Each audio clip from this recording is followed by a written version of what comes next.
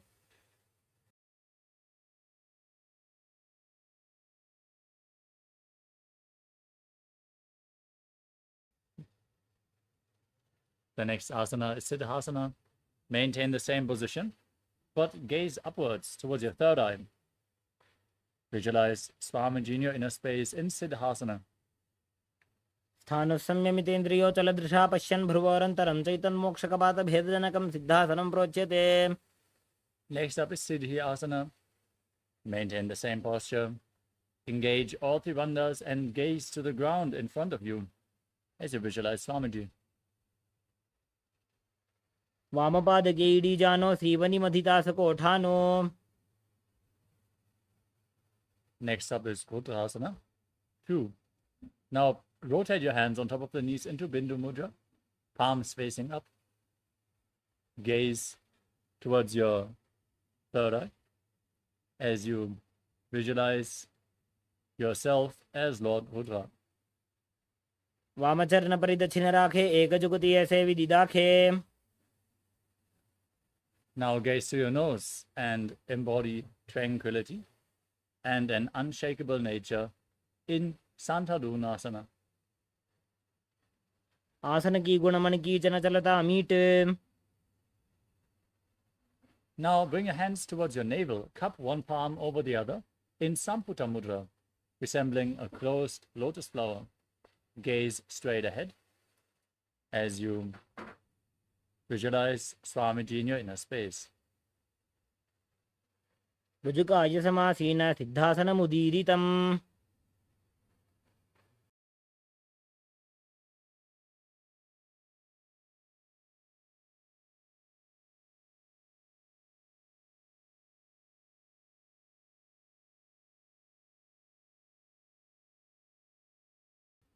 The next asana is Bandhayoni Asana. Now sit straight with the head and spine in a straight line in the same position. Set a sankalpa to manifest through the womb of creation as you get ready to perform Shanmukhi Mudra. Inhale all the way and then lock all your five senses with your fingers. Close your mouth with your little fingers, your nostrils with your ring fingers, your eyes with middle and index fingers, and your ears with your thumbs. यत्र मध्ये महादेव बन्धयोन्यासने शृणु यत्कृत्वा खेचरो भूत्वा विचरेदीश्वरो यथा. Next up is Virasana. Now place one foot onto the opposite thigh and one foot below the opposite thigh. Keep your hands on the knees in Bindu Mudra as you embody the state and space of bravery. एकं पादमथैकस्मिन् विन्यस्योरुणि संस्थितः. Next up is Valmikasana. Maintain the same posture. Gaze up towards your third eye and visualize Sage Valmiki, the poet and author of Ramayana. दावा पगगी पगथली पुनि एड़ी है जोय. Next up is Joni Mudrasana. Now place your hands flat on your knees and gaze to the tip of your nose as you visualize Yoni Mandala, the visual representation of Devi Paramashiva Shakti herself. वामपाद की पकतली जाहि माहिली core. Next up is Yoni Asana. Now gaze upwards towards your third eye. As you keep visualizing Yoni Mandala. योन्यासनं पर्वतेन योगं योगफले नीलं तत्कालफललं तावत् खेचरो यावदेव हि. Next up is Padrasana 3. Now join the soles of your feet together. Bring the heels against the perineum. Interlock your fingers around the feet and press your knees down to the mat. Gaze to your nose and visualize yourself as Lord Veerabhadra as you perform Uddiyana Bandha and Mula Bandha. गुल्फौ च वृषणस्यादः सीवन्त्याः पार्श्वयोः क्षिपेत सव्यगुल्फं तथा सव्ये दक्षगुल्फं तु दक्षिणे.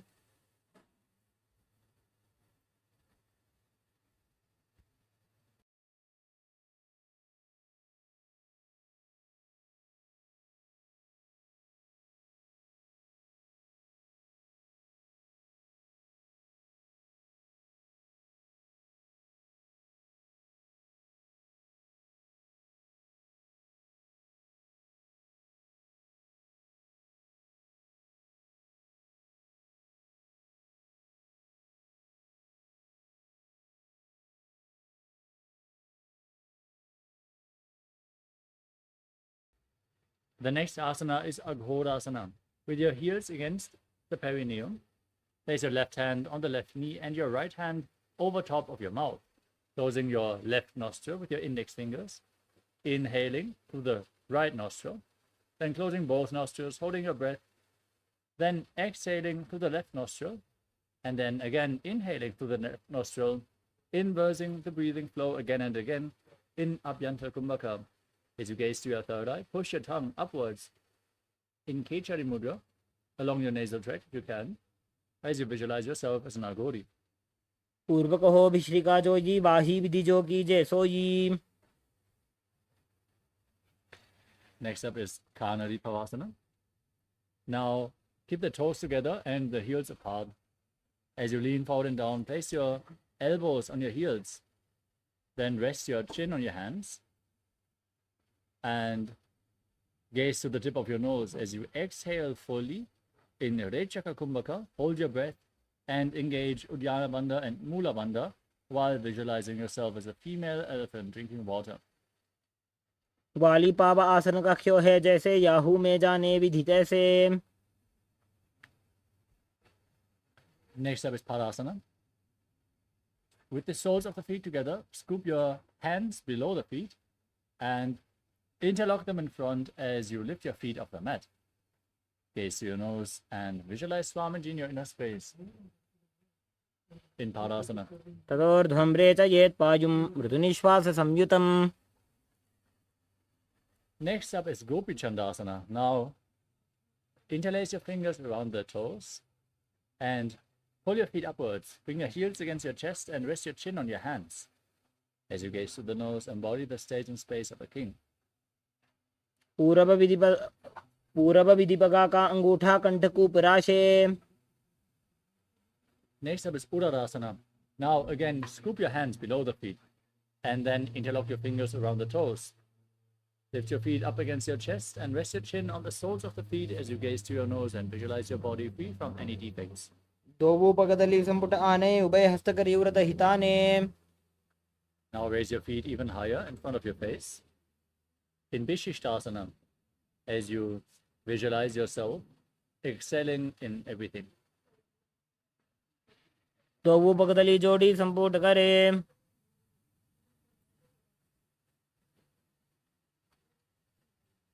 Next up is Bhujasana. Now bring your legs over top of the respective shoulders and bend your elbows upwards to interlock your fingers around your neck. Visualize yourself as a cobra. Keep breathing in Rechaka Kumbhaka. Exhale all the way and hold your breath. शिरासनं तो विज्ञेयं कक्षासनम् अतः परं ग्रीवासनं च परमं भुजासनं विहोच्यते. Next up is Kalyanasana. With your legs over top of your shoulders, bend your elbows down and interlock your fingers behind your back if you can. As you gaze to your nose, visualize yourself as a beautiful, auspicious goddess. दोवो हाथ पगों बीच आने तिनको गोड़ा नीचे ठाने. Next up is Sankatasana. Now, place the left foot flat and sit on the left heel as you stick the right knee over top of the left. Keep your hands on opposite knees. Gaze without focusing on any external object, only focus on the object within as you visualize yourself as an elegant swan. Breathe in Ujjayi Pranayama, making an ocean-like sound with your mouth during the in and exhalation, keeping your navel engaged in Sankatasana. वामपादं चितेर्मूलं सन्न्यसधरणीतले पाददण्डेन याम्येन वेष्टयेद्वामपादकम्. Next up is Dhenukasana. Now slide the left heel outside the hip. Keep your hands on the top knee. Engage Uddiyana Bandha and Mula Bandha and visualize a cow in your inner space. अनुषागीनकरपञ्चडं वृषीलिन्दकल्यम्नि. Next up is Machandasana. Now place the right foot onto the left thigh and the left foot onto the right knee. Bring your left arm behind your back. Twist your body to reach for opposite thighs. Once you catch your hold, twist your spine even further. Gaze towards your third eye as you visualize Swamiji. वामजङ्गभरदक्षिणटाने वामहस्तपिष्ठैदिसाने.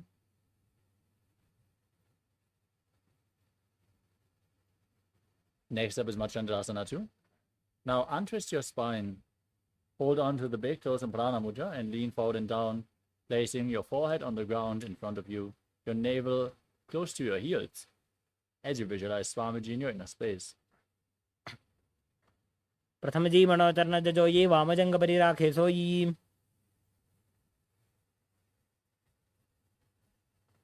We move on to Guru Asana. Now interlock your fingers and place them on the top knee. Engage all Tridanda's Mahamudra Bandha as you visualize Swamiji, your Guru, in your inner space. ऊर्मूलेतरपादस्य कनिष्ठिकाप्रदेशगुल्फं संस्थाप्य. Now repeat Sankatasana. Stack your knees as you sit on the right heel. Hands on opposite knees, visualizing yourself as a swan.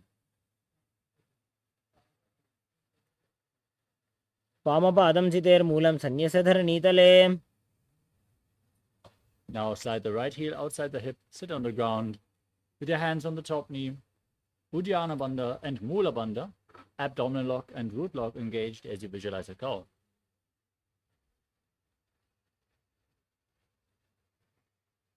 अनुषागीनकरपञ्चडं वृषीलिन्दकल्यम्नि. Now repeat Machandasana. Place the left foot onto the right thigh and the right foot onto the left knee. Bring your right arm behind your back and twist your spine to hold on to opposite thighs as you gaze up and visualize Swamiji in your inner space. वामजङ्गपरदक्षिणटाने वामहस्तपिष्ठैदिसाने. Now untwist your spine, hold on to the toes, lean forward and down, forehead on the ground as you visualize Swamiji in Machandasana 2. प्रथमजी मनोचरणजोयी वामजङ्गपरिराखे सोयी. Rise up, interlock your fingers, place them on the top knee, engage all three bandhas and visualize Swamiji, your Guru, in Guru Asana. ऊर्मूलेतरपादस्य कनिष्ठिकाप्रदेशगुल्फं संस्थाप्य. Now place your feet flat, knees against the chest. Cross your arms and hold on to opposite knees with your hands as you gaze to your third eye. Press your tongue upwards in Kechari Mudra and visualize Swamiji in Parshasana. पादतले भूमौ निधाय जानुनिर्सि निधाय. Next up is Bodha Shokasana. Now hold on to opposite wrists with your hands. Bring your knees closer towards your chin. Rest your chin on your hands, on your knees. As you gaze to your nose, press your tongue upwards and visualize yourself residing in an abode of bliss. दोवो पगतली भूपरिधरे कोरमाहिली ऐसे करे. Next up is Kurakatasana. Now bring your hands underneath the legs and hold on to opposite elbows. Pull your knees towards your chest. Gaze to your nose, visualize Swamiji in your inner space. दो हाथ पग बाहर ले आवे, गोड़ा नीचे ले टहरावे. We move on to Sumati Asana. Keep holding on to your elbows as you cross the ankle of the right foot over the left, toes pointing upwards. Gaze to your nose and visualize a great sage, a Maharishi, Sumati. मूलद्वारी धरती पर ठाने, डावा पग परि दचपद आने. Now extend your legs out in front of you. Interlock your fingers and raise them up above your head with the wrists pointing outwards, engaging all the bandhas as you gaze through your nose and visualize Swamiji in Dandasana. इदानीं गर्भिणीनां योगाभ्यासो यथा लघुसुख प्रसवलाभाय प्रोच्यते प्राक्तने पथि. Next up is Adambhasana. Now lean forward and down, hold onto the big toes as you bring your head towards the knees. Perform Nadi Shodhana without the support of your hands. Inhale through one nostril and exhale through the other alternatingly. Lead the prana through all your chakras as you cleanse Ida and Pingala Nadi, visualizing Swamiji in your inner space. दो वो पग मिलिवा पसारी, पगा का अंगूठा पकड़ी लीलाट गोड़ा लगावे. Next up is Vidokasana. Now separate your feet and slightly raise your knees as you bring your arms below the shins and hold onto your feet from the outside. Lean forward and down, gaze to your third eye and visualize Swamiji in your inner space. प्रथम बैसी दो पाव पसारी, कछक ऊर्ध को कुरुडो डारे. Next up is Jalandhari Pavasana. Join the soles of the feet together and bring your hands below the shins, elbows on the ground, palms facing up. Place your face on your feet as you visualize Swamiji in your inner space. प्रथम बैसी दो पाव पसारी, कछक ऊर्ध को कुरुडो डारे.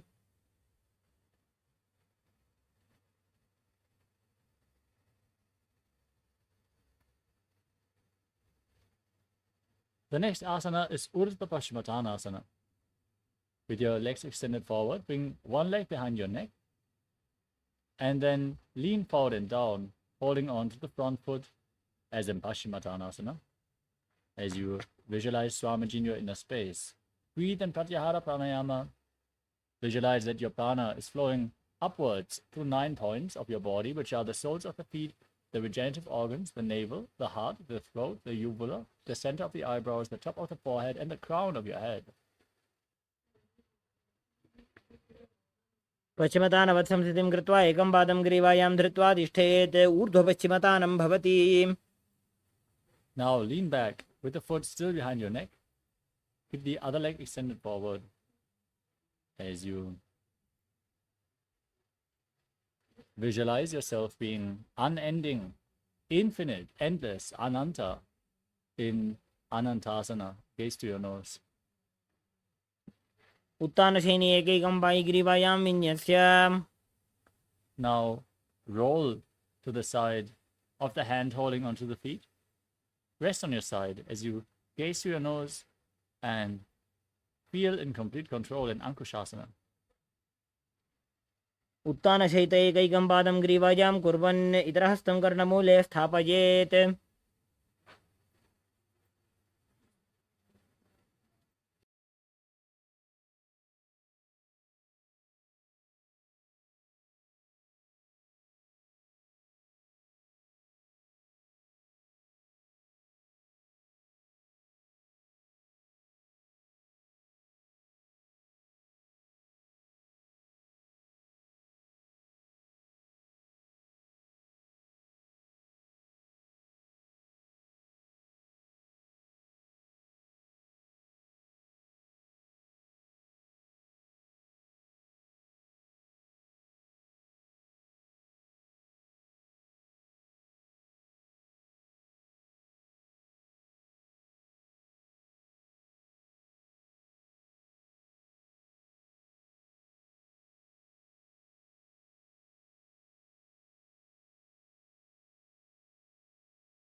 The next asana is Dridashasana. As you lay on your back, now pull your knees up towards your chest and circle your legs with your hands interlocked in Parasha Mudra and rock your body from side to side as you visualize Swamiji in your inner space. उत्तानशयनं जानुनि हृदयवष्ठम्भा जङ्घासहित ऊरूनि करद्वये बद्ध्वा. Now repeat Urdhva Paschimottanasana on the other side. Lift the other leg behind your neck and lean forward and down as you visualize Swamiji and visualize your prana flowing upwards through your body, through the 9 points as revealed by Mahadeva. पश्चिमतानवत्संस्थितिं कृत्वा एकं पादं ग्रीवायां धृत्वा तिष्ठेत्. Lean back, keep holding onto the foot with your hand and keep the other leg extended forward as you visualize yourself as infinite in Anantasana. उत्तानशयनी एकैकं Pai ग्रीवायां विन्यस्य. Now roll to your side, rest on the side as you feel yourself being in complete control in Ankushasana. उत्तानशयित एकैकं पादं ग्रीवायां कुर्वन्. The next asana is Yoga Nidrasana. As you lay on your back, lift your legs behind your neck one by one. As you gaze through your nose, visualize Swamiji in your inner space. Breathe in Pratyahara Pranayama and interlock your hands behind your back. पादाभ्यां वेष्टयेत् कण्ठं हस्ताभ्यां पृष्ठबन्धनं तन्मध्ये शयनं कुर्यात् योगनिद्रा सुखप्रदा.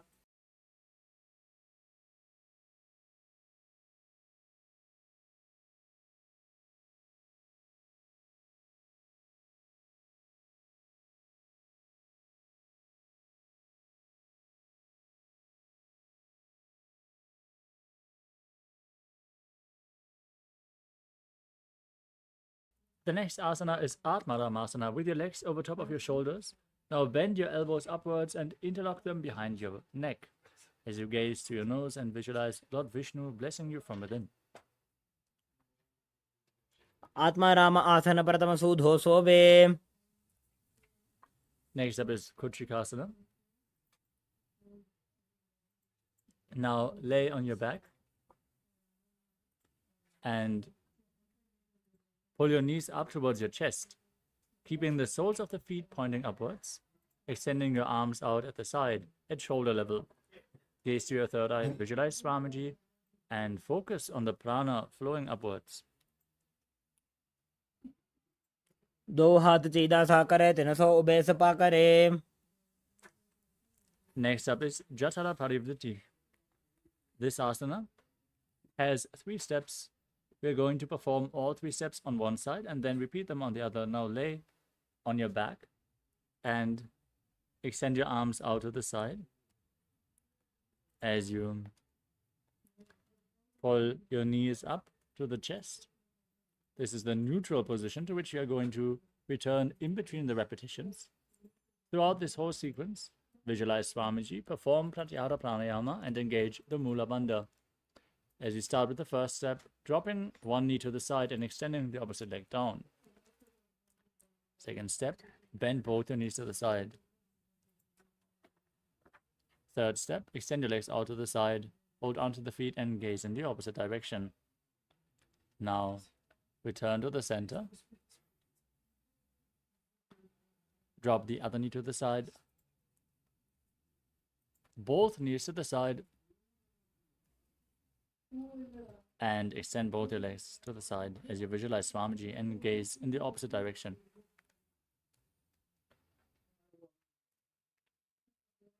परिवृत्ति कुक्षि भागे त्रिदाहि परिकीर्तितः बद्धकोणं सुप्तकोणं ऊर्ध्वकोणम् अथापि च.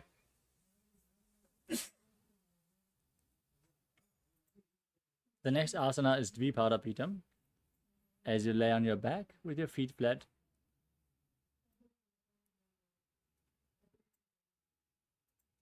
hold onto your ankles and push your hips up as you gaze towards your nose. Visualize yourself as sturdy as a bridge. Push your hips up.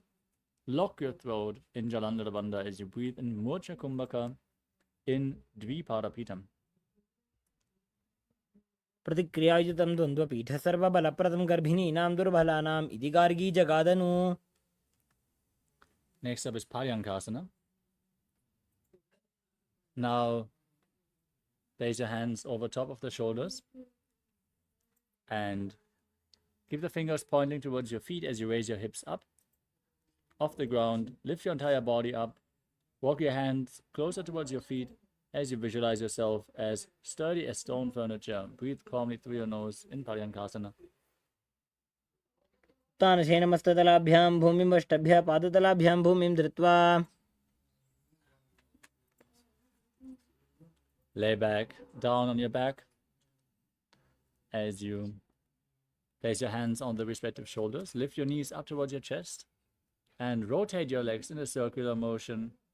Visualize yourself as a dog, playfully rolling around on its back in Shvotanasana. सवत्शरीरं संस्थाप्य जाननी सम्मील्य नाभुवानीजा.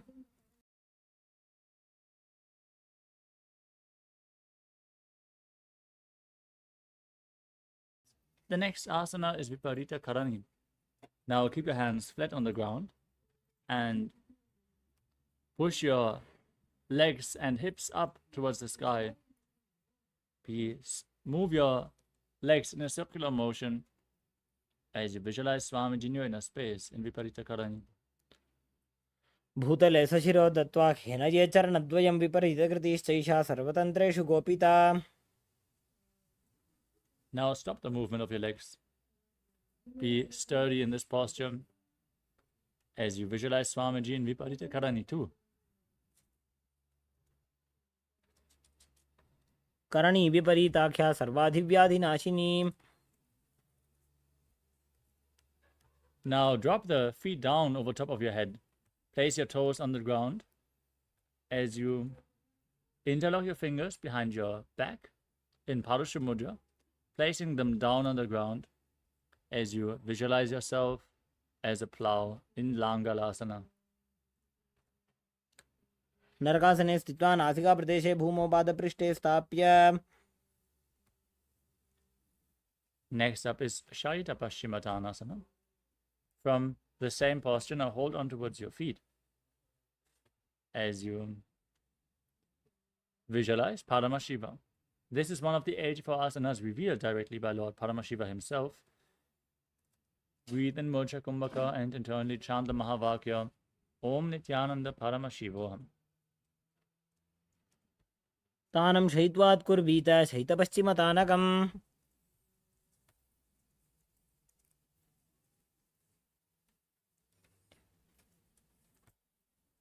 Next up is Sopta Konasana. As you lay on your back, with your feet over top of your head, holding onto the feet, bring your hips above the shoulder level and open your legs wide to the side as you visualize Swamiji in your inner space. परिवृत्ते कुक्षिभागे त्रिदाहि परिकीर्तितः बद्धकोणं सुप्तकोणम् ऊर्ध्वकोणमथापि च.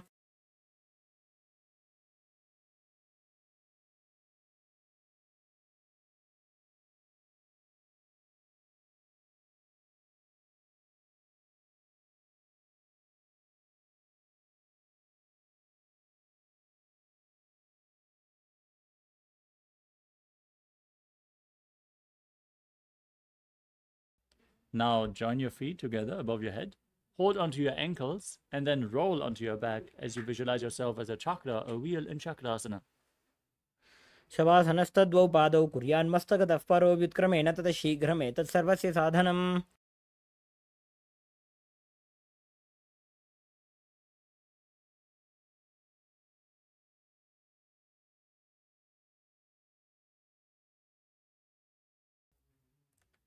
The next asana is Supta Prasarita Parangushtasana. As you lay on your back, with your legs extended upwards vertically, hold onto the big toes in Prana Mudra. And then open your legs wide to the side as you visualize Swamiji in Supta Prasarita Parangushtasana. उत्तानपादं क्रौञ्चं च मरीचिं वीरभद्रकं नटराजं त्रिकोणं च सुप्ताङ्गुष्ठप्रसारणे. Now join your feet back together. Keep holding onto the big toes as you visualize Swamiji in Supta Parangushtasana. उत्तानपादं क्रौञ्चं च मरीचिं वीरभद्रकं नटराजं त्रिकोणं च सुप्ताङ्गुष्ठप्रसारणे. Now cross your feet into Padmasana and place your knees on the ground as you bring your hands over top of your head, holding on to opposite elbows. As you visualize Matsya, the fish avatar of Lord Vishnu, gaze towards your nose in Matsyasana. मुक्तपद्मासनं कृत्वा उत्तानशयनं चरेत् कूर्पराभ्यां शिरो वेष्ट्य मत्स्यासनं तु रोगः.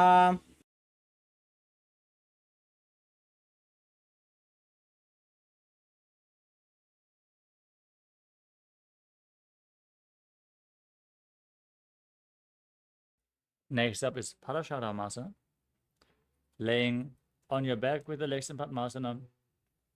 Place the back of the right hand on top of the left, palms facing up over top of your head. Gaze to the tip of your nose and visualize Lord Rama in your inner space in Parasharamasana. प्रथमकरे पदम् आसन आचे सूधो सोवे भूपरि पाचे. Next up is Sarvangasana. Now raise your knees and your hips up off the mat, supporting your lower back with your hands, elbows on the ground, bearing the weight of your body. Gaze to your nose, breathe in Mocha Kumbhaka and visualize Swamiji in Sarvangasana. अथ क्षेत्रसंक्षेपात् सर्वाङ्गासनमुत्तमम्. Next up is Vrishikasana. As you lay on your back, place one foot onto the opposite thigh and pull the opposite knee towards your chest. Extend your arms up above your head, hooking your fingers forward as you tuck your chin to the chest. In Jalandhara Bandha, gaze to your third eye and visualize yourself as a scorpion in Vrishikasana. प्रथमशेन सूधो शीशिकेशिकी सन्धि सुदाखे. Now exchange the position of your feet. Repeat Vrishikasana as you visualize yourself as a scorpion. प्रथमशेन सूधो शीशिकेशिकी सन्धि सुदाखे.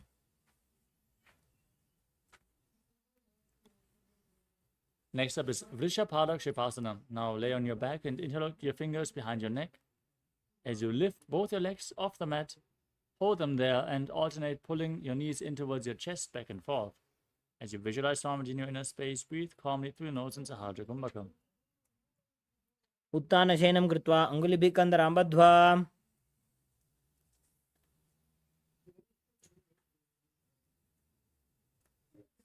Next up is Maruttanasana. As you lay on your back, with your hands flat next to the hip, alternate pulling one knee in towards your head. Touch your ears with your knees as you visualize Swamiji in your inner space.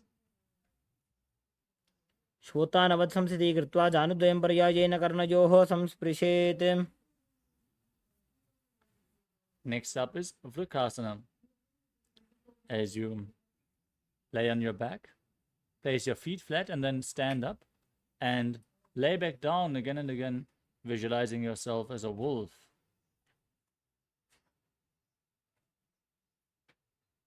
उत्तानशयनं कृत्वा पादतलाभ्यां भूमिं धृत्वा. Next up is Lutasana. Now lay down on your back and kick your legs up, rolling over completely again and again as you visualize Swamiji in your inner space, finally finishing in a prone position on your stomach. निब्जं शयनं कृत्वा नाभिं भूमौ निधाय.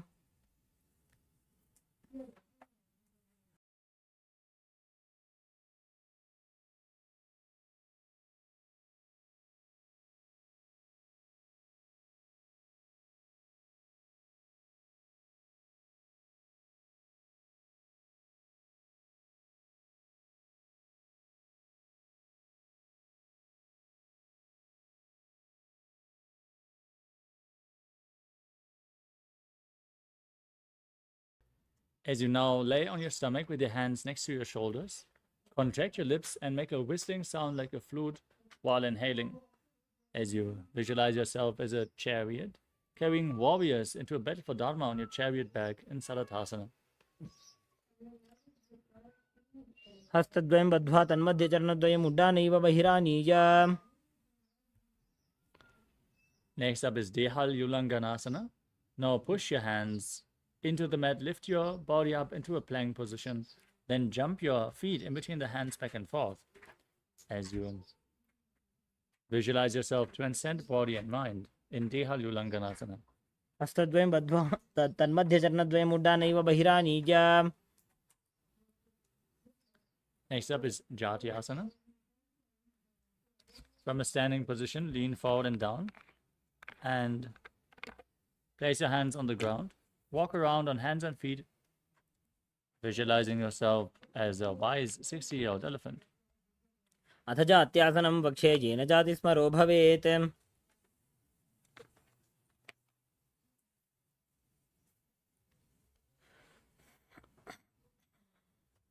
We move on to Lolitika Karana. Now stand in Adimandi position, heels together, toes pointing outwards, and your knees bent. Raise your arms up to the shoulder level and rotate your arms around your body as you lean back. Move your head in all directions.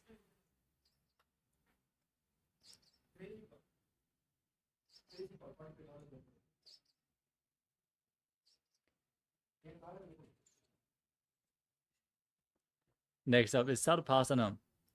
Now, if you have a rope available, tie your feet and stand erect on the mat like a rod. Keep your arms flat against your body, hands on the respective thighs. Visualize your Kundalini Shakti rising up, curling around your body. Breathe in Sahadra Kumbhaka. Deeply inhale and exhale. Lead the prana along your spine. अथ सर्पासनं वक्ष्ये वायुपाणाय केवलं शरीरं दण्डवत् तिष्ठेत् रज्जुबन्धस्तु पादयोः. In case you tied your legs, untie them now. And remember, there are yogis who stand throughout the whole night like this with their legs tied to awaken their Kundalini Shakti, to get a glimpse of this power. For us, it is just the glimpse of the Supreme Pontiff of Hinduism that simply awakens the Kundalini Shakti in us. So let us bow down in gratitude as we move on to the next asana, which is Ushtra Sadhanasana. Lean forward and down. Place your hands on the mat in front of your feet. Step your toes onto your fingers. Clench your hands into fists and walk around on the mat, visualizing yourself as a camel. मुष्टिकनिष्ठिका प्रदेशेन भूमौ निधाय उपरि पादतले संस्थाप्य. From the same posture, now hold the toes from the side and walk around on the mat, visualizing yourself as a horse in Ashvasana. मुष्टिकनिष्ठिका प्रदेशेन भूमौ निधाय उपरि पादतले संस्थाप्य. Next up is Kapota Nitakasana. Now stand with your feet together as you interlock your fingers behind your back in Parashamudra and pull your hands down towards your calves. Lean back as far as you can as you visualize yourself as a soaring bird diving. Breathe calmly through your nose. Try to relax in this posture. पादतले भूमौ निधाय पृष्ठभागेन हस्तोजङ्घापर्यन्तं नीत्वा कपोतनिटकं भवति. Next up is the Tala Pushpa Putam Karana. Stand in Adimandi posture. Join your hands in Namaskara Mudra and bow down to both sides again and again as you raise the respective heel and open up your palms to the side as you visualize yourself holding a bouquet of flowers and offering it to Paramashiva.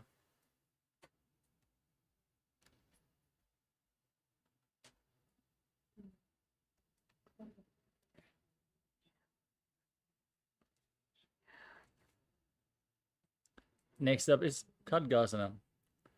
Visualize yourself as a rhinoceros and gaze to your nose as you lay down on your stomach.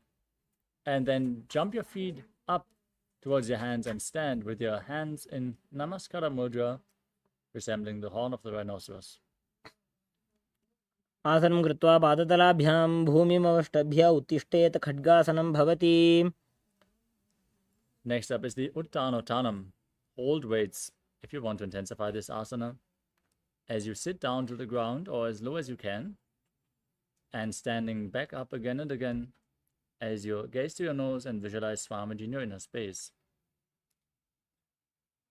पुनः पुनः उत्थातव्यमसितव्यमिति उत्थानोत्थानं भवति. Next up is Musalasana. Now raise your arms up above your head and jump repeatedly as you visualize yourself as a mace. सरलं स्थित्वा ऊर्ध्वं बाहुं नयेत् वारं वारम् उड्डानं कृत्वा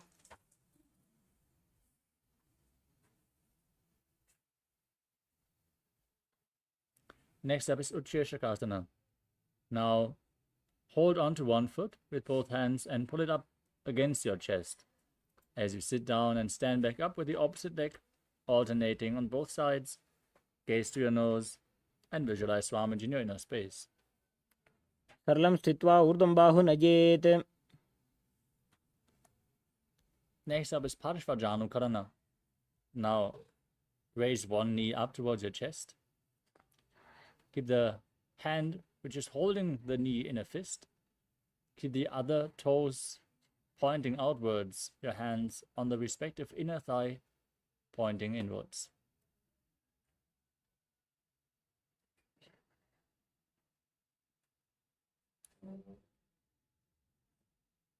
The next asana is Tandavasana.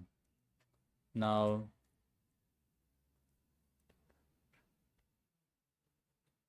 extend one leg and both your arms forward. Hold on to weights if you want to intensify this asana. And sit down and stand back up as you visualize yourself fiercely dancing as Lord Shiva in Tandavasana. एकेन पादेन स्थातव्यं ताण्डवासनं भवति. Next up is Brahmanasana.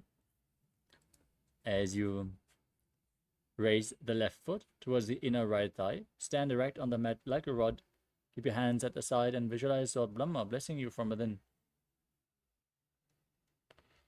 ब्राह्मणासनमावक्षे जित् कृत्वा ब्राह्मणो भवेत्. Next up is Garudasana 3. Now bring the left foot over top of the right knee and tuck the left toes behind the right calf. Bring the left arm below the right and join your hands in Namaskara Mudra as you visualize yourself as Lord Garuda in Garudasana 3. उत्तानकूर्मपीठं च सिंहस्गारुडमेव च. Next up is Ekapadasana. Place the left foot onto the right thigh. Keep your hands relaxed by the side and visualize Swamiji in your inner space. दक्षाङ्घ्रिं वामपादस्य जङ्घोपरि निधाय च.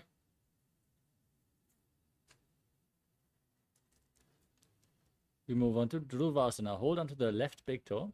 Extend the leg out to the side as you rotate quickly on the standing leg, visualizing yourself as the North Poster. एकेन हस्तेन दण्डरूपस्य एकस्य पादस्य अग्रं धृत्वा.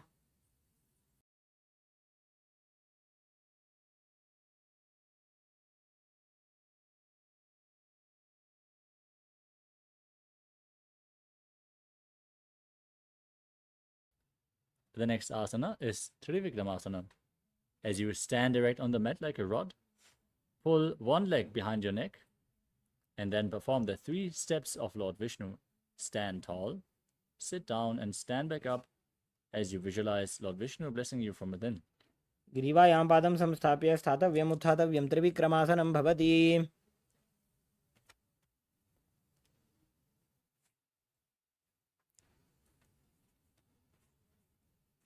Now let us repeat Parshvajanukarana on the other side. Pull the other knee against your chest and circle the leg with your hand in a fist, the opposite hand on your thigh.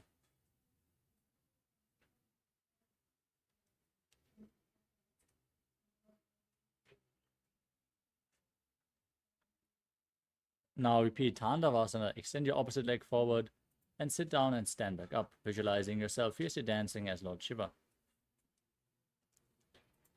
एकेन पादेन स्थातव्यं ताण्डवासनं भवति.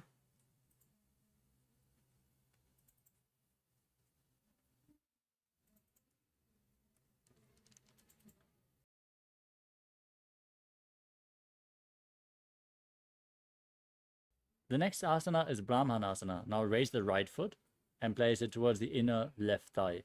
Keep your hands relaxed by the side as you visualize Lord Brahma blessing you from within. ब्राह्मणासनमावक्षे यत् कृत्वा ब्राह्मणो भवेत्.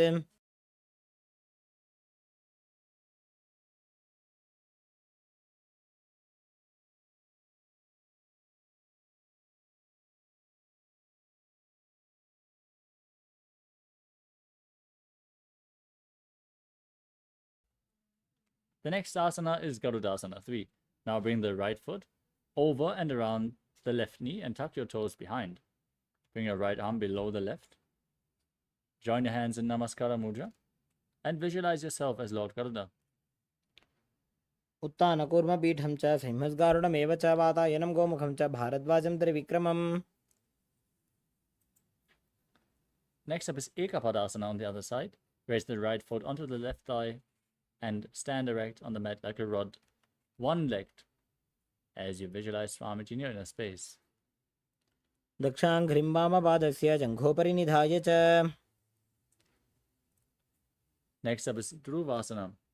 As you hold onto the right big toes, rotate quickly on the left leg, visualizing yourself as the North Pole Star. एकेन हस्तेन दण्डरूपस्य एकस्य पादस्य अग्रं धृत्वा.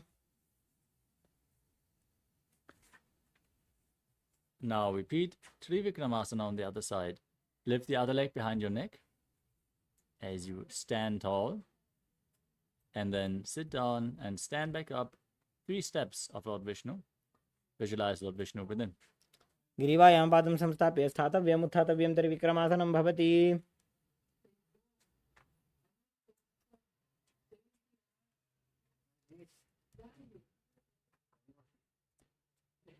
Next up is Samanaka Karana.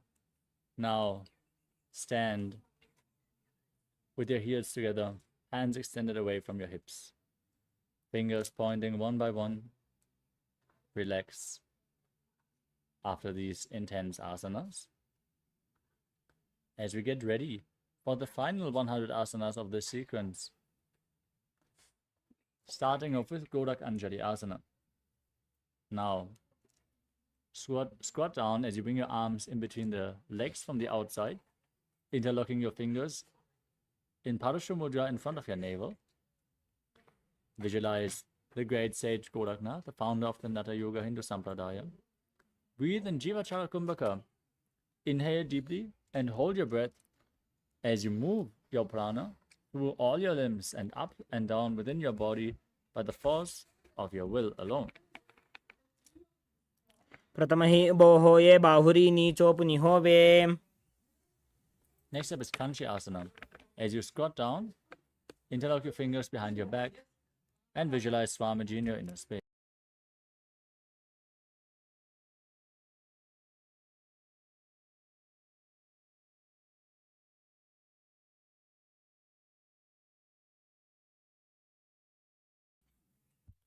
पूर्वमध्यात् हस्तौ निवेश्य नितम्बं धृत्वा पादतलाभ्यां भूमिम् अष्टभ्य.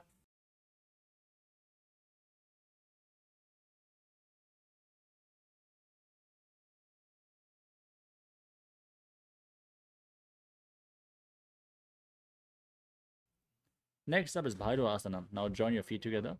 Keep the heels at the perineum and interlock your fingers behind your back. As you gaze down towards your navel, visualize Bhagavan Kala Bhairava, the Lord of Time. दोवूपक की थल्या की माहिली core मिलाई. Next up is Varaha Asana. As you sit with your heels against the perineum, the toes separated, join your hands in Anjali Mudra and bring them behind your neck, fingers pointing downwards. Keep your neck straight. Visualize yourself as Varaha, the boar avatar of Lord Vishnu. पागथली की माहिली core मिलाई फना पानी उकड़ बैसे.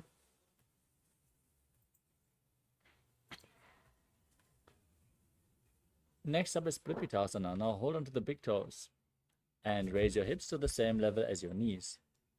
As you visualize Swamiji in your inner space, breathe in Jivachala Kumbhaka.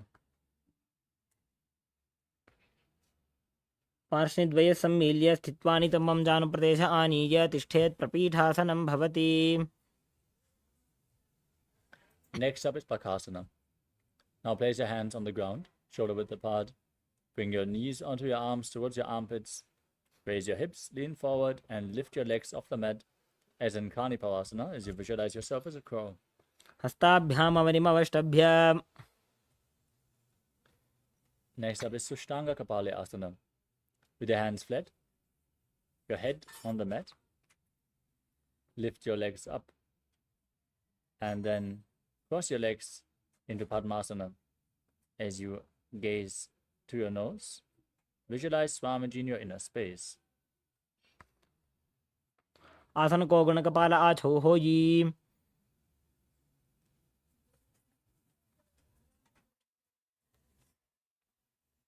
Next up is Guptasana. Come to a kneeling posture with your heels outside the hips, the toes touching behind your back. Gaze to your nose and keep your hands on the knees.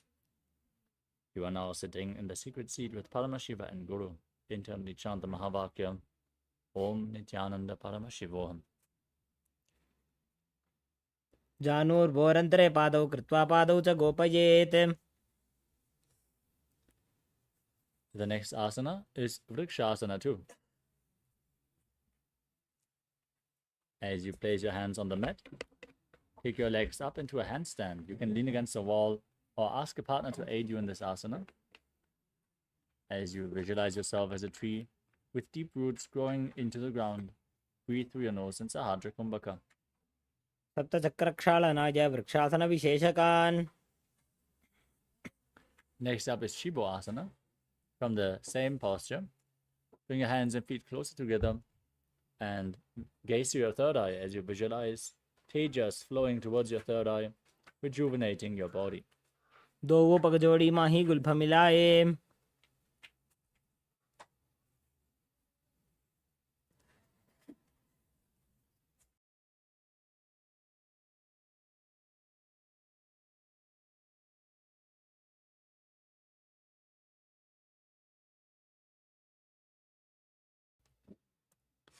Next up is Matsyasana too.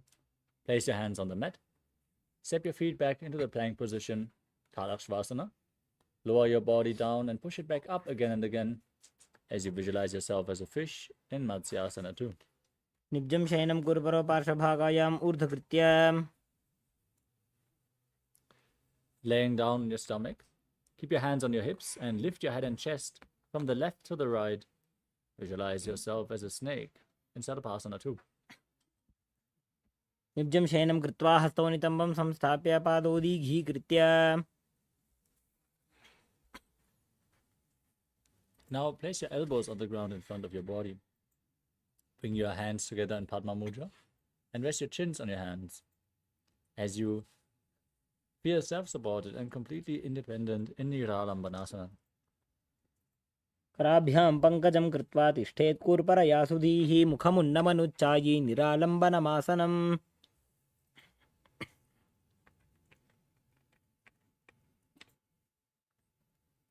Next up is Chakrasana.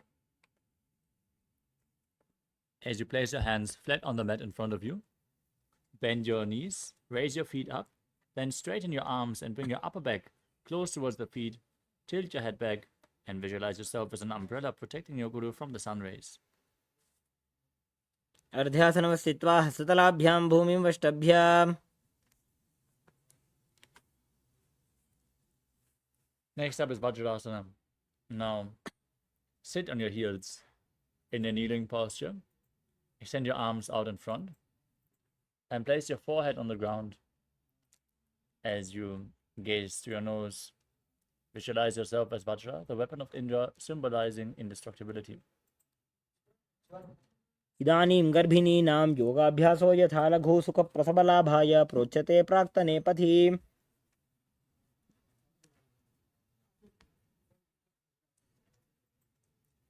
Next up is Meshasana. With your hands flat on the ground, raise your hips up into Gajasana position. From there, alternate striking your hands to the ground. Visualize yourself as powerful as a ram. गजासन संस्थितो एकैकं बाहुं भूमौ ताडयेत् मेषासनं भवति. Next up is Ajasana. As you place your hands on the ground and raise your legs up into a handstand position, lower your face down towards the ground as you visualize yourself as unborn, existing for all eternity. गजासन संस्थितो पादद्वयमन्तराळे कृत्य. The next asana is Dhanantarasana. Come to a kneeling posture and hold on towards your big toes. Pull the toes towards your perineum and then place your hands on the knees. Gaze to your nose and visualize Swamiji in your inner space. As you breathe in Ujjayi Pranayama, make an ocean-like sound with your mouth on the in and exhalation. पूरब विधि परिहाता की काकसिल्स्यो भणा शरा मोड़ी. Next up is the Angamotanam. Now interlace your fingers in front and move your arms up, down, left, right in all directions. Give massage to various different joints and muscles of your body. Then interlock your fingers behind your back and repeat the movement, visualizing Swamiji in your inner space. हस्तयोः अङ्गुलीर्बद्ध्वा हस्तयोर्मध्यात् सर्वमङ्गं निष्कासयित्वा. The next asana is Garudasana form. From the kneeling position, turn your feet outwards so the toes are pointing to the side. Place your thighs and calves on the ground and place your hands on the knees, visualizing yourself as Lord Garuda flying Lord Vishnu and Lakshmi on his back in Garudasana form. जङ्घोरुभ्यां धरां पीड्य स्थिरकायो द्विजानुना. Next up is Ananda Mandirasana. Now place your soles together, toes pointing back. As you keep your knees separated, hold onto your ankles and place the front of your buttocks on the ground. As you gaze up towards your third eye, visualize yourself residing in the blissful space of a temple. अथ वक्षे वीरनाथ आनन्दमन्दिरासनं यत्कृत्वा अमरो धीरो भवत्येवेह साधकः हस्तयुग्मं पाददेशे पादयुग्मं प्रदापयेत्. Next up is Mandukasana 2. Now overlap your feet and sit on your heels as you place your hands underneath your knees. Press your tongue flat against the top of your mouth in Mandukya Mudra. Visualize yourself as a frog as you engage Uddiyana Bandha, the abdominal lock, and Mula Bandha, the root lock in Mandukasana 2. पृष्ठं सम्पीड्य गुल्भाभ्यां जान्वङ्गे सवलयाकृतिः हस्तो पादतले क्षिप्तो मण्डूकं पाददोषहृत्.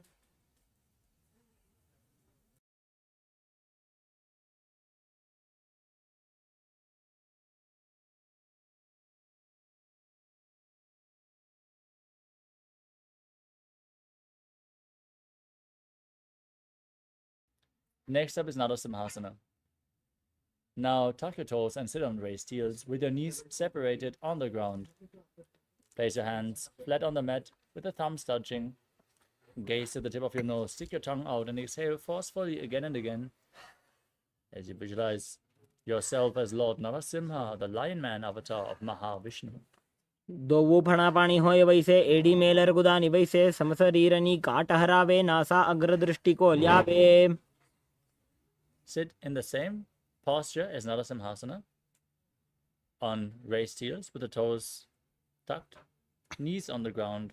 Now cover your mouth with your hands, thumbs underneath the teeth. As you close your mouth, inhale through the right nostril and exhale through your mouth as per your capacity in Vishlaka Pranayama. Gaze to your nose and visualize yourself as Devi, victorious over all your fears in Vishlakasana. दो पगां की AD Joji गोड़ा फणो वाण पुनि होजी. Next up is Makadasana. Now place the soles of the feet together, toes pointing backwards. As you sit on your heels, raise your elbows and bend them to bring the fingers towards your armpits. Mimic a monkey scratching itself as you gaze to your third eye and visualize yourself as a playful monkey in Makadasana. दोवो पगदले संपुट आने दिनिकी पिष्टे भूमि परिठाने मूलद्वार एड्यां परिल्यावे मूडा हाथ ऊंचा टहरावे.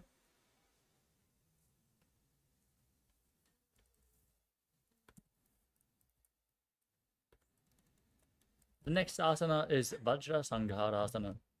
Now sit on raised heels as you bring the soles of the feet together. Open your knees wide and hold on to opposite elbows behind your back. Gaze to your nose and embody diamond-like strength for you and your Sangha, your spiritual community.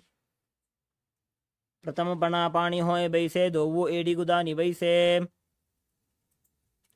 Next up is Kanjanasana. Now cross your feet and sit on the heels. Keep your knees on the ground and place your hands on the ground next to your body. Gaze to your nose and visualize perfect health beyond any and all physical or mental ailments. Engage Uddiyana Bandha and Mula Bandha. खञ्जनासनमा वक्षे यत्कृत्वा सुस्थिरो भवेत् पृष्ठे पादद्वयं बद्ध्वा हस्तो भूमौ प्रधारयेत्. The next asana is Kurmasana, the turtle posture. Now place your hands on top of the knees and make your upper back and neck stiff like the shell of a turtle as you embody a turtle with a stable body and mind to live for centuries. Gaze to your nose. गुल्फौ च वृषणस्याधोऽभ्युत्क्रमेण समाहितौ ऋजुकाय शिरोग्रीवं कूर्मासनमितीरितम्. Maintain the same posture, but relax your upper back and neck. Keep gazing to the nose. Your hands on the knees as you visualize Swamiji in your inner space in Yogasana. गुदं नियम्य गुल्फाभ्यां व्युत्क्रमेण समाहितः योगासनं भवेदेतदिति योगविदो विदुः. Next up is Vijogasana. Now stand on your knees and cross your feet behind. Place your feet to opposite knees. Now hold on to your calves with your fingers inside and the thumbs outside as you gaze up towards your third eye and visualize a space of eternal oneness, Advaita, with your Guru, Swamiji. गोड़ा वामो उभो होजी गोड़ा आड़ा राखे doji दछी पागड़ी पानी रहावे फनो वाम गोड़ा ढीलियावे. Next up is Ushrasana 2. Now place the top of your feet flat, stand on your knees, hold on to your heels as you lean back, tilt your head back and visualize yourself as a camel. Keep breathing in Ujjayi Pranayama. मेरुदण्डग्रन्थि दाढ्य संविवादैषु पुमान् कपोतोष्ट्रासनाभ्यास कुर्यान्मितहिताशनः.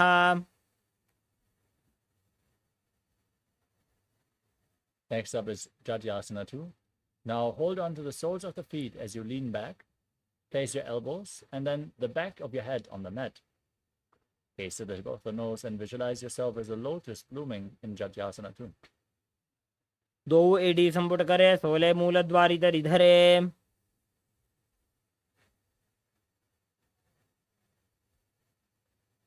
The next asana is Vidatasana.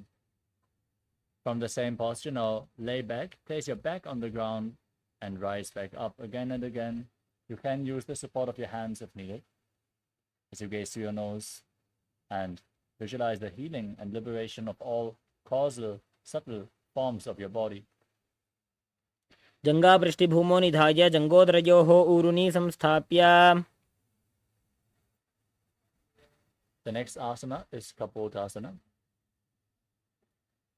As you lean back and bring your arms over top of your shoulders, try to bring your head in between the feet and hold on to the feet as you visualize yourself as a beautiful dove. मेरुदण्डग्रन्थि दाढ्य संविवादैषु पुमान्. Now rise up. Stand on the knees with the toes tucked behind. Hold on to opposite arms as you gaze to your nose. This is the boon-fulfilling posture. Receive your boon from Paramashivam as you internally chant Om Nithyananda Paramashivoham in Varasana. जानुनि भूमौ संस्थाप्य हस्ताभ्यां बाहुपरस्परं धृत्वा सरलं तिष्ठेत वारासनं भवति. Next up is Varahasana 2. With your toes tucked, sit on your heels and lean forward, placing your forearms on the mat. Rest your head on your hands and visualize yourself as Varaha, the boar avatar of Lord Vishnu. सूर्यं चन्द्रं भेदनानि आसनानि निकथ्यते कूर्परौ भूमौ स्थापयित्वा जानुभ्याम् अवनिमवष्टभ्य हस्तौ मस्तके संस्थाप्य. Next up is Mundasana. Now, place your forearms on the ground, interlock your fingers, and rest your head on the mat. Raise your hips, walk your feet forward, and lift your legs up into another headstand posture. Lean against the wall for support if needed, as you gaze to your nose and visualize yourself as a lopped tree. अधो मुण्डासनं वक्षे सर्वेषां प्राणिनां सुखम्. Gently lower your legs down and come to a kneeling position with your feet flat. Lean forward and down. Place your head in between the knees as you hold your head with both hands, keeping your elbows outside the knees. Inhale through your nose and exhale through your mouth in this asana. As you gaze to your nose and visualize Swamiji in Andhasana. प्रथम भगदली सम ठहरावे कोरमाहिली उभे मिलावे. The next asana is Viparita Shalabhasana. Lay down on your stomach. Raise your arms above your head. Hold on to weights if you want to intensify this asana. As you lift your arms, your upper back, and your legs off the mat, hold it as you visualize yourself as a locust. शलभासन भेदाश्च नटभेरुण्ड नामके गण्डभेरुण्ड सहिते शीर्षदण्डासनं तथा. Now, keep your arms at the side of the body, palms flat next to your hip as you place your forehead on the ground, and lift your legs off the mat. In KAILASA, the skull posture, visualize a skull representing the mind with purified thoughts and a strong will to attain enlightenment. कपालं भूमो निधाय ऊर्ध्वं पादौ नजेत् कपालासनं भवति. The next asana is Akasha Kapotasana. With your arm flat, bend your knees and push your hands into the mat, lifting your legs and your hips over top of your body. Try to bring your feet on the ground in front of your face as you visualize yourself as a free and open dove. उष्ट्रासने स्थित्वा चरणौ भूमेरुत्थाप्य मस्तकोपरि नीत्वा. Now rise up into a kneeling posture and place your forearms on the ground in front of you. Be stable as you visualize yourself as a sparrow in Chatakasana. कूर्परपर्यन्तौ हस्तौ धरामवष्टभ्य जानुनीनाभौ सङ्कुञ्च्य. Next up is Vrishikasana too. Now, from the kneeling posture, place your forearms on the ground in front of you and raise your hip and your legs over top of your body. Bend your knees and try to place your feet onto the back of your head as you visualize yourself as a scorpion in Vrishikasana too. विच्छेव पुच्छप्रतिमाङ्घ्रिपार्श्वे धृत्वा स्वशीर्षे चिबुकं विधार्यकौ.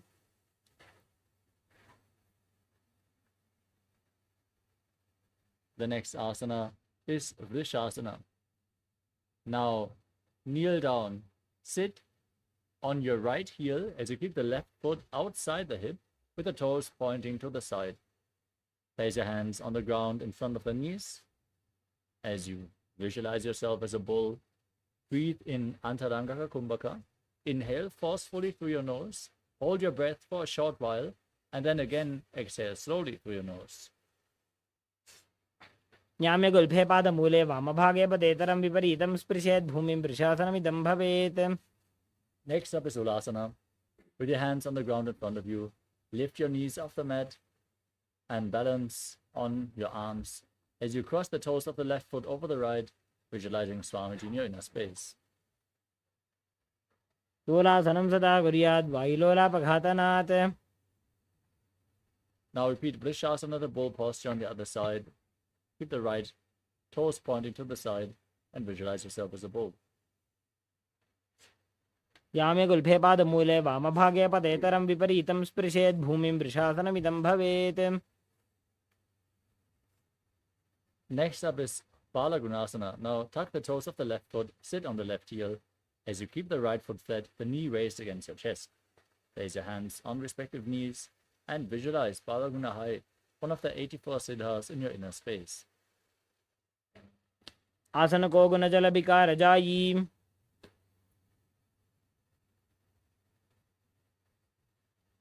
The next asana is Grahasana. Now squat down. Bring your arms in and around the thighs as you hold on to your ankles, squatting down all the way, visualizing yourself as the entire planet. पादतले भूमौ संस्थाप्य जानुमध्ये कूर्परौ स्थाप्य हस्ताभ्यां गुल्पप्रदेशो धृत्वा. Now repeat Balagunasana on the other side. Sit on the right heel as you keep the left knee against your chest, hands on the knees. आसनको गुणजलविकारजायी. The next asana is Utkatasana. Now bring both your feet in. Sit on raised heels. Keep your knees together, hands on top of the knees. You can hold on to weights if you want to intensify this asana. as you visualize Swamiji in your inner space. युजास्पिजोस्ति यत ऊर्वजानो यत्रासने पादतलद्वयोपरि. Now, let's enter into Vajrasangarasana too. Bring the soles of the feet together, heels raised, and hold on towards your elbows behind your back as you visualize Swamiji in your inner space in Vajrasangarasana too. प्रथम पणा पाणी हो जैसे दोबू एड़ी गुदा निवैसे गोड़ा उभा राखे थी आड़े वाज पसारे धीर. Next up is Anilasana. Now place your palms on the ground and your heels on top of your hands. Squat down all the way and keep your arms straight as you gaze to your nose, visualizing that you are able to live off of air alone. दो हाथ भूमि पर ठाने कहुनी जाड़ी नाभि आने. Next up is Padukasana. Now place the back of your hands on the ground and step your feet onto your hands. Wrap your hands around the feet like shoes as you walk around on the mat. Visualize that you are wearing padukas walking across India. हस्ततलयोः पादतले कृत्वा तिष्ठेत् गच्छेत् पादुकासनं भवति. Next up is Kukkutodanasana. As you place your hands on the mat, kick your legs up and let them fall back down again and again, visualizing yourself as a rooster. हस्ततले भूमौ कृत्वा पादतले चोर्ध्वमुड्डानं कृत्वा भूमौ पतेत्.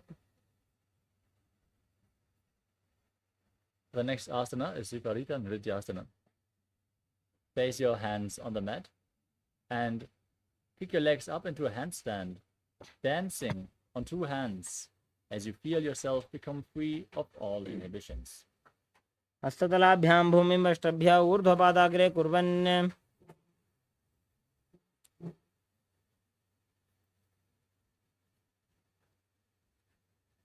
Next up is Kunjarasana. Stand with your feet separated. Place one hand flat on the mat and keep the other hand at your face as you visualize Swamiji in your inner space and breathe calmly through your nose in Sahaja Kumbhaka. अथ पक्षे महादेव कुञ्जरासनमुत्तमं करेणैकेन पादाभ्यां भूमौ तिष्ठेत् शिरःकरः.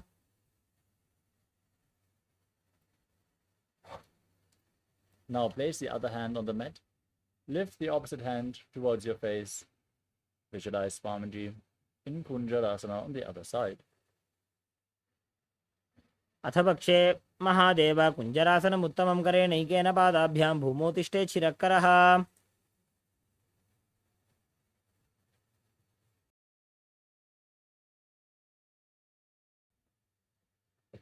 Next up is Kadambasana. Now squat down all the way. Keep your heels close towards your hip as you hold onto your ankles. Lift your feet off the mat and visualize yourself as a Kadamba tree, a pious tree that promotes a long life in Kadambasana. पार्ष्णिभ्यां भूमिं वष्टभ्य हस्तद्वयेन कुल्फौ धृत्वा तिष्ठेत् कदम्ब भवति.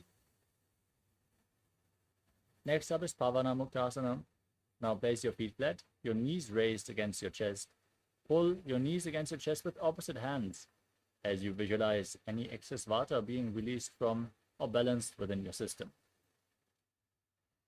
द्वयोस्तु पादयोः पाणिं लात्वा स्वस्वनितम्बके जानुनी वक्षसि साधुर्बभ्रतीकरबन्धनैः. The next asana is Chakorasana. Now lift one leg behind your neck. Place your hands to the side. Keep the other leg straight in front of you. As you lift your body up, gaze to your third eye and visualize yourself as a powerful source of energy. पूर्वतानं च दुष्पादपीठं वज्रासनं तथा चकोरक्रौञ्च शलभभुजङ्गमपि वृश्चिकम्. Next up is Dhanurasana 2. Now keep the left heel against the perineum. Hold onto the big toes with both hands and prana mudra. As you keep the right leg straight, lift the other foot towards your ear and visualize yourself as a bow. पादाङ्गुष्ठौ तु पाणिभ्यां गृहीत्वा श्रवणावधि धनुराकर्षकाकृष्टं धनुरासनमीरितम्. Next up is Ashtavakrasana. Now bring the left leg over the shoulder and Hook the right foot over the left as you extend your legs out to the side. Lean forward and balance on your arms, visualizing yourself as a flying crane in Ashtavakrasana.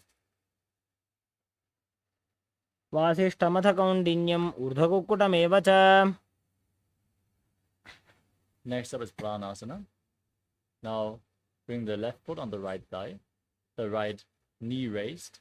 Bring the right shoulder beneath the raised knee as you push the left knee to the mat. Gaze up towards your third eye and visualize that you are immortal and able to exist solely from prana in Pranasana. एतत् प्रभेदं वक्ष्यामि करोति यस्य चामरः.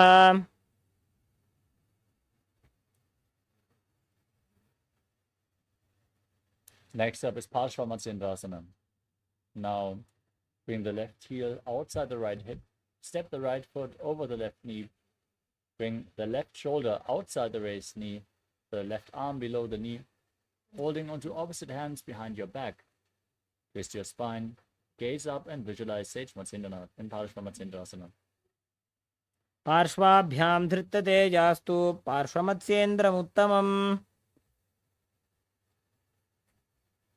Now repeat Chakrasana on the other side. Lift the other leg behind your neck. Hands at the side. Lift your entire body off the ground as you gaze up and visualize yourself as a powerful source of energy.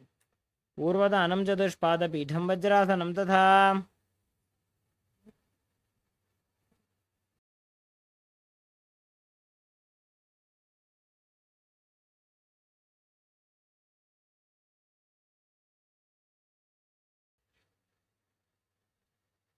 Now repeat Dhanurasana.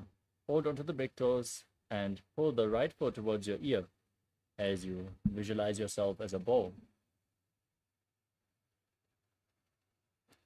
पादाङ्गुष्टौ तु पाणिभ्यां गृहीत्वा श्रवणावधि धनुराकर्षकाकृष्टं धनुरासनमीरितम्.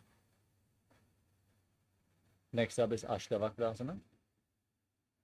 On the other side, now bring the right legs over the shoulder. Hook the left foot over top as you extend your legs out to the side. Lean forward, balance on your arms and visualize yourself as a flying crane. Still breathing in Sahadra Kumbhaka. वासिष्ठमथ कौण्डिन्यम् ऊर्ध्वकुक्कुटमेव च. Now repeat Pranasana on the other side. Keep the left knee raised, the right foot on top of the left thigh, the left shoulder beneath the raised knee. Gaze up. Visualize you are immortal and able to exist solely from prana.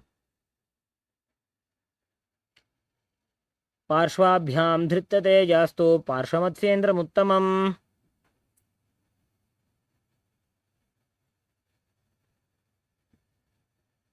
Now repeat Parshvamatsendrasana on the other side.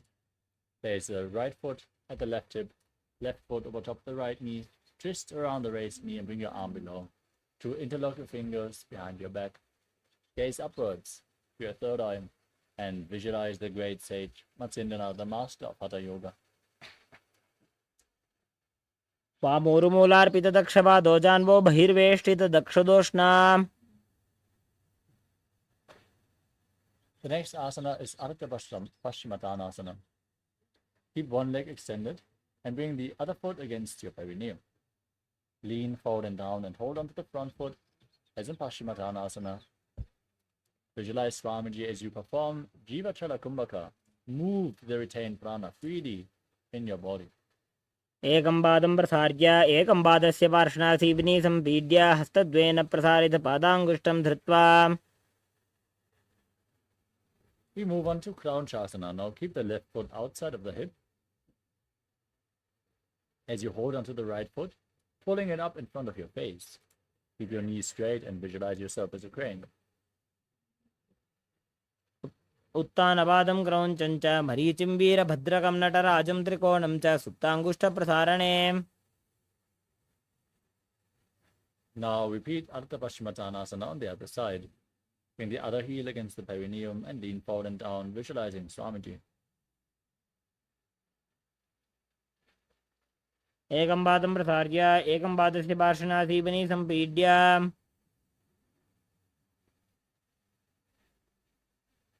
Now repeat Crown Shasana. Bring the right foot outside the hip. Hold on to the left foot with both hands and lift it up in front of your face as you visualize yourself as a crane, Krauncha and Kraunchasana.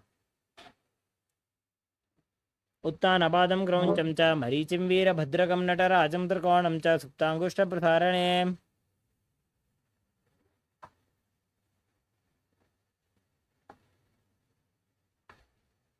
Next up is Swastikasana.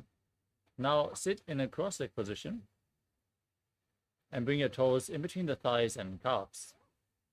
Gaze towards your nose as you keep your hands on the knees and embody peace, well-being, good fortune, and prosperity. Visualize a swastika in your inner space in Swastikasana. जानुर्वोरन्तरे सम्यक् कृत्वा पादतले उभे रुजुकाय समासीन स्वस्तिकं तत्प्रचक्षते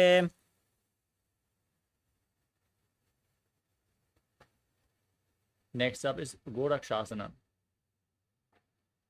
As you maintain the same posture, cover your heels with your hands.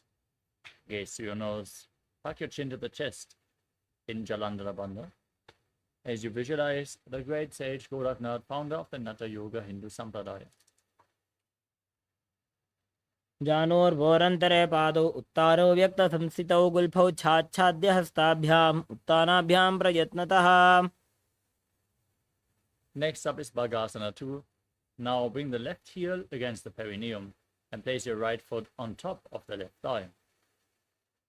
Gaze up towards your third eye. Visualize Swamiji.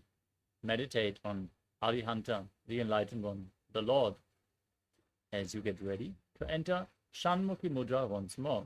Inhale as deep as you can and then shut your senses with your fingers. Close your mouth with the little fingers, your nostrils with the ring fingers, your eyes with middle and index fingers, and your ears with your thumbs. वामपार्श्वमुकुदं संस्थाप्य दक्षाङ्घ्रिवामजघने The next asana is Yogasana 2. Place your feet onto opposite knees and gaze to your nose as you place your hands on the ground beside you with your palms facing up. Gaze to the nose as you visualize Swamiji and breathe in Kakachandra Kumbhaka. Stick your tongue out, roll it up, and inhale through the rolled up tongue as you keep your mouth in the shape of the beak of a crow. Exhale through both your nostrils. Internally chant Om Nithyananda Paramashivoham in Yogasana 2. उत्तानो चरणौ कृत्वा संस्थाप्योपरि जानुनोः आसनोपरि संस्थाप्य चोत्तानं करयुग्मकम् Next up is Urdhva Kukkutasana. As you place your hands flat on the ground next to your body, lift your entire body off the mat and visualize yourself as a rooster as you balance on your arms. वासिष्ठमथ कौण्डिन्यम् ऊर्ध्वकुक्कुटमेव च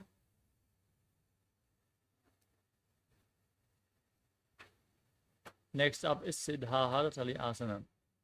Now bring your hands in between the legs, place them flat on the ground as you gaze to the nose. Don't lift your body off the ground, stay seated on the mat. Visualize Swamiji in your inner space and keep breathing in Kakachandra Kumbhaka. प्रथमपद्मासनकोकरे हस्तदो भूगोडासन्धिधरे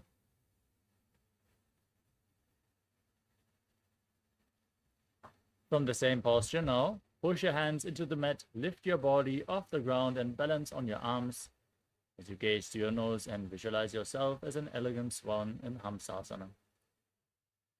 कुक्कुटासने स्थित्वा स्कन्धपर्यन्तं मूरोनि नीत्वा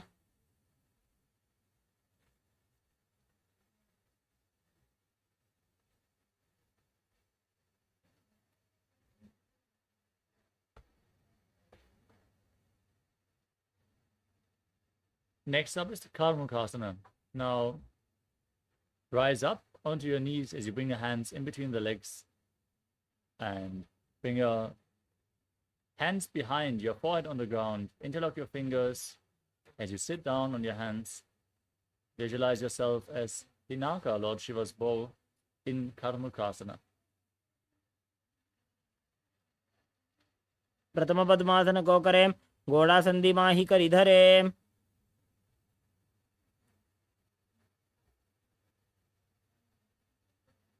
Next up is Kurmasana 2. In Padmasana, now bring your hands in between the legs and bend your elbows upwards so you can hold on to your shoulders. Balance as you visualize yourself as a turtle, having a stable body and mind to live for hundreds of years. By जंग पर दक्षिण पावा, दाई जंग परि by ल्यावा। From the same posture, now tuck your chin to the chest in Jalandhara Bandha. Gaze to the nose and rejoice, knowing you're sitting in Shiva's secret knot posture, cutting to all the knots in Granthi Bhedasana. अथ पक्षे नीलकण्ठ ग्रन्थिभेदासनं शुभं ज्ञात्वा रुद्रो भवे क्षिप्रं सूक्ष्मवायुनिषेवनात्। Now roll onto your back in the same posture. Hold onto your shoulders as you embody a turtle laying on its back. Gaze to your nose in Uttana Kurmasana. कुक्कुटासनबन्धस्थं कराभ्यां धृतकन्धरं पीठं कूर्मवदुत्तानमेतदुत्तानकूर्मकम्। Now rock your body back up. Sit in Padmasana. Now bring your hands in between the legs. Place the palm of one hand flat on the mat and hold the wrist of that hand with the opposite hand. Lift your entire body off the ground. Balance on one arm as you visualize yourself as a rooster in Pangu Kukkutasana. कुक्कुटासने स्थित्वा एकेन हस्तेन अन्यसमनिबन्धं धृत्वा। Place the other hand on the mat. Lift your body up. Visualize yourself as a rooster and breathe in Kakachantra Kumbhaka, repeating Pangu Kukkutasana on the other side. कुक्कुटासने स्थित्वा एकेन हस्तेन अन्यसमनिबन्धं धृत्वा। The next asana is Garudasana. As you sit in Padmasana, place your elbows on the toes. Interlock your fingers in Padasha Mudra. Rest your chin on the fingers as you press your thumbs against your throat. Visualize that you have gone beyond all greed and covetous. जानूर्भोरन्तरे पादौ उत्तानो व्यक्तसंस्थितौ कुल्फौच्छाच्छाद्य हस्ताभ्याम् उत्तानाभ्यां प्रयत्नतः कण्ठसङ्कोचनं कृत्वा नासाग्रमवलोकयेत् गोरक्षासनमित्याहुर्योगीनां सिद्धिकारणम्।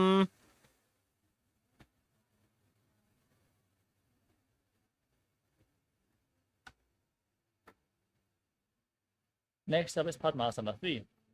Now, sit in Padmasana. Keep the right hand over the left, palms facing upwards in your lap. Sit in a meditative space as you gaze to your nose. Engage all the bandhas. Visualize Swamiji in your inner space.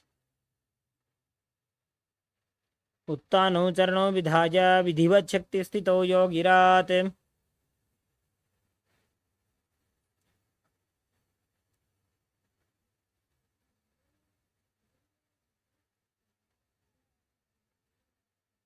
Next up is Padmasana 4. Now place your hands on the respective knees. Gaze to your nose. Visualize Paramashiva in your inner space as you perform the Mula Bandha and internally chant Om Nithyananda Paramashivoham in Padmasana 4. एतत् पद्मासनं कुर्यात् प्राणवायुप्रसिद्धये शुभासनं सदा ध्यायेत् पूरयित्वा पुनः पुनः पूर्वमूले वामपादं पुनस्तद्दक्षिणं पदं वामोरे स्थापयित्वा च पद्मासनमिति स्मृतम्। We move on to Karmukasana 2. Now keep the left hand on the left knee and hook the index and middle finger of the right hand around the right big toe.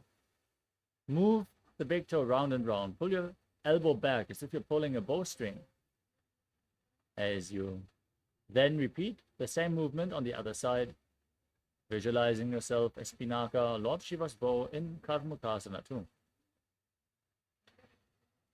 अथान्यासनमावक्ष्ये योगपूरकरक्षणात् कृत्वा पद्मासनं पाद अङ्गुष्ठजङ्गयोस्थितं हस्तमेकं तु जङ्गाय कार्मुकं कूर्परोर्धकं पद्मासने समाधाय अङ्गुष्ठं परिधावयेत्.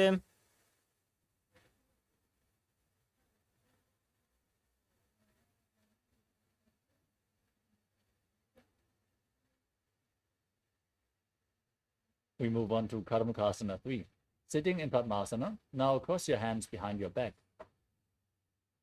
Hold on to the big toes in Prana Mudra. As you visualize yourself as Pinaka, Lord Shiva's bow, engage all the bandhas and gaze to your nose as you keep breathing in Kaka Chandrakumbhaka. कार्मुकासनमाक्षित्य उदरे पूरयेत् सुखं तदवायुर्वसो जाते कालेन सूक्ष्मवायुनां कृत्वा पद्मासनं मन्त्रे वेष्टयित्वा प्रधारयेत् करेण दक्षिणो नैव वामपादान्तिकं ततम्.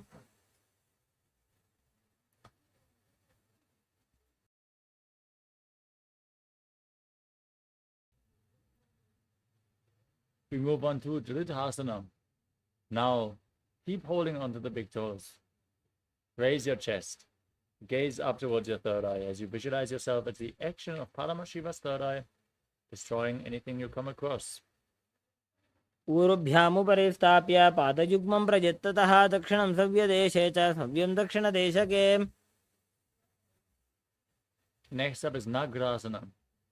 With your arms crossed behind your back, holding onto the big toes, roll onto your back. Lay flat as you gaze to your nose. Visualize yourself as a snake and breathe calmly through your nose in Sahadra Kumbhaka. Lead the Kundalini Shakti along your spine and hold the prana in the individual chakras on and off. प्रथम पद्मासन कोठाने दोवो हाथ पाछाने आने पाद अंगूठा पकड़े आनी सोबई कहुन्या कुल्या पानी. Next up is Kandukasana. Now, free your arms and legs. Pull your knees up towards your chest.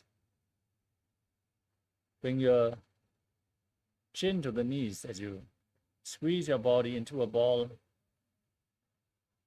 in Kandukasana. वेत्रासने स्थित्वा हस्तपादान् निष्कुष्य ऊर्ध्वं नयेत् पृष्ठवंशेन भूमिं पोथयेत् कन्दुकासनं भवति. Now place your feet flat. Interlock your fingers around your neck and breathe calmly through your nose as you gaze to the tip of the nose and visualize Swamiji in Urutta Pavanasana. प्रथमे सूधो सैन्य करावे गोड़ा उभा राशि मिलावे Gulf माहिला अंगुष्ठ doji करे एक समेल रसोजी.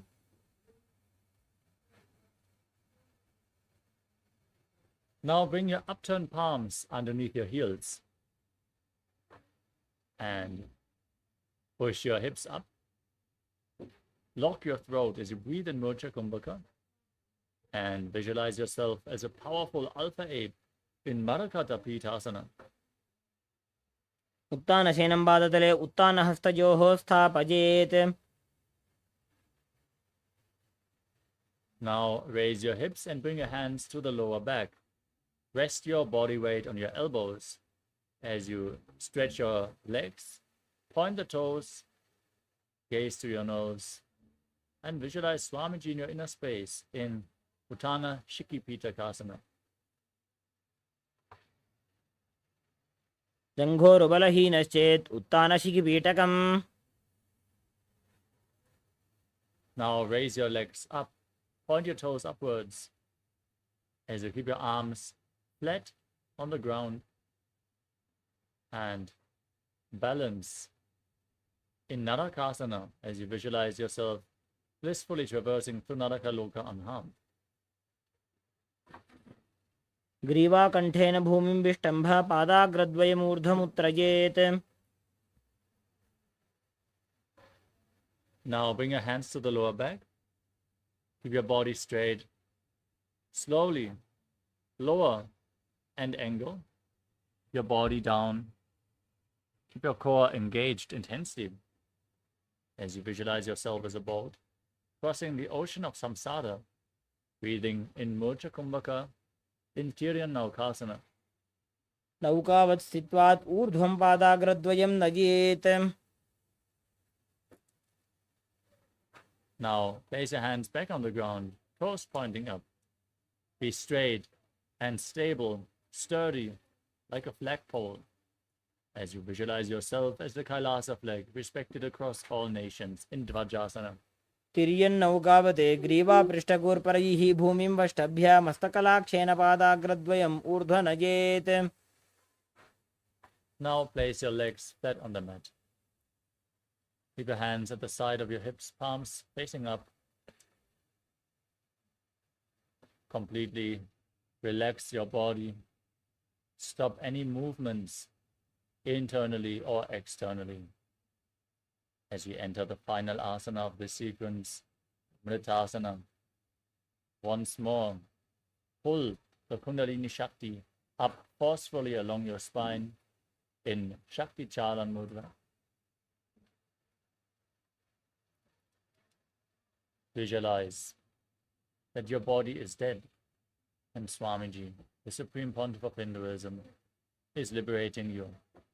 Internally, chant the Mahavakya, Om Nithyananda Paramashivoham.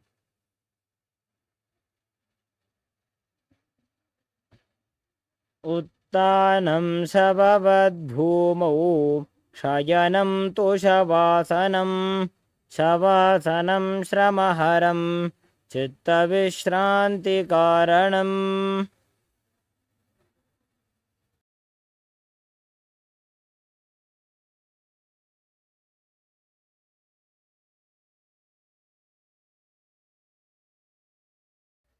Completely relax your body. Disconnect from your toes. Completely remove yourself from your feet, your ankles, your thighs, your hips, your stomach, your chest. Move upwards along your spine. Slowly.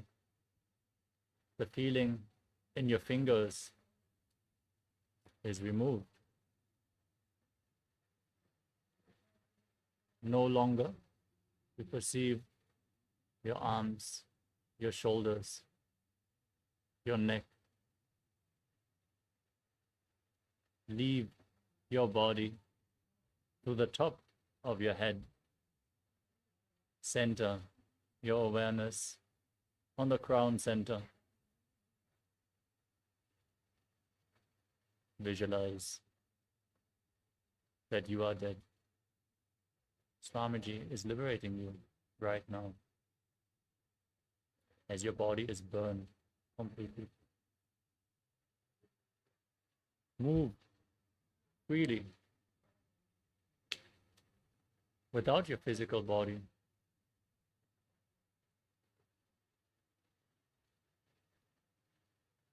As Swamiji is taking you higher and higher to the higher lokas, the different vertical time zones.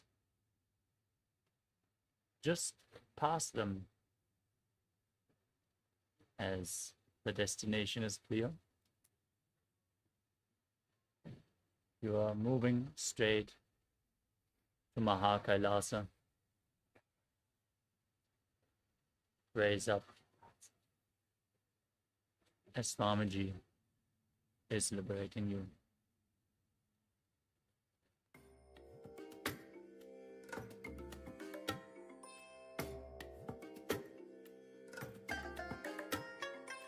I bless you all. Let you all open all your three eyes and manifest the powers of MahaParamashivoham. Om Nithyananda Paramashivoham. Om Nithyananda Paramashivoham.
Slowly return to your physical body. Feel how you return to the tip of the toes. Wiggle your toes and your fingertips. Rotate your feet and your ankles.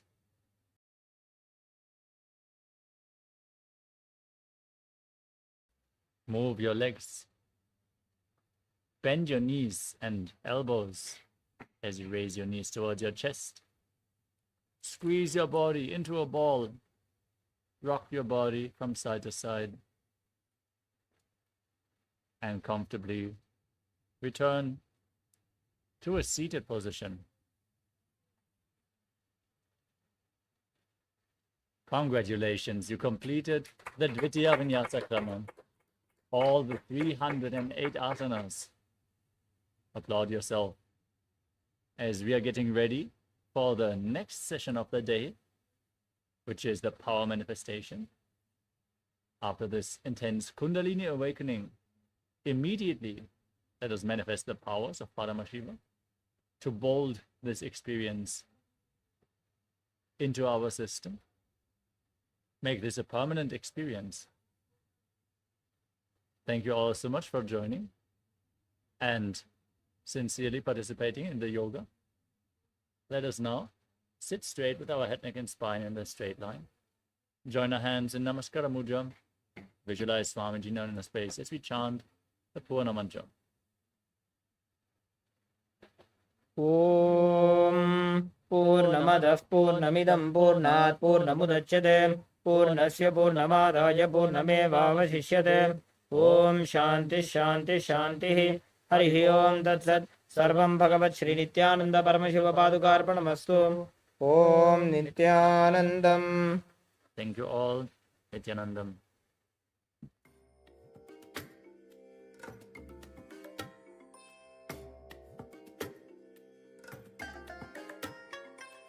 I bless you all.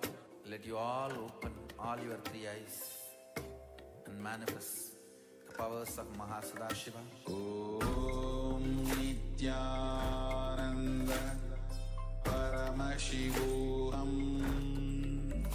Om Nithyananda Paramashivoham. Om Nithyananda Paramashivoham. Om Nithyananda Paramashivoham. Om Nithyananda Paramashivoham. Om Nithyananda Paramashivoham.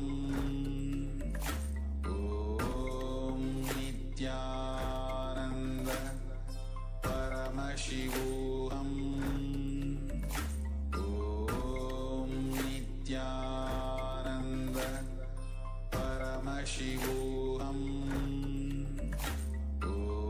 Om Nithyananda Paramashivoham.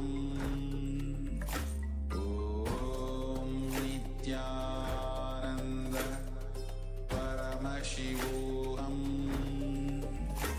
Om Nithyananda Paramashivoham. Om Nithyananda Paramashivoham.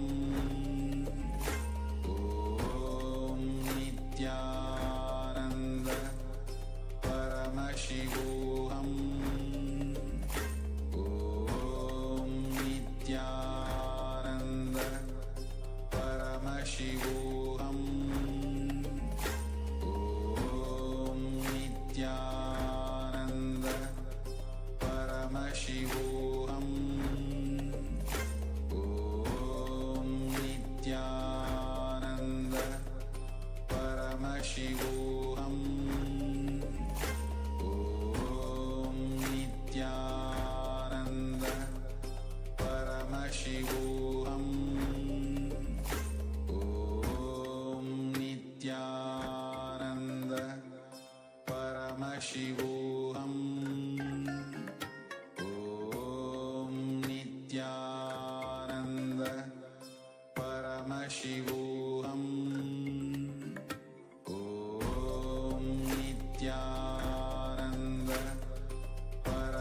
Paramashivoham.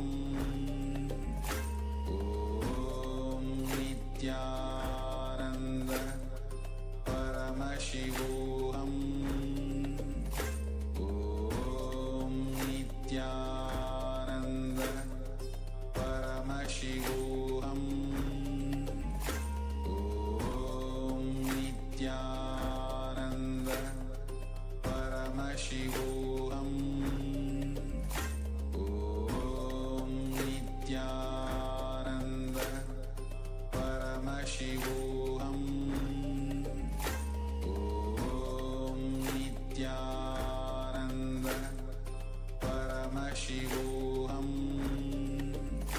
Om Nithyananda Paramashivoham. Om Nithyananda Paramashivoham. Om Nithyananda Paramashivoham.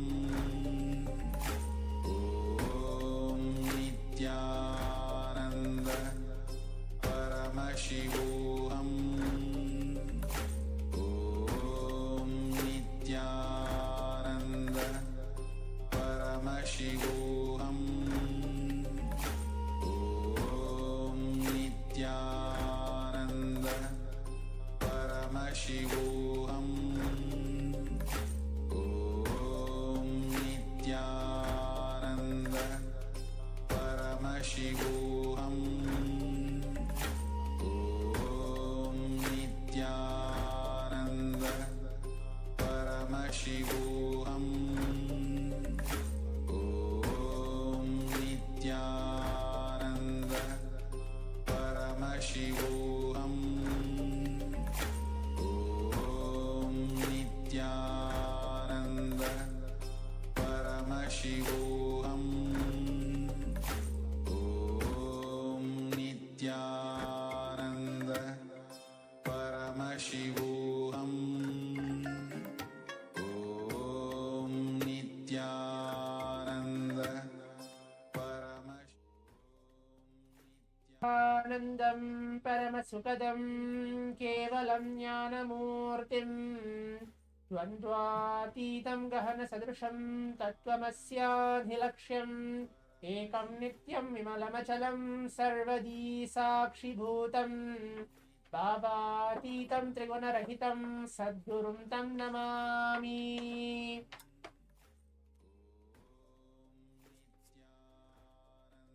Yes.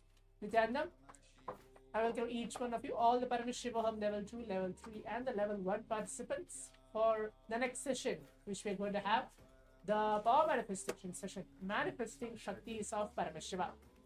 So in such a wonderful session which we had, that we have been manifesting the yoga within our body, the Pratama Vinyasa Krama and the Dvitiya Vinyasa Krama, the full 308 asana sequence. Now, as we're entering into the second week of this entire Paramashivoham level 3, today's 11 today, let's do something completely new for this power manifestation session. So what's that something new? Just before that, requesting all the participants to please turn on your cameras and please be seated. Please bring your iPads, pen and paper, and settle down in that very space of oneness, that very space of receiving Paramashiva within you. So today we are going to have completely 10 different rounds, or maybe 8 different rounds. 8 to 10 different rounds. Quick, intense, powerful third eye manifestation. What we're going to do is we're going to see numbers blindfolded. Hope all the participants able to get along. Chandrasekhar, Ezekiel Franco, Chaikot, many other participants as well. Please turn on your cameras and please be seated. We're going to have 8 to 10 different rounds of seeing numbers blindfolded. It can be 1-digit number, it can be 2-digit number, it can be even more than that. So please blindfold yourself now. Please close your eyes. I'll be reciting the Shastra Pramana and the translation, and then we'll be entering into the quick manifestation. कपालान्तर्मनोऽन्यस्य तिष्ठन्मीलितलोचनः क्रमेण मनसोधाद्यात् लक्षयेल्लक्ष्यमुत्तमम्. The translation goes is by fixing the mind on inner space within the crown center and sitting stably without any movement, having your eyes closed in succession. By that stability of the mind and inner space, through the power of the third eye, one directly sees the ultimate goal, Lakshya, by having vision beyond the sight that reveals any object or place, attaining the space of oneness with the source, Paramashivam. So now requesting all the participants for being seated here, watching us live from YouTube, various social media platforms, sitting as in a various Zoom rooms, all the Paramashivoham Zoom rooms. Please blindfold yourself as we're entering into the rapid, quick, intense, powerful manifestation of seeing with your eyes blindfolded. At least it's going to be 8 to 10 different rounds. For the past 10 days, maybe the first week of the program, we have been manifesting colors, pictures, numbers, shapes, scenes, Swamiji, maybe 1 or 2 rounds as well blindfolded. Now this time we're going to take it a bit higher. Bring the intensity of the powers into your very being itself, so you can raise your consciousness to the space of Paramashivatva. Please keep your eyes closed. Remember Swamiji in your third eye.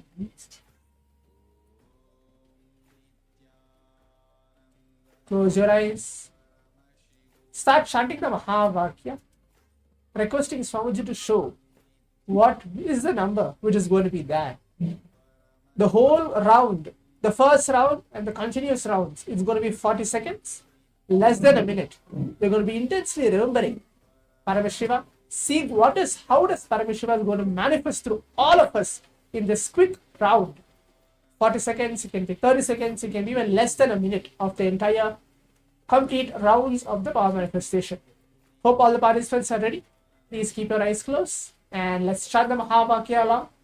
Om Nithyananda Paramashivoham. Om Nithyananda Paramashivoham.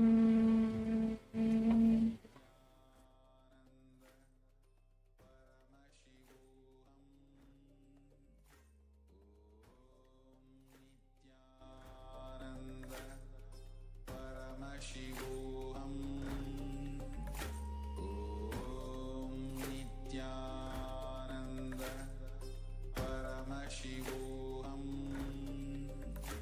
Om Nithyananda Paramashivoham. Om Nithyananda Paramashivoham.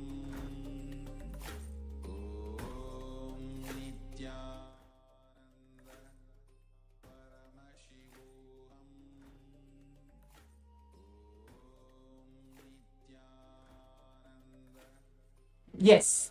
So now requesting all the participants to relax, take off your eye bands. Please open your eyes. Slowly open your eyes. Now let's quickly, we have 10 to 20 seconds left to pen down all your answers. You can type out your answers. What is the number which Swamiji showed you? Ezekiel Franco, Chaikun, Chandrasekhar, please be seated. Do not move your camera. See what is the number did Swamiji show you in this round of this power manifestation, the first round.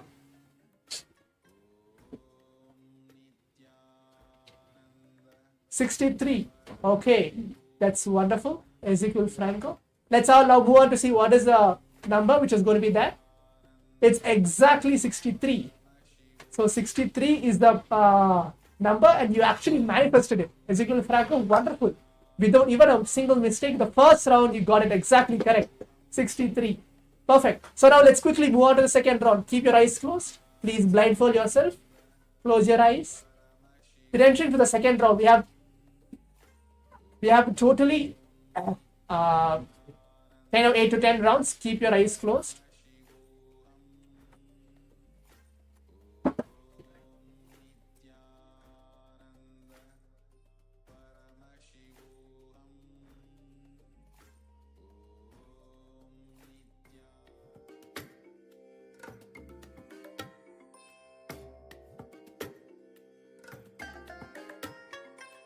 I bless you all.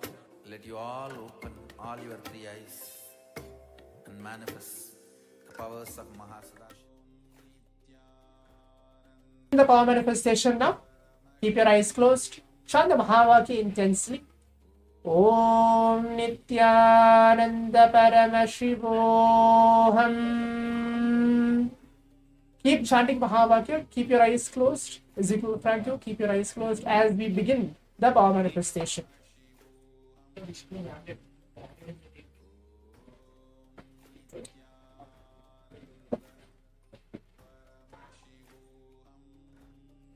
Huh?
The physical layer, how you create it. If you remove the engraved memory completely, you will lose both the energy and the picture. But when you work on the Annamaya Kosha, the memory's energy will be there, but the pictures will disappear. So that means the vasana. The vasana is literally, in Sanskrit, vasana means smell. That will be removed, but Shakti or the power of the samskara will stay with you. Vasana refers to the object that created the samskara in the first place. It is like the seed. Shakti is the power of the samskara.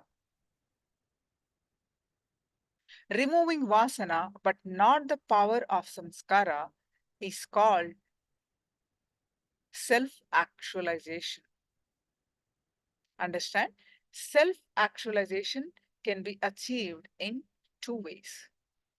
By completely removing the samskara and the energy. This is the path of renunciation. Or by having the energy but not the vasana. This is the path of self-actualization. Now, by working on the Anandamaya Kosha, you will be having the power, but not the pictures. The Vedic way of putting the theory of evolution is the most beautiful way. Understand? Charles Darwin missed an important point in the theory of evolution. If Darwin had caught a little bit of the energy of enlightenment, the whole history of the West might have been different.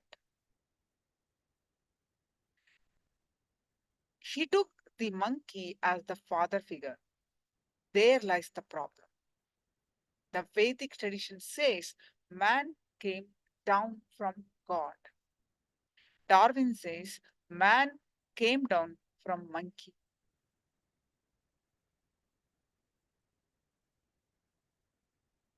The throne is given to God in one tradition and to the monkey in another tradition. Whoever you put on the throne, you will remember and live like them. That's why Darwin missed the game. He did not catch the exact thread. Again, Sigmund Freud, after 40 years of research, concluded that human beings as such can't be helped or healed. After 40 years of research, he said that. The problem is he did not get a single enlightened specimen to work with. He worked only with patients and with sick people who had not experienced the flowering of enlightenment and hence the totality of being a human. So he was led to conclude that that was the normal state. He concluded that man as such was sick and hence can never be helped or healed.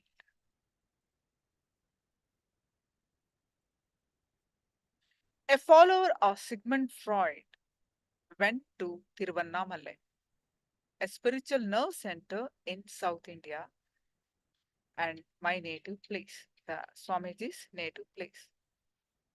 He was afraid to meet enlightened master Ramana Maharshi and so came away without meeting him. He writes, I was afraid I would be lost in his presence. I have done too much research and I have too much investment in my beliefs. All my beliefs might disappear if I meet him and sit in his presence. Just see his mind game. It clearly shows that he was not a true scientist. He was just a marketing person, one who sells himself, not one who works for the truth. Understand, if you are a scientist and you sign on agreement with a company, you are completely bound. The moment you sign an agreement, you give up your freedom to research the real truth. Then you are no more scientist. You are not a true seeker.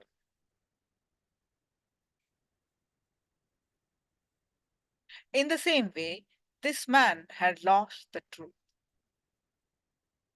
In olden days in India, there was a taxi which you had to push half the distance and the half it would go by itself.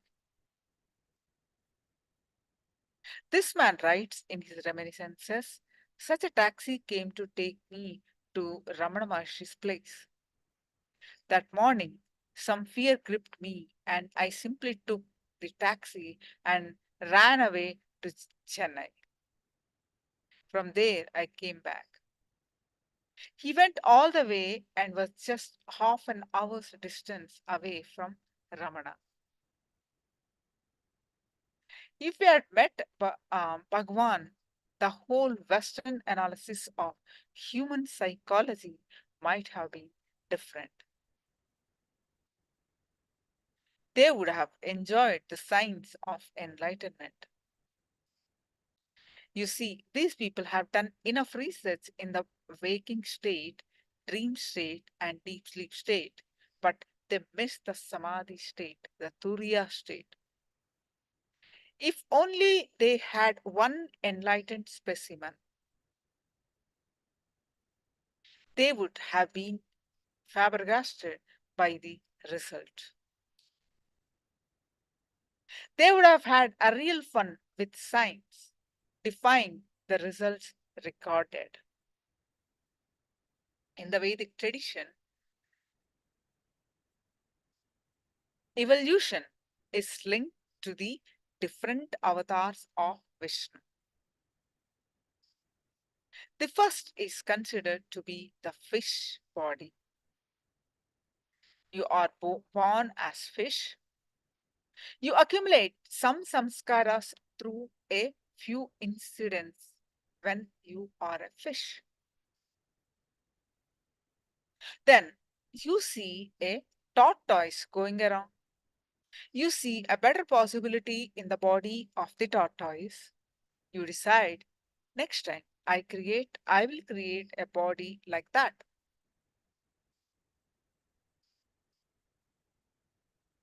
A tortoise can live in water and on land. Then, when you are in the tortoise body, you see a better and better body, like that of a pig or some other animal. Then you decide, next time I create a body, I will create that kind of a body. So when you die, you create the next level, that is the pig body. As this cycle happens, you evolve and also collect different engrams or the samskaras every time you take birth anew. You raise the frequency of the system or the body every time you are given a chance to create or design. The same sequence you can see in the incarnations of Lord Vishnu as well.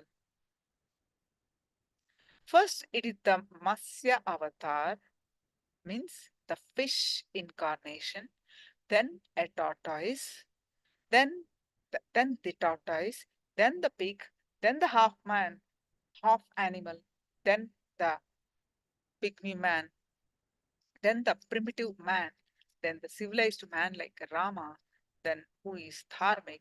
Lastly, even beyond civilization, there is the civilized Purna avatar, the completely enlightened being who is not bound by any rules and regulations, who is just radiating joy, energy, and enlightenment. It is this evolution that happens in man also. Step by step, different kinds of beings happen. At every stage, you collect samskaras and design a body. When you are given an option in a better way. This is the process of the evolution of the physical body and the intelligence of evolution.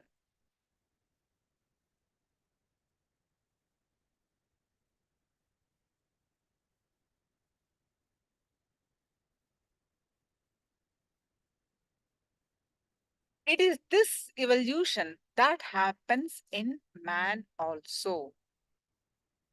Step by step, different kinds of beings happen. At every stage, you collect samskaras and design a body when you are given an option in a better way. This is the process of the evolution of the physical body and the intelligence of evolution.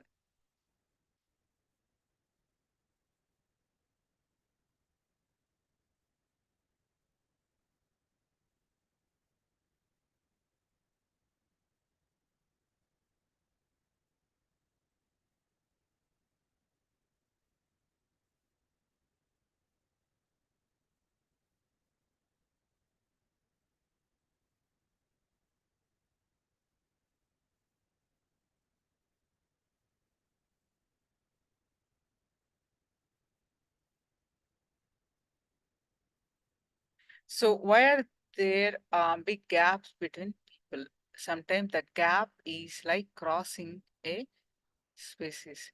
Yeah, so it is their decision to evolve. It is not automatic.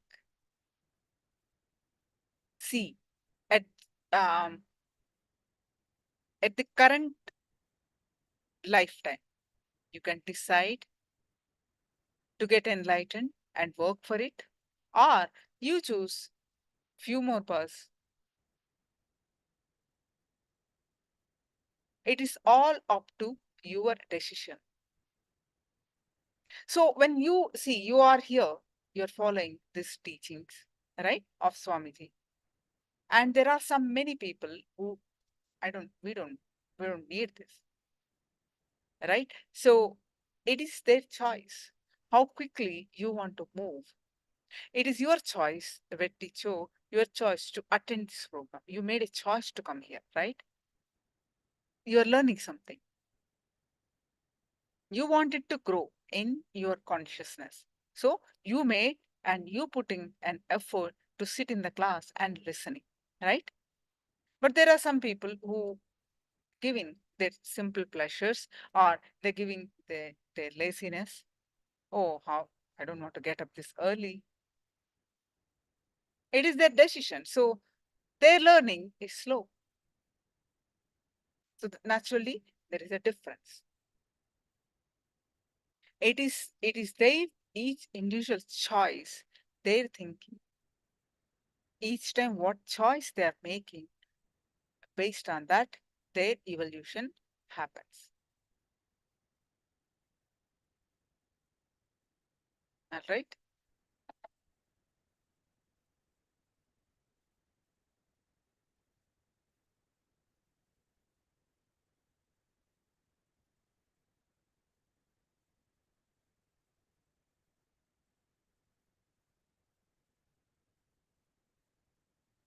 Ramakrishna Paramahamsa says of himself, even seeing me is like a glimpse of enlightenment for a person. He used to go to Calcutta in a horse carriage. He lived in a very joyful life, picnicking, going out, jumping, dancing, etc. He did not undertake the responsibility of a mission during his lifetime. Ramakrishna Mission was not created by Ramakrishna. He initiated around 60 disciples.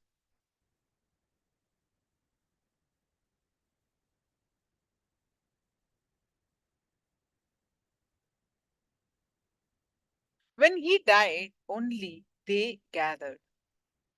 He says, even if someone sees me accidentally, they don't even have to understand that I am enlightened. Even if they just see me casually, they are blessed. You might think, how can that be? It sounds too egoistic. It is like me saying that if my car is standing at the signal and another car comes next to my car, if the person in the other car just happens to turn and look at me, he is blessed. He doesn't have to understand that I am enlightened. He doesn't even have to think that I am a holy man. Just a casual glimpse is enough. Ramakrishna says he is blessed. How can that be? When you understand how to design your body after death, you will understand this statement.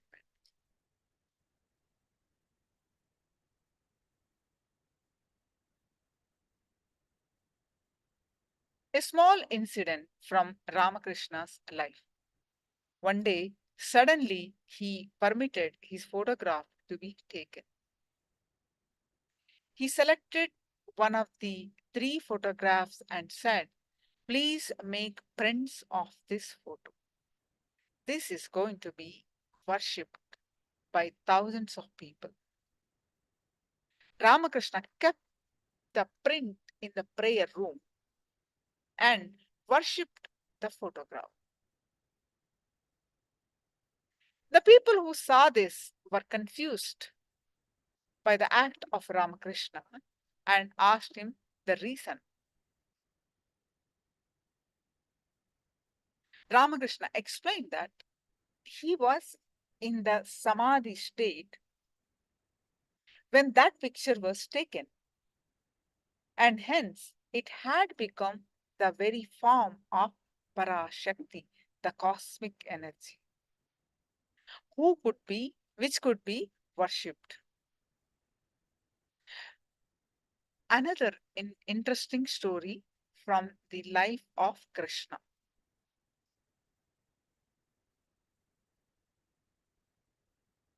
Once Krishna and Arjuna were walking in the forest. After the Mahabharata war was over, suddenly Arjuna said, "Krishna, you told me so much in Bhagavad Gita during the war. You delivered such beautiful aphorisms. But because I was feeling deeply troubled at that time, I am unable to remember them all clearly. Can you please repeat it to me now?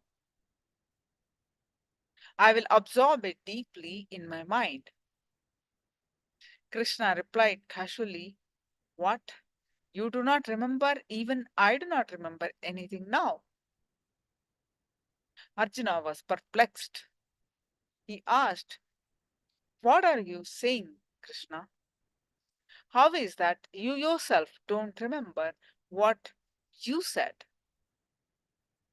Krishna replied, "Yes, Arjuna, I would have remembered if I had told you all the Shastras, Sutras myself."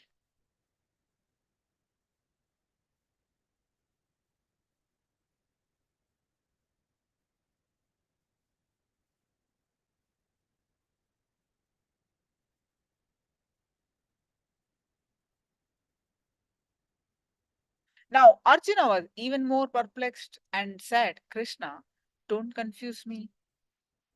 It is you who told me 700 verses during the war.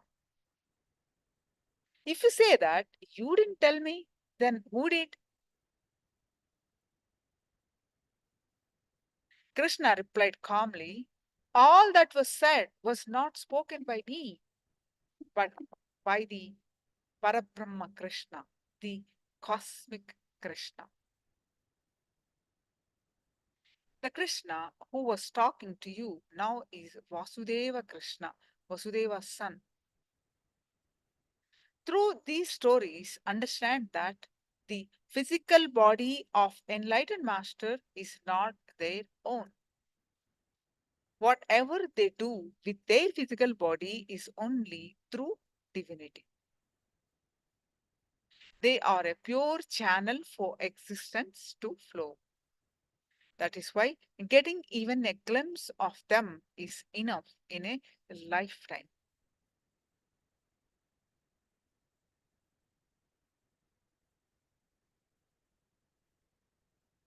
Understand? Whatever samskaras you collect when you are alive gets recorded in you. Even if you have not paid conscious attention while collecting them,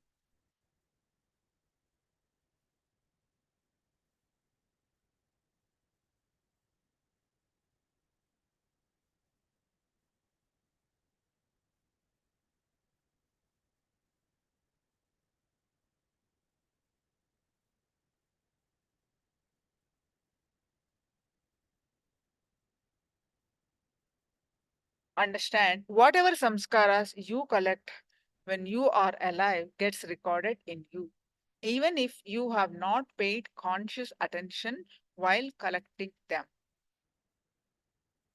For example, let's say that you were driving your car and on the way, some accident or some loud expression of grief was happening in the road. You did not really observe much, you just drove past quickly. Consciously, you may not have been registered the car number, the color of the clothing of the person, or the face of the person who was involved in the accident.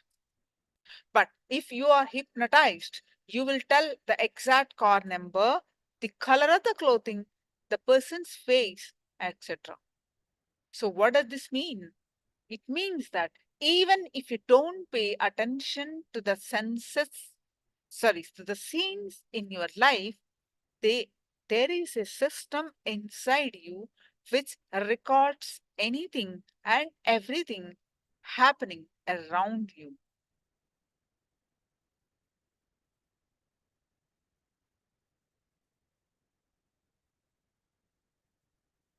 Anything happening around you is getting recorded inside. When you leave the body, all the things which gets recorded in your life will recorded in your entire life will replay in front of you.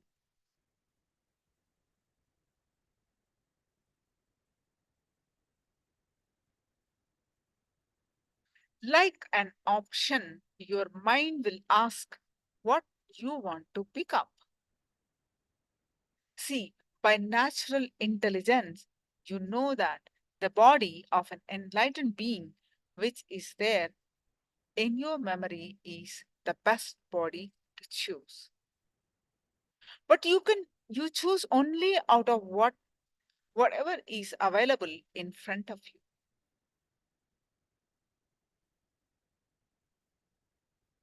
When you are living as a fish, if you have seen a tortoise even once, you will choose only tortoise.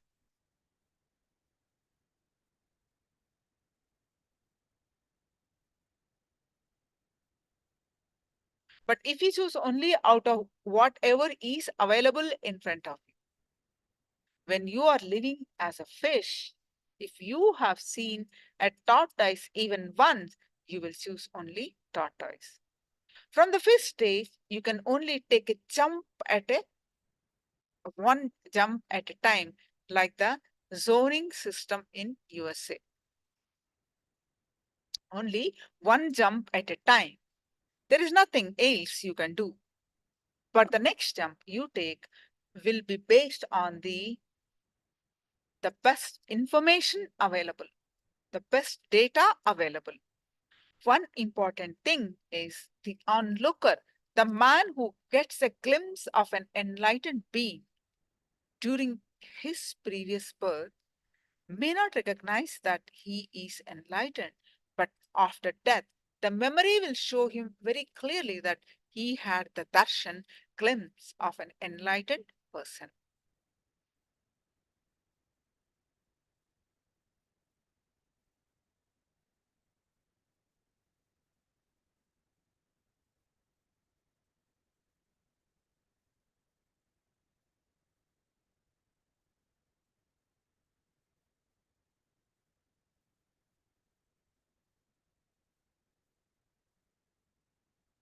So this happens because that memory alone will shine. At the time of death, that will be in multicolor, while everything else will be black and white. Okay, so now post your questions. Any questions? Please post it now.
Any questions? Please do let me know.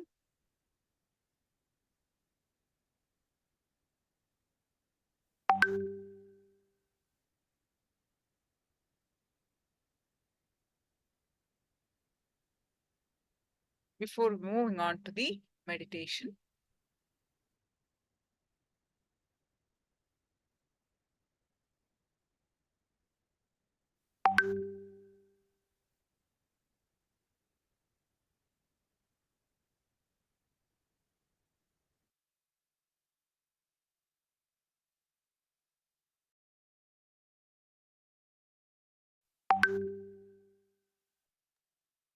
yes, now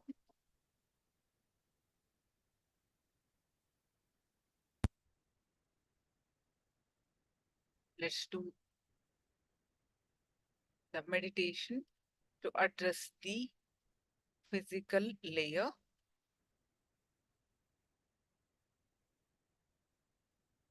It's a very simple and powerful meditation.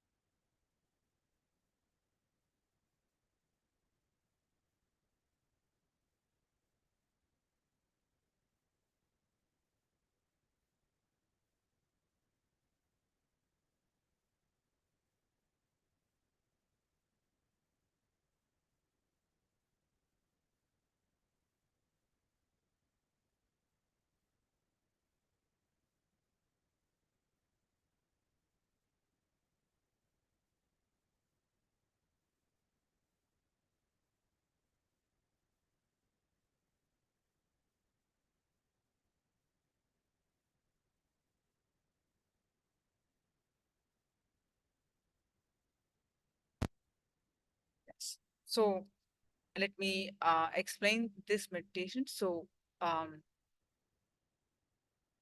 once you understand this process, this technique, we can do it. You just need, it's a standing meditation. If you cannot stand, you can sit and do. Stand with 1.5 feet distance between your feet.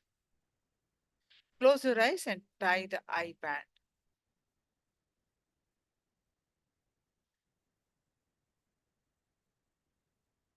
Just stand with 1.5 foot space between your feet.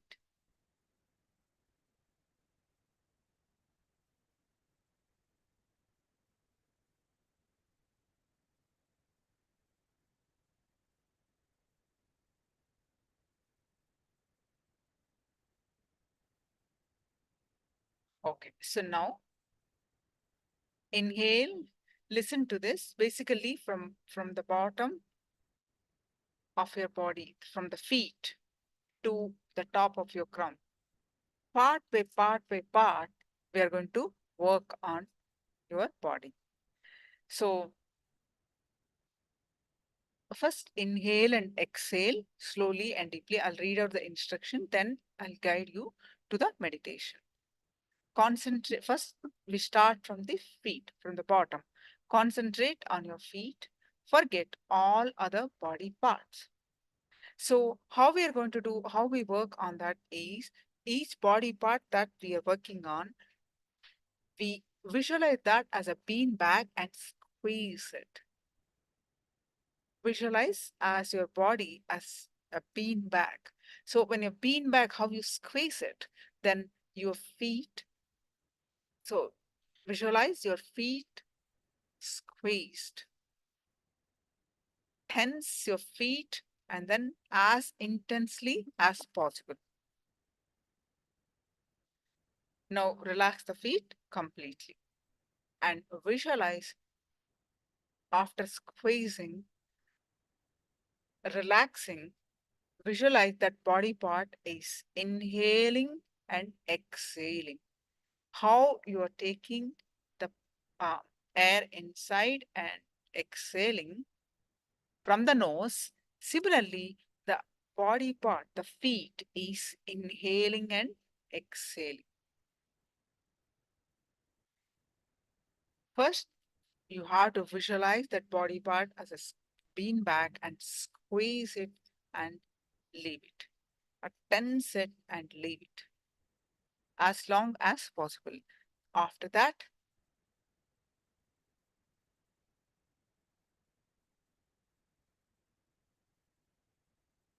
in that body part is inhaling and exhaling.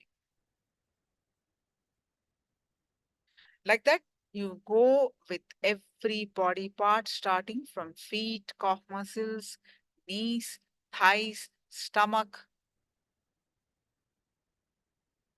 chest, hands, back, neck, your face, eyes, nose, and crown. So like this, each body part you have to go. Is it clear? Instructions are clear. So please post it if you understand. Yes.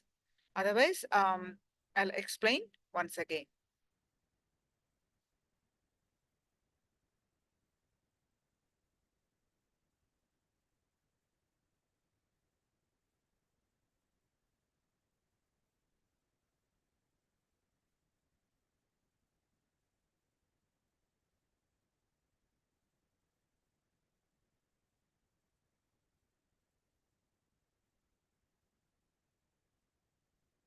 Yes.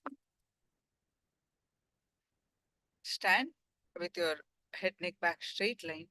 Close your eyes and tie your eyes with eye bands. Now inhale and exhale slowly and deeply.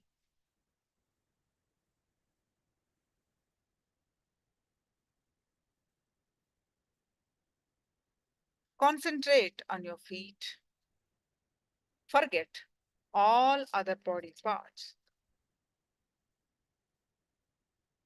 Tense your feet. Visualize your body as a beanbag. Tense your feet as intensely as possible. Squeeze your feet as intensely as possible.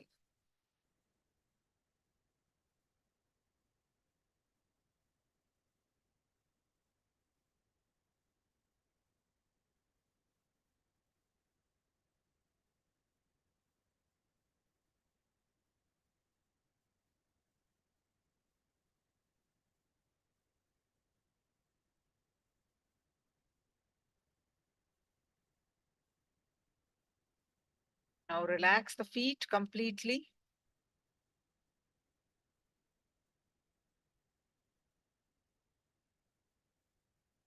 Next, tense your calf muscle up.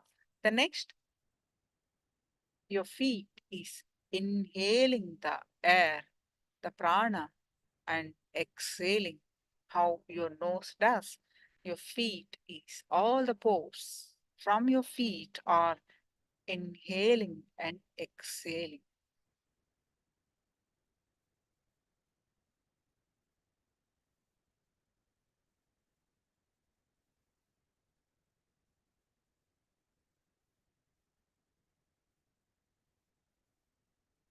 Next, tense your calf muscles as intensely as possible.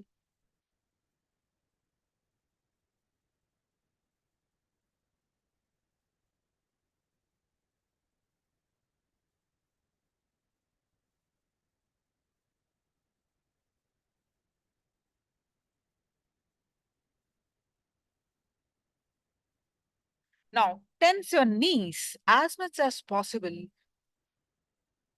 to the point of pain.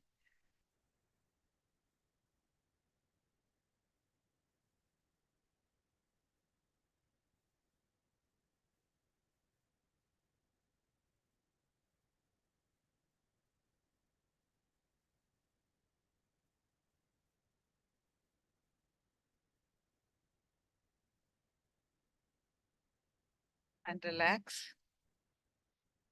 Now, visualize your knees are inhaling and exhaling.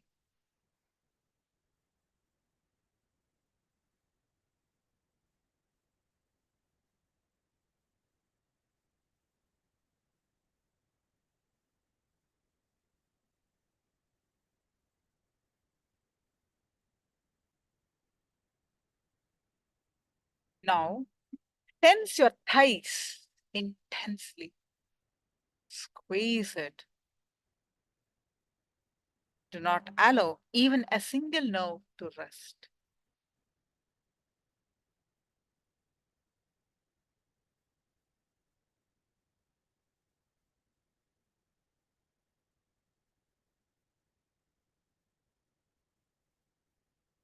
And relax. Now, visualize inhaling. Your thighs are inhaling and exhaling.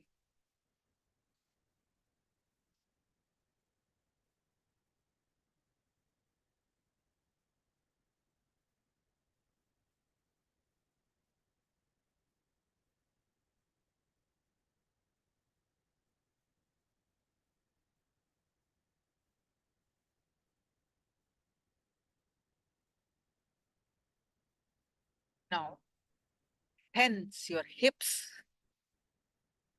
Visualize their beanbag and squeeze it as intensely as possible.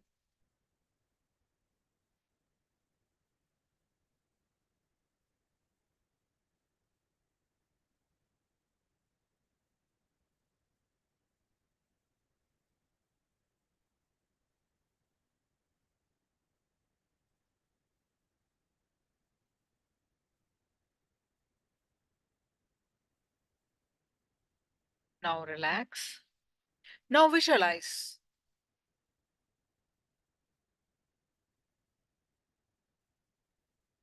It's inhaling and exhaling.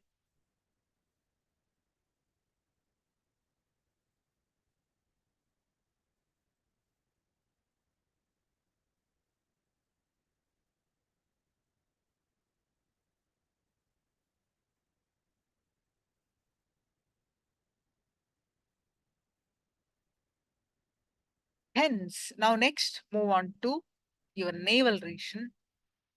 Visualize it's a bean bag and tense or squeeze it as intensely as possible.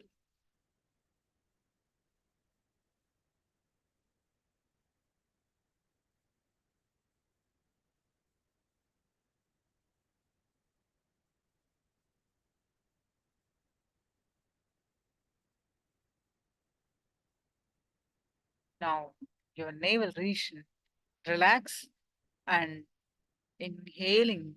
The navel region is inhaling and exhaling.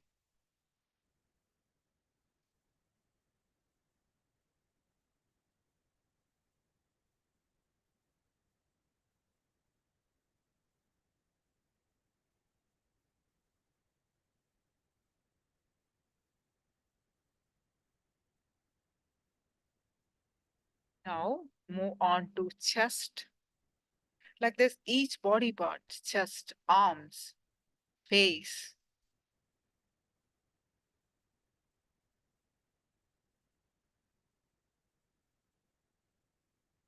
neck, first neck and then face.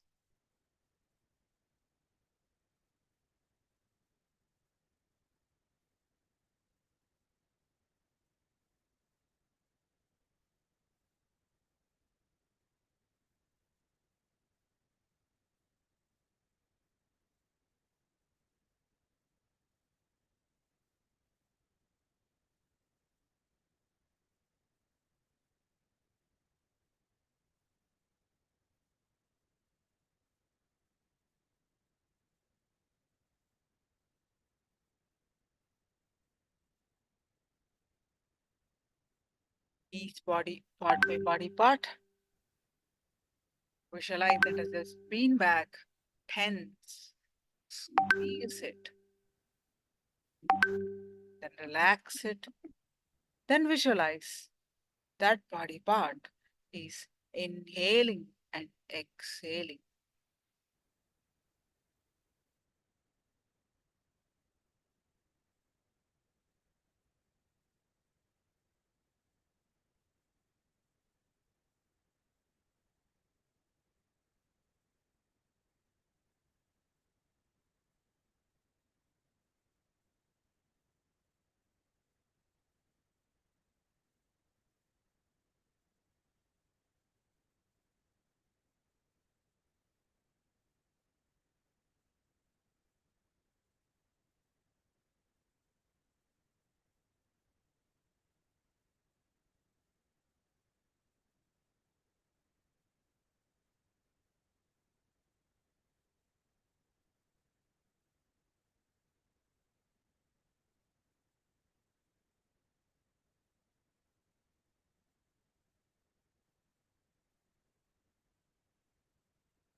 Move each body part by body part. Same step, repeat for each body part.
Intensely tense each body part by body part. Squeeze it like a bean bag and relax it. Then visualize that that body part is inhaling and exhaling.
Few more minutes.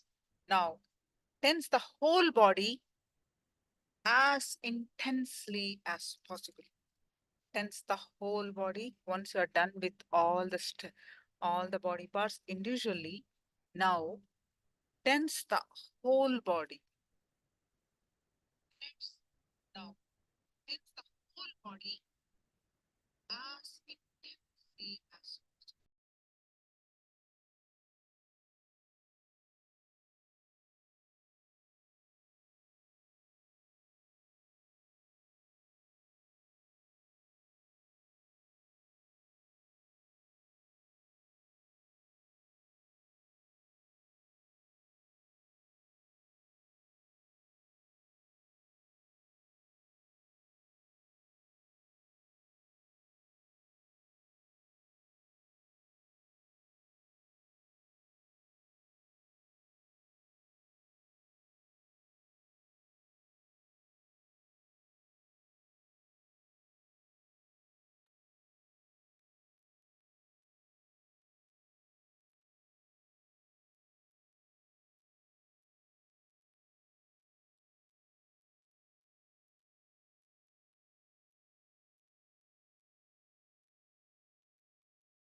intense as much as possible, as intensely as possible.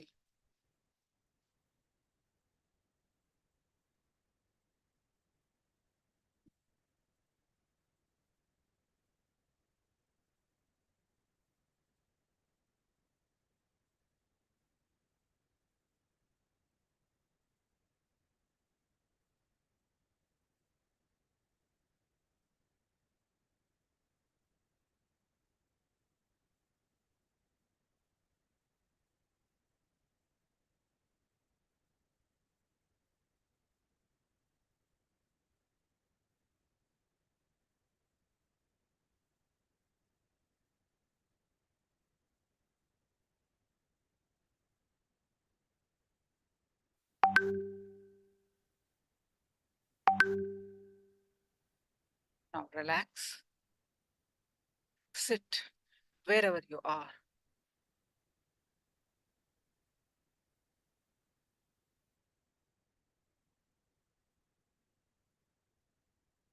Visualize and start inhaling and exhaling through the whole body.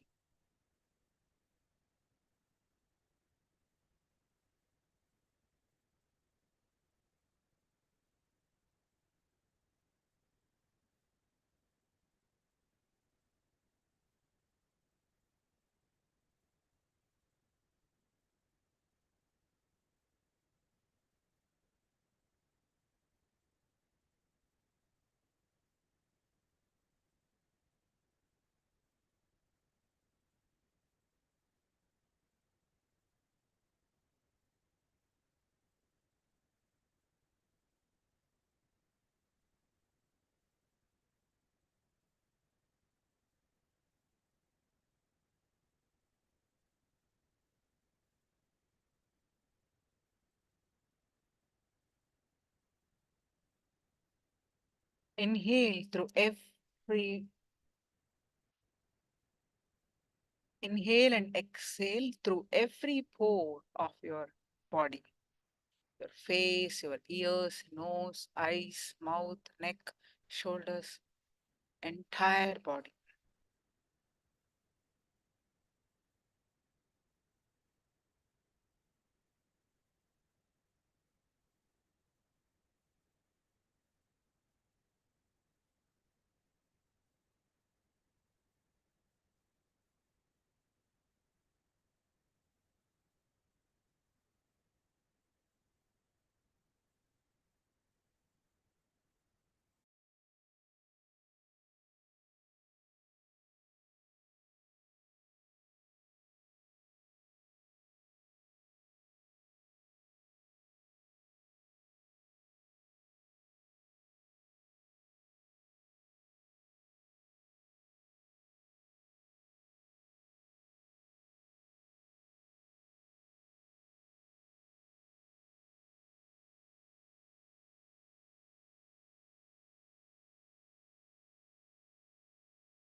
Yes.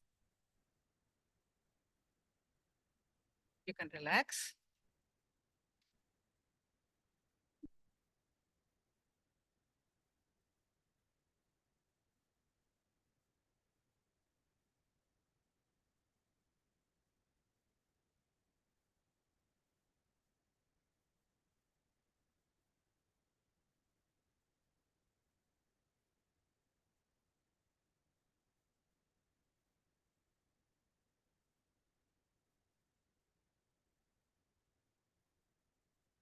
You can share your experience. How do you like this meditation? You can do this even for few minutes every day.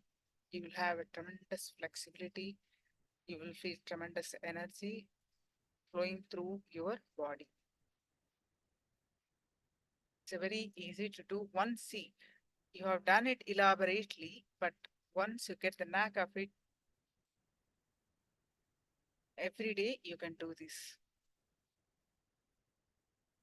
You can share your experience.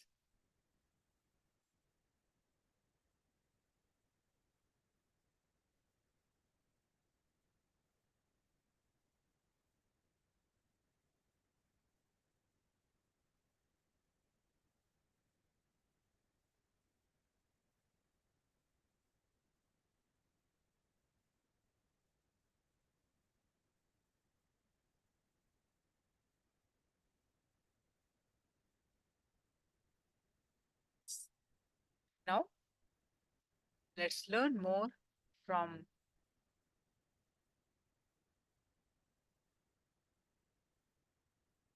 about the physical body from Swamiji's own voice before we moving on to our next layer, Pranamaya Kosha.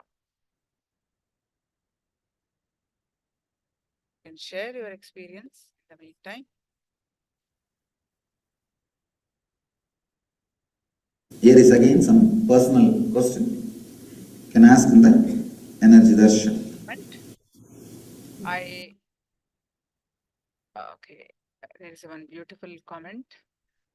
The moment I tightened my whole body and then relaxed, it seems to release a lot of negative energy. Yes, that's absolutely right. You got a very powerful breakthrough, ma. Very powerful breakthrough. Yes, let's continue to watch and then we will move on. Let's enter into the sutra. Devi, enter etheric presence, pervading far above and below your form. This is a Nitya Sutra. Means you are supposed to internalize and practice whole day, morning till night.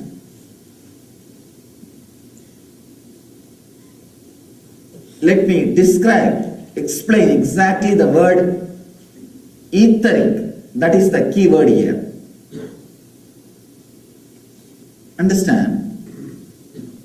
You are not just the body as you think. It is only one part of you. Physical body made out of flesh and bones is one part of you. There is a second layer. The air which you inhale and exhale. Understand? The prana which goes inside and comes out.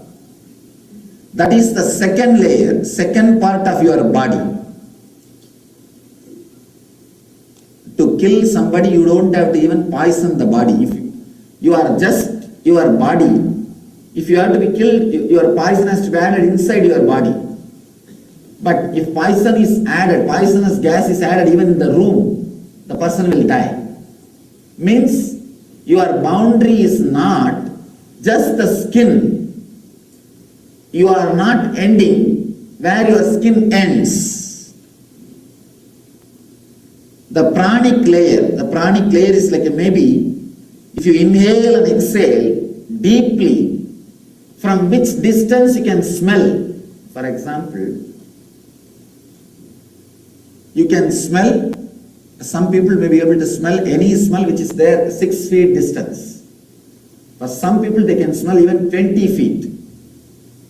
For some people, fortunately, who kept the nose very sharp in the young age, if you are not suppressed, your nose will be very sharp. Your sense of smell will be very sharp. They can smell even 70-80 feet.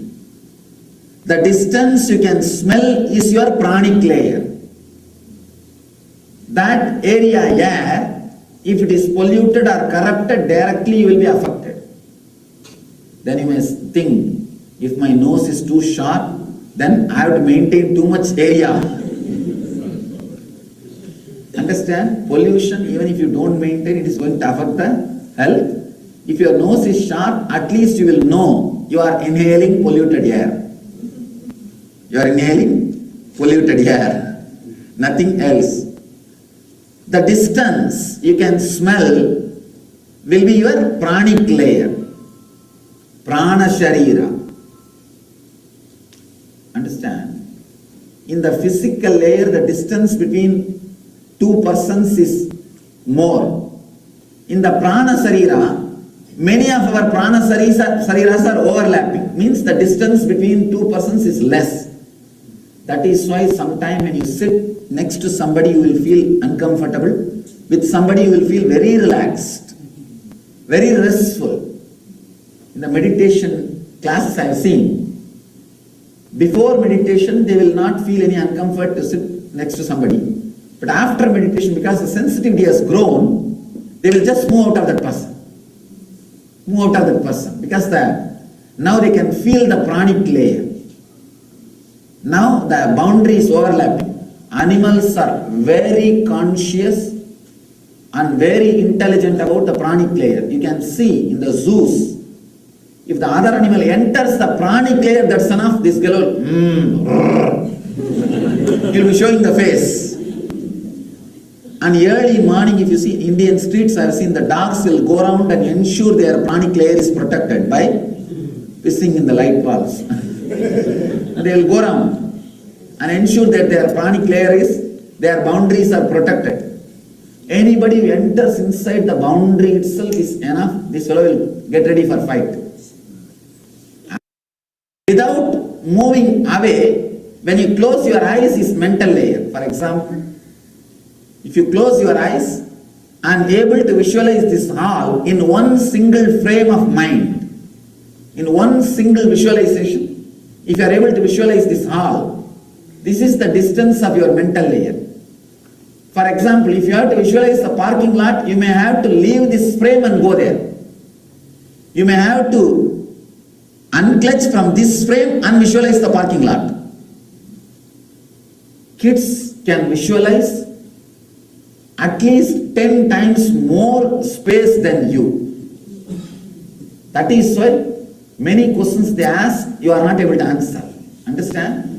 If you are in an open space, if you are in front of an ocean or a vast hilly region, how much area you can visualize? You may be able to visualize some 30-degree vision. This much area only you will be able to visualize in one picture in your heart, in your inner space. If you have to visualize the other side, you have to move this out. Only as a second thought or as a second visualization only you can visualize. But with the kids, they can easily visualize 120 degree. 120 degree.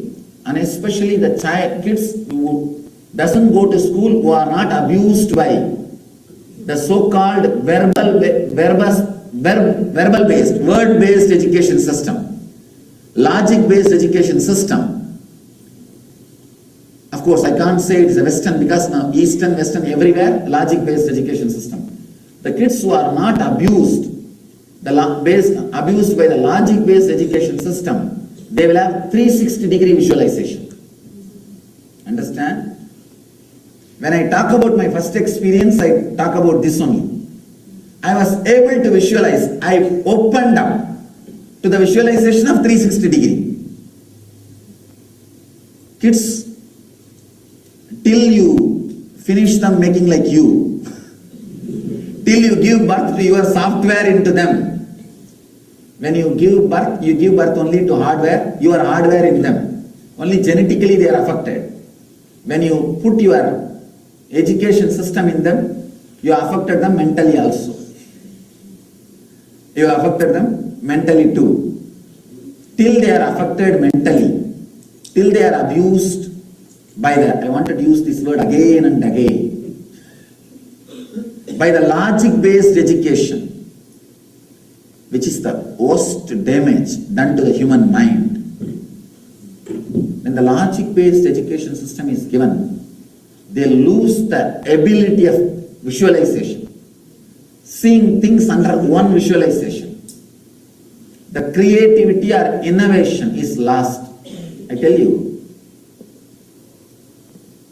along with the verbal, word-based or a logic-based education, if your kids can do little meditation or this carving, anything directly done by using the hand, carving or painting or completely involving eyes and the hands, they can bring the visualization energy back, efficiency back to their system.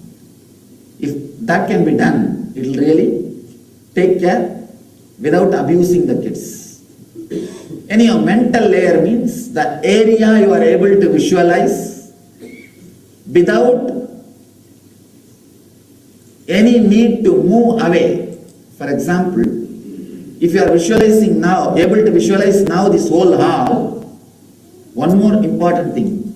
Most of you may not even be able to visualize this whole hall at a time.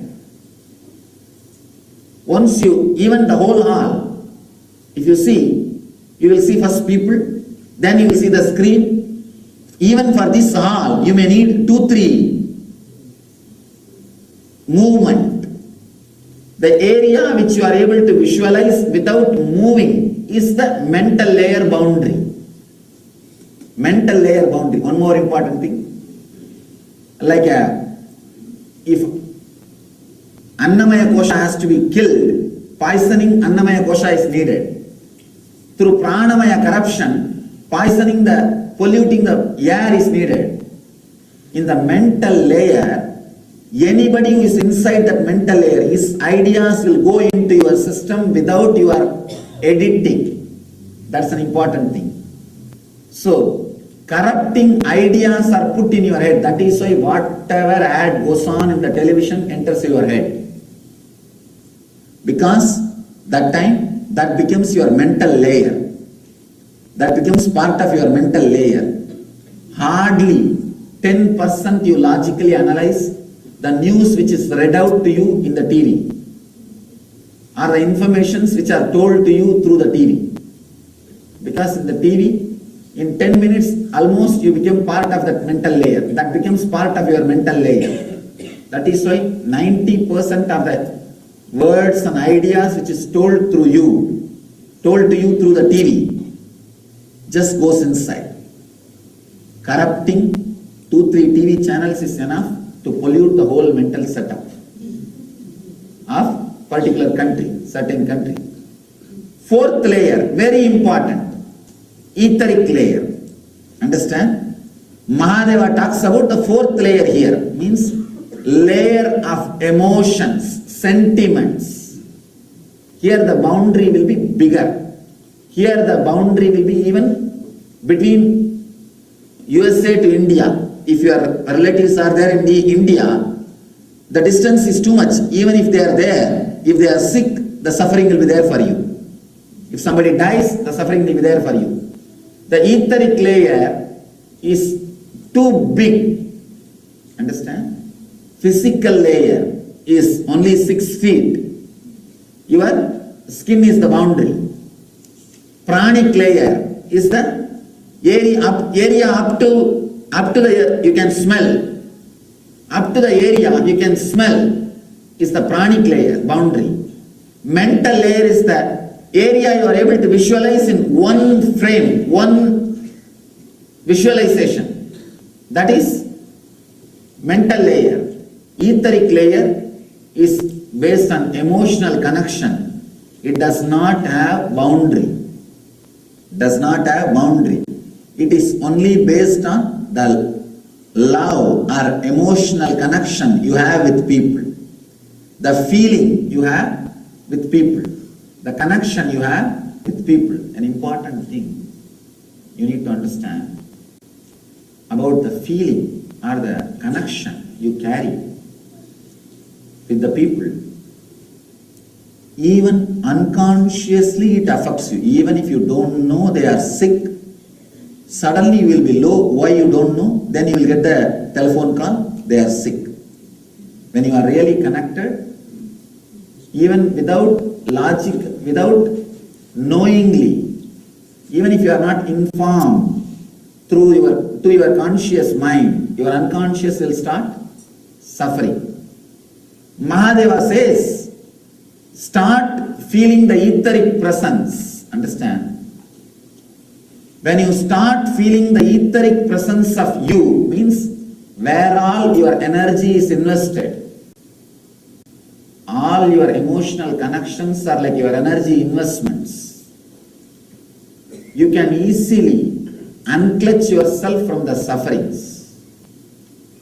If you can find out all the etheric presence connections, your etheric layer connections, you can easily unclutch and enter into the enlightenment or the energy plane where there is no bondage, where there is no disturbance. If food poison happens, your annam, the physical plane can be corrupted. If the air pollution happens, your pranamaya kosha can be disturbed. If a thought pollution happens, your manomaya kosha can be disturbed. If emotional ideology pollution happens, your etheric layer can be disturbed. Understand? Somebody can be tortured or prisoned. Here you will be suffering without even you directly getting involved with it. You can be tortured through remote control way. That is what is etheric layer is all about. Many times I have seen people feel etherically connected, means emotionally connected. Maybe the word etheric is too mysterious or mystical. If you are emotionally connected to the people who are back in your home, or if you are emotionally connected to people, some group of some religion, some group or some language, whenever some problem comes for them, you are here suffering. I have seen people suffer for no reason. I am all for serving lovingly and compassionately. If a tsunami hits, serve compassionately, nothing wrong. But don't start suffering. People think only by suffering you can serve. No, if you are suffering, you will not have energy to serve. You will not have energy to serve. Stop suffering. Have empathy. Empathy means feeling they are suffering and immediately working to remove it. Sympathy means suffering along with them. Empathy means working to remove their suffering. You are not supposed to suffer with them. I have seen. If Tamilians suffer there, here the Tamilians feel suffering. If the Hindus suffer there, here Hindus feel suffering. Somewhere if Muslims are suffering, here the Muslims will suffer. If you have etheric connection, emotional bondage, you invite, you accept, you are waiting for more and more suffering. Mahadeva says, feel your etheric presence with whom all you feel connected. Just for 10 days, try this technique. Feel you are present to all the people with whom you are feelingly connected. You are emotionally connected. Feel like a light beam in the form of a big light. You are connected to all the people with whom you emotionally feel connected. For example, if your parents are there in India and if mostly none of you feel connected emotionally, if at all you feel emotionally connected, just visualize continuously. Your body is huge enough to accommodate the whole India inside and they are there inside you. It may look very funny, but in 10 days, you will have so many new revelations. Understand? So many new revelations. How you imbibe, bring, invite new unnecessary sufferings. When you feel connected to them, even if they are not suffering, if they are going through some incident which you think is suffering, you will create suffering for you. Many times, they will be completely free, relaxed, resting. But what you think as suffering, if they go through, what you will do? You will feel the suffering and you will create suffering for them by forcing it on them. No, no, no, this cannot happen to you. We do same thing in the name of love. I call that as a loving torture. Now I go through many times from disciples. Especially when they feed, they think if I eat more, they will get more punya. Based on my weight, they will get more punya. I don't know then what will happen to me. See, the suffering which we invite unnecessarily, unconsciously, the moment it is brought to your conscious awareness, it will disappear. Not only with parents and relatives I am talking.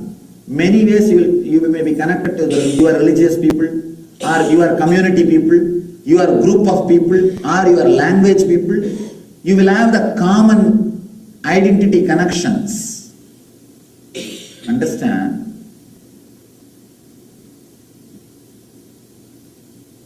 Conditioning is one of the dangerous things. If you are connected to the whole world, that is wonderful, you will never bring suffering for yourself. Because when you expand to the whole world without boundary, there is no ideology-based connection. That does not belong to etheric, that belongs to cosmic body. Etheric body means emotion-based connection, conditioning-based connection, conditioning-based love, conditioning-based connection will always lead to calamity, will always lead to danger, will always lead to violence. Because the other part, the part which you excluded, naturally you will be violent towards them. Naturally you will be violent, angry towards them. I have seen how the conditioning brings so much of suffering unconsciously to a person, and the suffering which he enjoys or cherishes creates more violence and suffering. Understand? Ego means working based on pain body and expanding the boundary of pain body is ego. If you are making some decisions because of the people whom you think is your own is suffering, all your decisions to alleviate their suffering will add only more suffering to the planet Earth.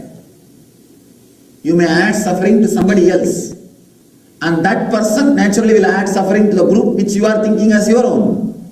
Say, I for I will only end up making the whole world blind. You will remove his eye and he will remove, as a revenge, one person from your party. And all you guys will remove now one person from their party. If continuously this goes on, where it will end? It will make the whole world blind. That's all. Ending place will be whole world blind. Mahadeva says, enter etheric presence pervading far above. Understand? He knows, I think, people are going to live too far and have the etheric connection. That's why he does not say above, far above. And far below your form. Your form may be the center, but with whoever you feel connected, emotionally, if some particular language people, or a religious people, or a relative, or community, anything, condition-based connection. Condition-based connection. 10 days, from morning till night, be aware of all of them as a part of your own body.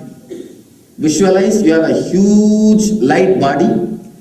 Body of them are inside you as part. Maybe looking very funny, feeling very funny. You may think, how this can lead me to enlightenment? You do not know. You do not know with how many conditionings you are suffering in unconscious level. Only when you practice this, you will realize all the layers and layers of conditionings with which you are suffering unconsciously. They will all come up to consciousness. The moment they come up to the consciousness, naturally you will be unclutched from them. You will be relieved from them. You will be relaxed from them. Understand? The sutra is very powerful. May not directly now you may not feel. How can this open enlightenment?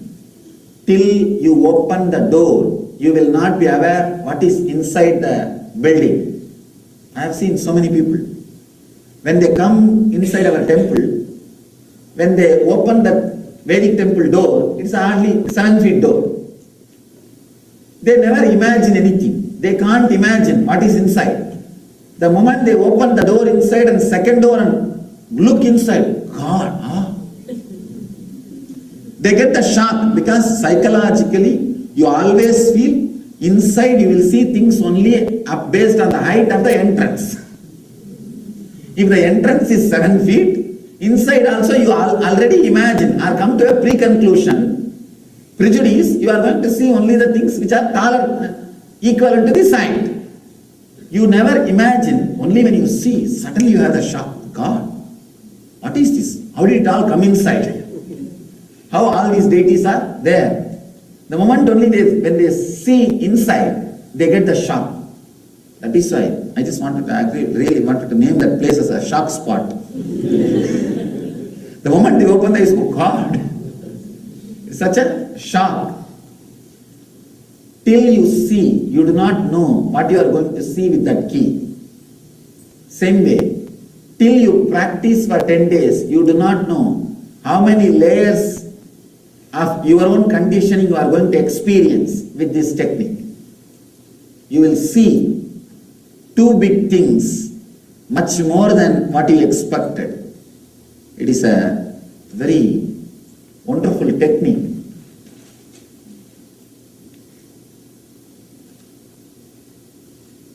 The next sutra is a continuity.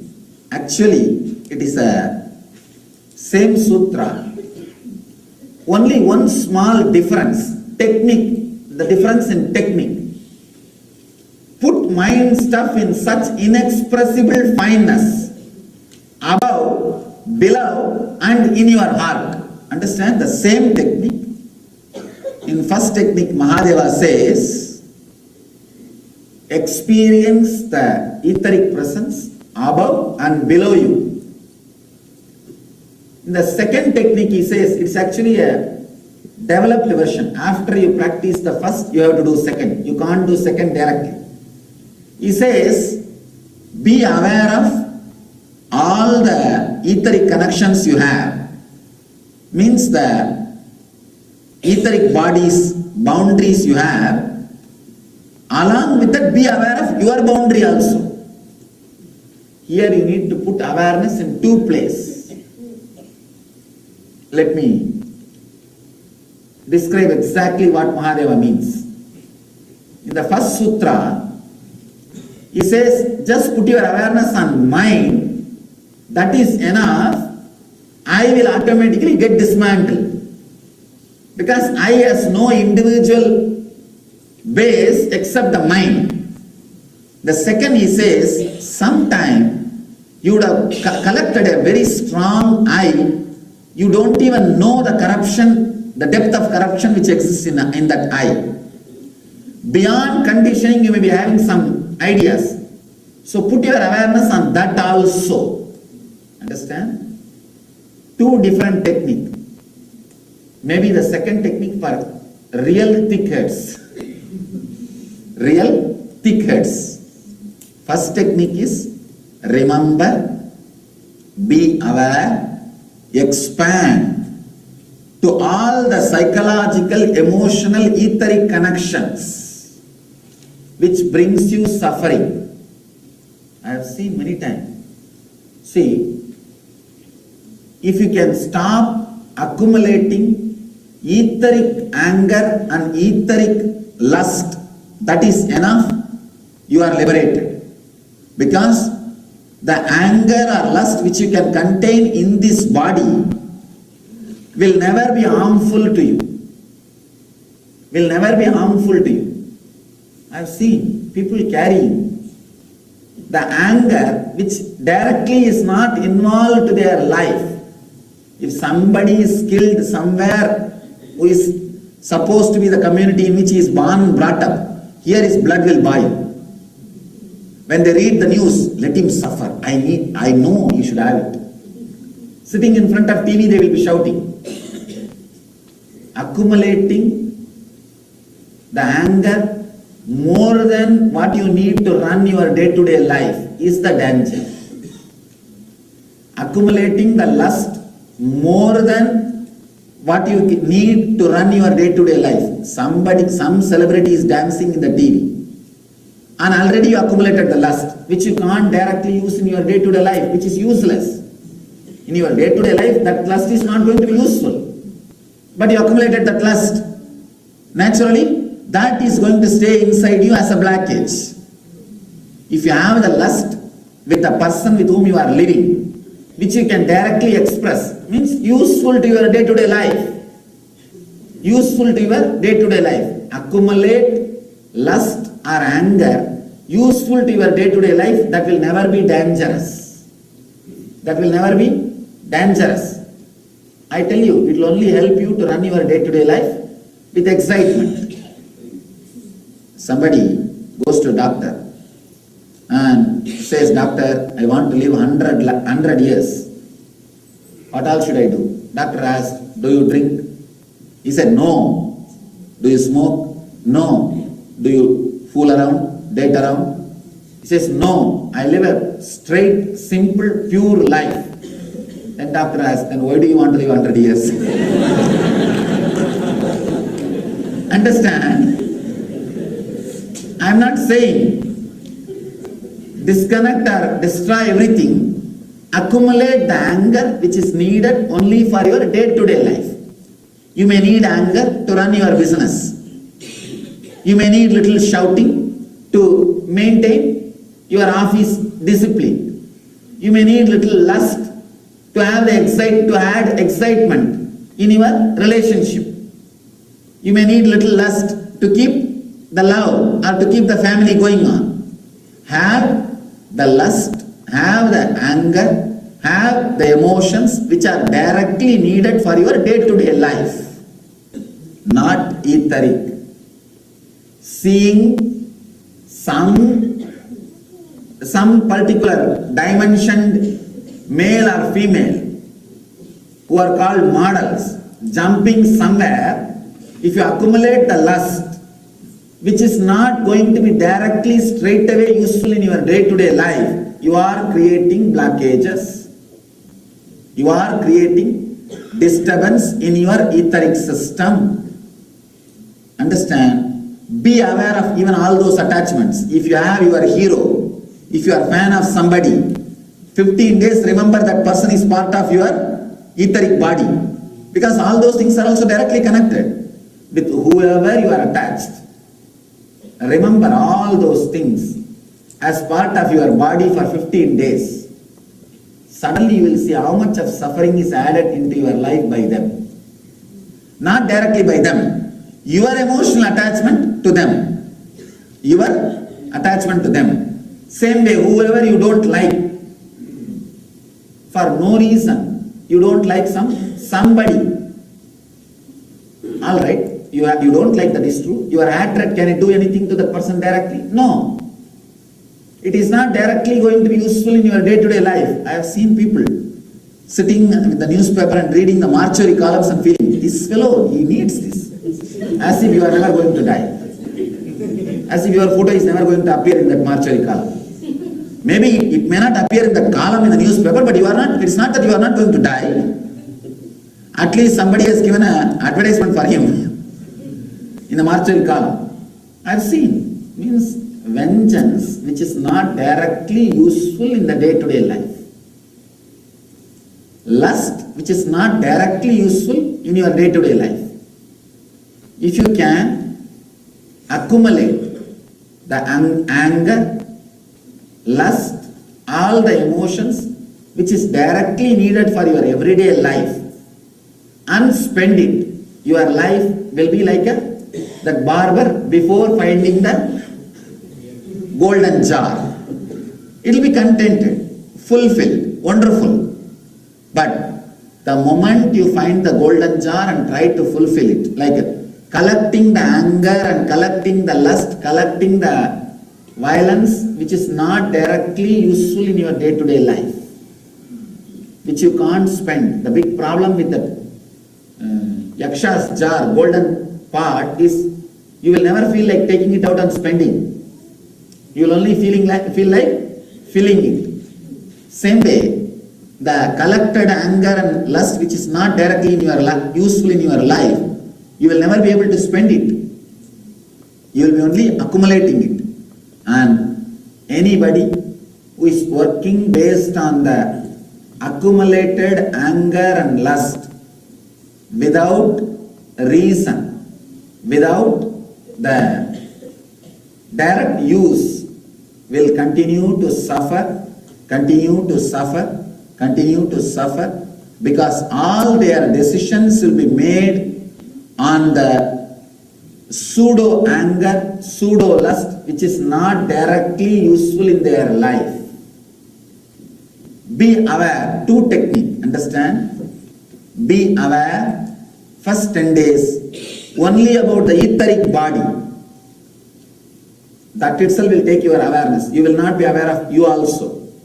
Just be aware of all the etheric connections and the body around the world, all your likes and dislikes, love and hatred, all the connections.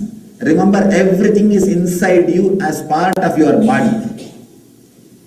Move with the same visualization for 10 days. You will see so many understandings and revelations and great spiritual clicks happening in you. So many initiations will open up. Second thing, second part, if in the first part itself, if you achieve the truth, then no need for second. Otherwise, the second part, be aware of you also, center also. Then, so many other things can happen. Put mind stuff in such inexpressible fineness above, below, and in your heart. That is the only word added. The key word added is and in your heart. That is the essence. Understand?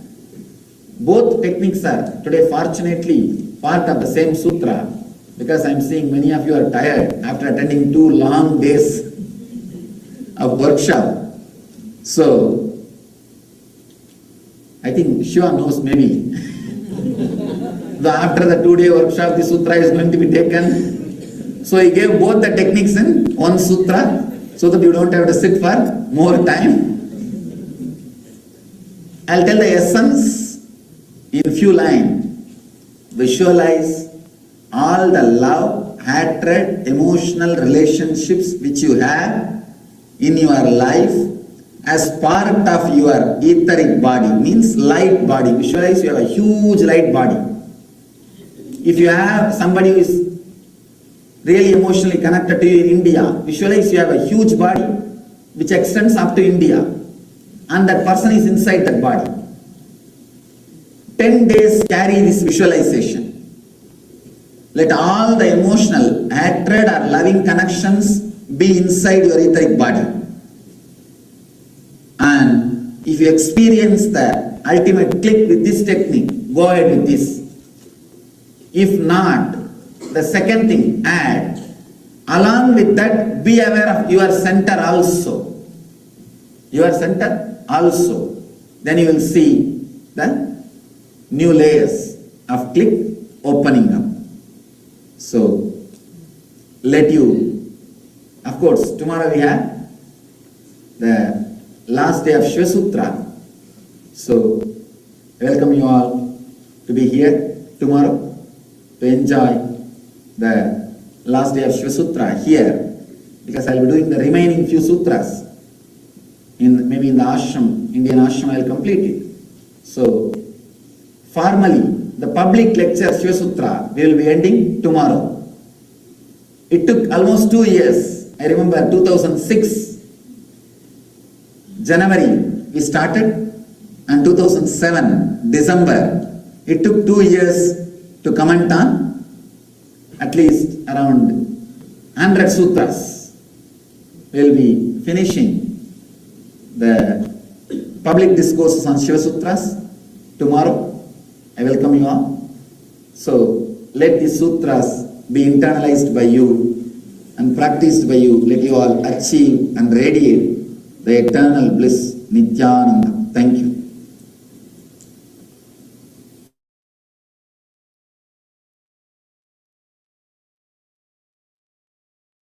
Yes. Now, let's enter into the next layer, Pranamaya Kosham, the breath layer.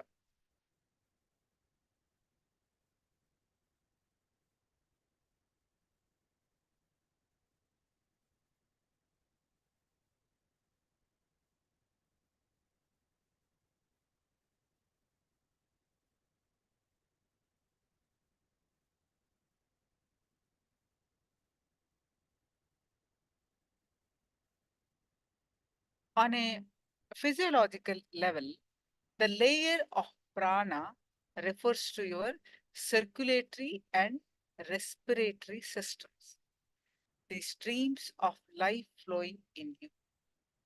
Prana refers to the life-giving energy that you inhale through air. Every time you breathe prana in along with the air. You don't actually need air to be alive, you need only prana.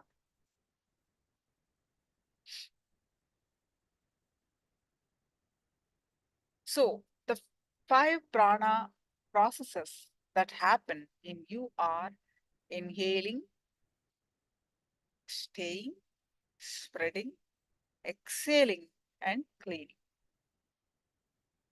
The Sanskrit names for those are prana, vyana, udana, samana, apana. These are the 5 actions of prana. Going in, staying, spreading all over, leaving the system, and cleaning. All these 5 processes put together is called the pranic layer. One important thing you need to understand here, the air which goes inside through your nose is not prana. Understand the difference between the words prana and the air. Air is the vehicle. It is just the medium to transport. Prana is the energy which is carried by this vehicle. For example, you see many times a vehicle comes here, unloads something and goes out, isn't it? In the same way, air goes inside, unloads the prana shakti and comes out. The problem is because of your restless, unconscious and shallow way of breathing, separation of prana shakti from air, that is the unloading time is not much. Your mind and your pranic cycle and the way in which you breathe are both very closely connected.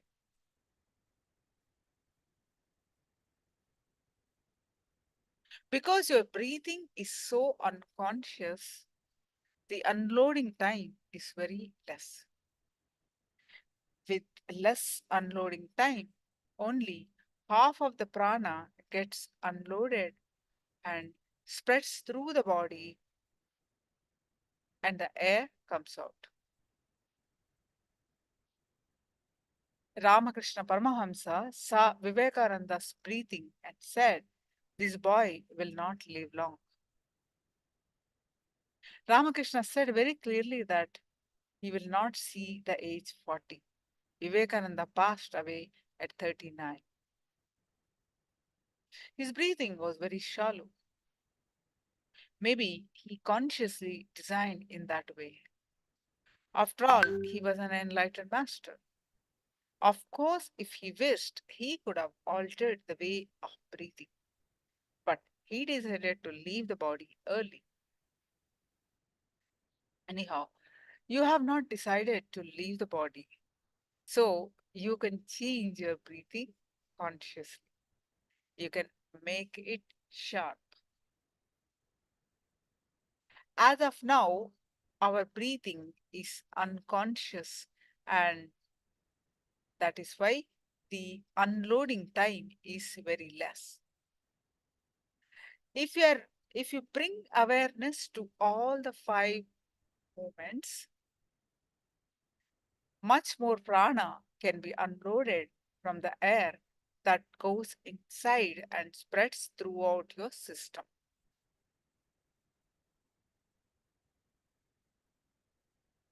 Civilization has taught us to completely control the activity of cleaning.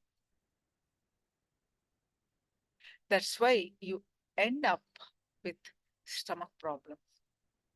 In civilization, the natural cleaning process is not allowed.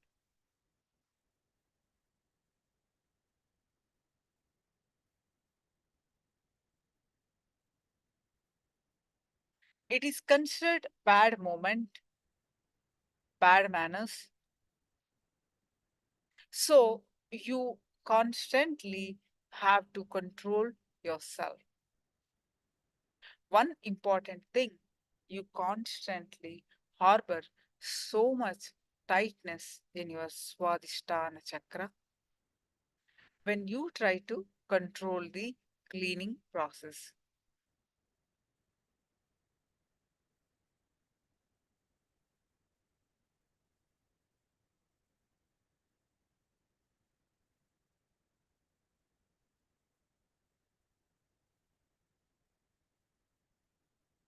Being too tense takes you away from the cleaning process.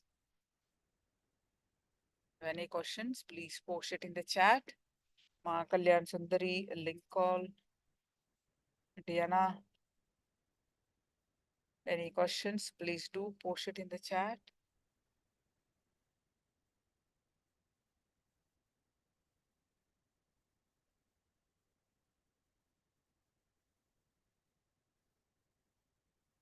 Either you should have full control so that you don't need the cleaning process, or you should be in an unconditioned and relaxed mood.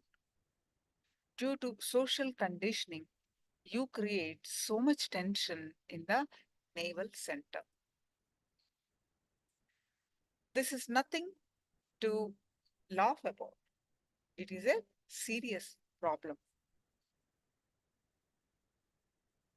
This conditioning is actually killing you, especially if the breathing is shallow, then the complete unloading and loading of the prana does not happen.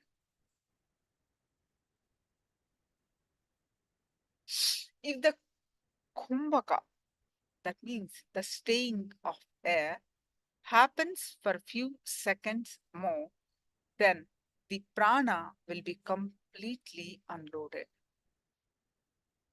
And whatever needs to be sent out will be sent out. Also, if whatever is to be sent out stays inside your body longer than required, you will be struggling with it.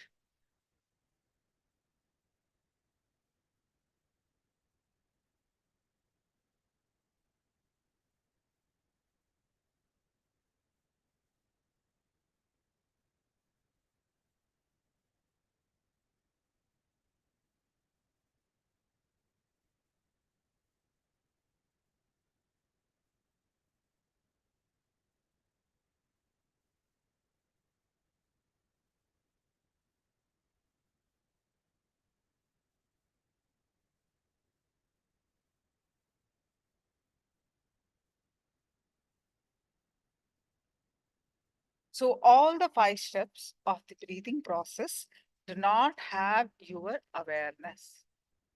That is why there is so much of suffocation. One more thing, because the routine for the entire day is fixed, you have practically lost the spontaneity. Many times you must have seen you will come down from your bedroom through the same path, sit in the same chair, have breakfast, walk in the same way, get into the car, and only after reaching the office you will realize that you drove for half an hour on the road. Your entire morning routine goes unnoticed by even you. Recently, I read an article that a person died in an office in India, and for 3 days they did not realize that he was dead. They thought he was working sincerely. Only on the third day, they realized he was dead. Your routine is so fixed. So, your breathing pattern is also almost fixed. But that is not the way life should be.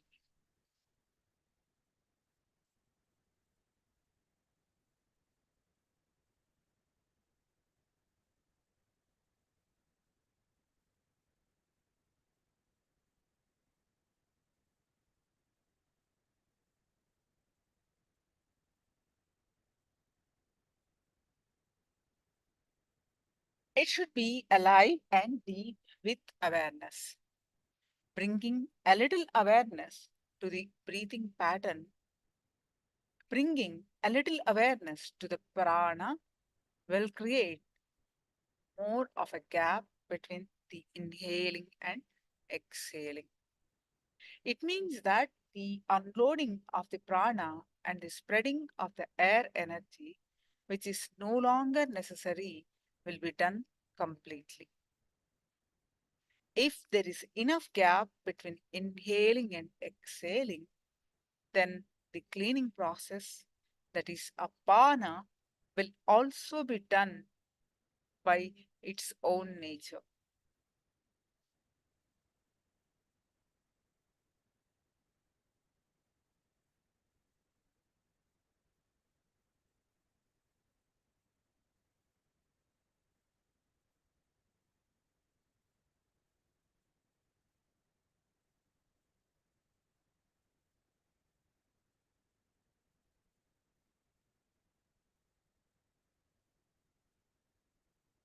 It should be alive, deep with awareness.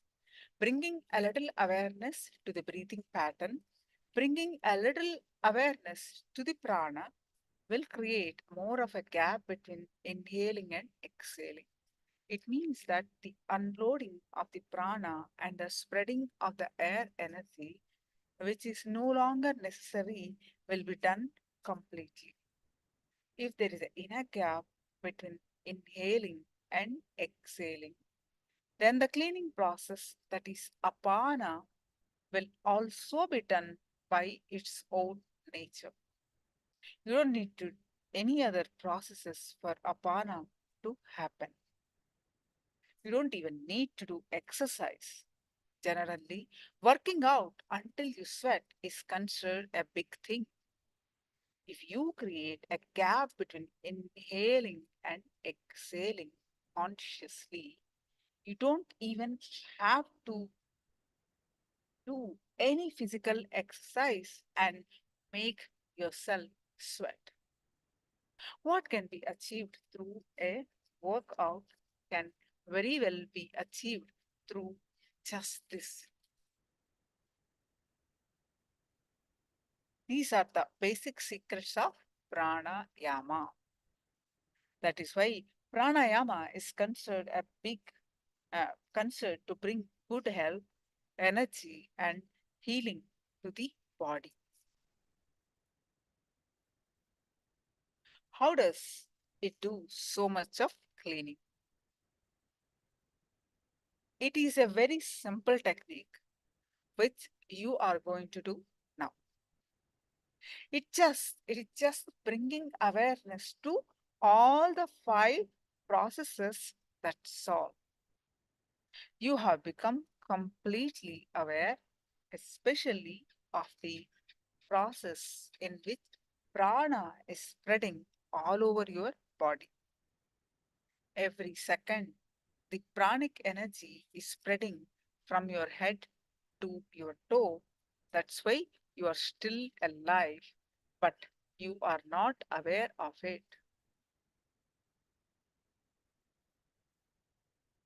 Not only that, the impulses in your bodies which travel from the body to the brain and back from the brain to the body are the physical manifestations of prana. It is prana that coordinates the activities of the body and mind and things such as rationality, emotions, and other aspects of our personality. In the yoga system, they say that when you add awareness to your prana process, you will experience the immortal nectar throughout the body.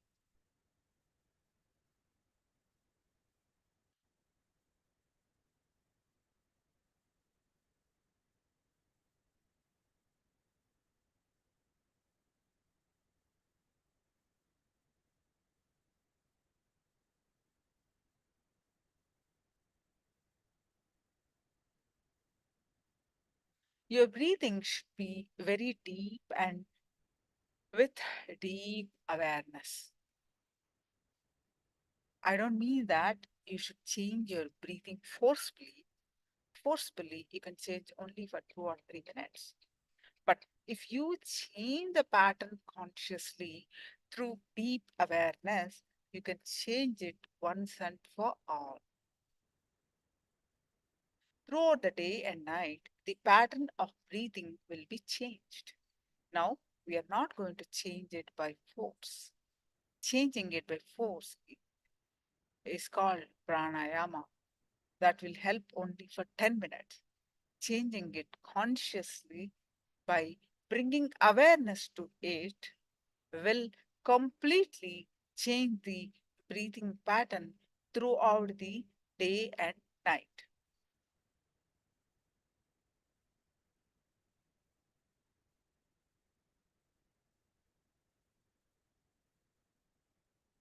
As the duration for which the prana stays inside increases, you will become aware of the nectar.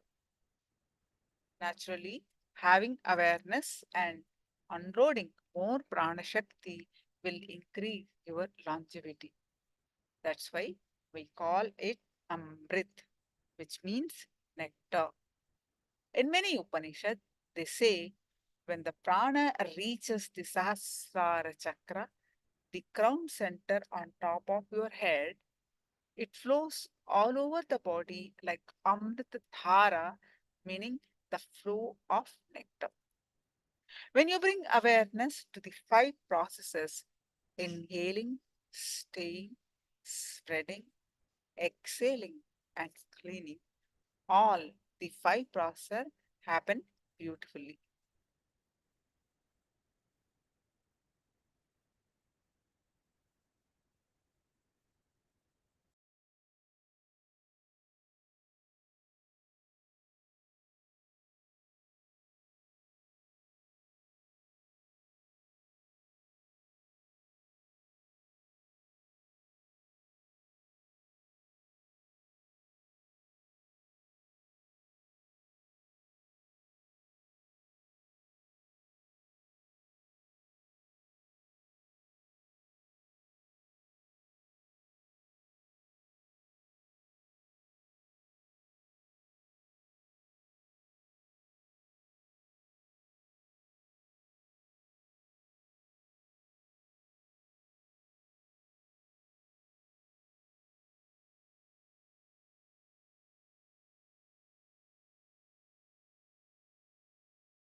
As the duration for which the prana stays inside increases, you will become aware of the nectar.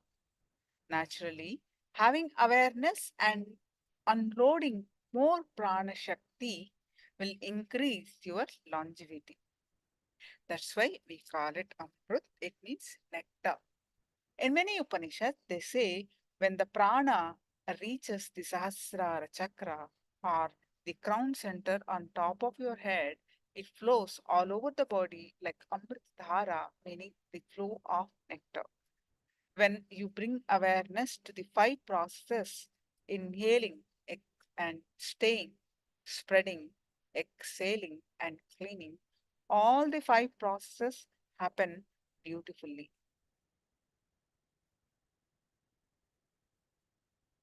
The sensitivity towards the experience of these five processes can add more prana and more energy to your system.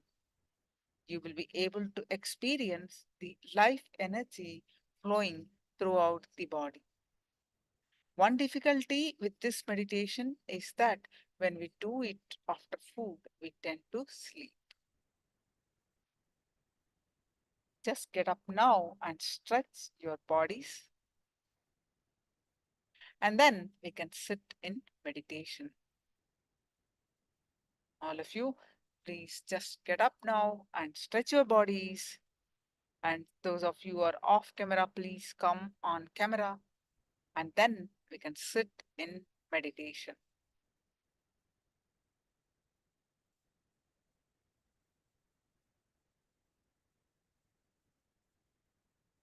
For this meditation, nothing should be tightened. If you have tight belt, please loosen it. Nothing should be tightly gripping your body.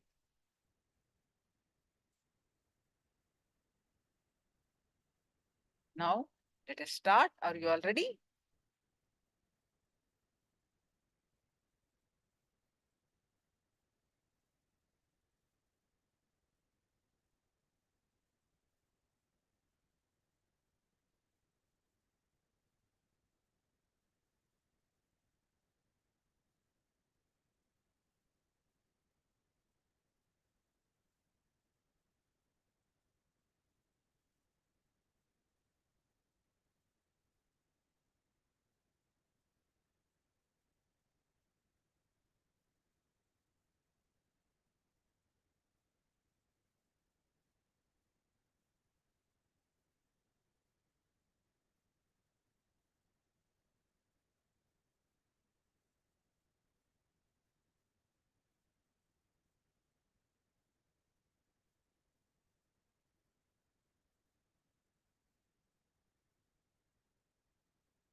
Are you all ready? So now, please close your eyes and tie the eyes with eye bands. Close your eyes and tie the eyes with eye band.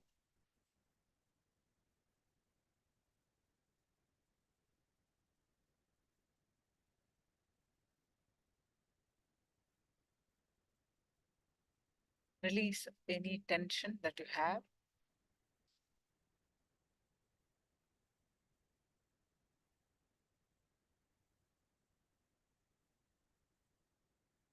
Do not change the pattern of breathing by force or by will. Just bring awareness to your breathing. Bring awareness to your breathing, that's all.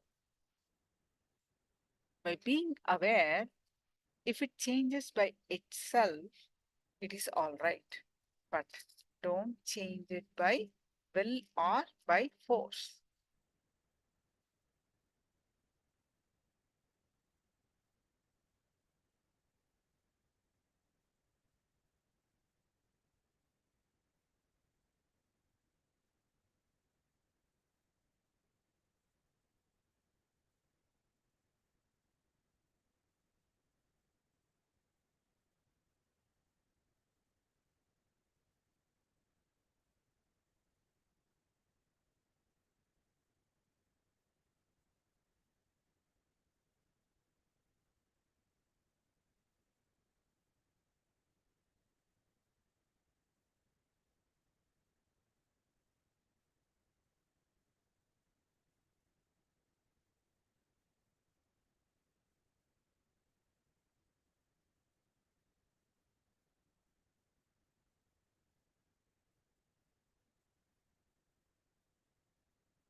Yes, sorry for the delay. Yes, sit in a very relaxed way. Release all tension. There should be no tension around the navel area.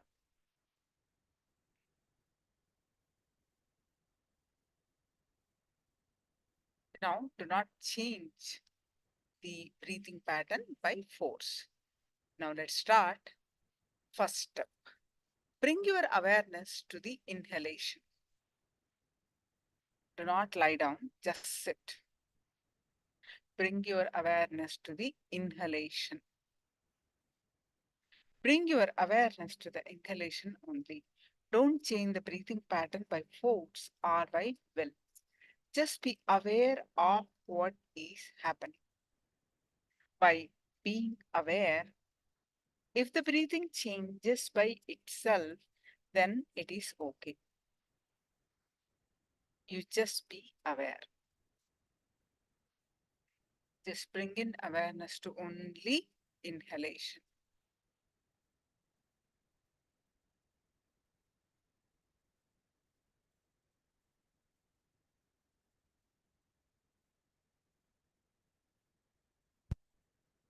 Bring in awareness to only inhalation for few minutes. Being aware of the inhalation for next few minutes.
feet. Not sure why it is. Now, can you all hear me?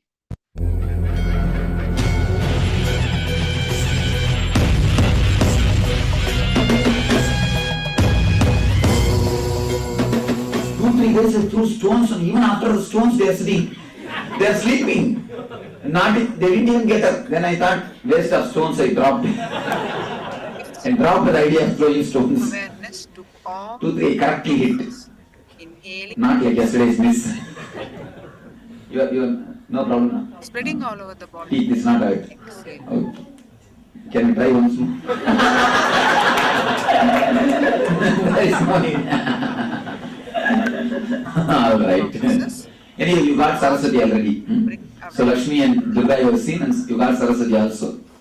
That's enough. How many continued even today morning after coming back? Your awareness to all the 5 movements: inhaling, staying, spreading. Actually, it is like in the beginning, see, when you come down from 100 to 60, it will be boring. After 60, it will not be boring.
These are all the preliminary stages of tapas.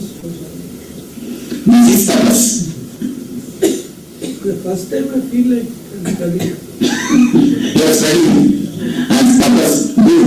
Little bit study is good, actually. NSP and all was enjoyable. That is all entertainment. Singing and jumping around is not. Dancing.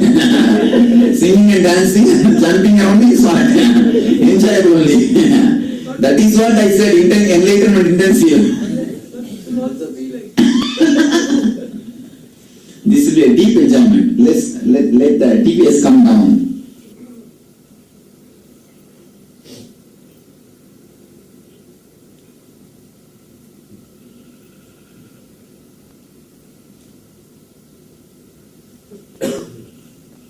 Any other question?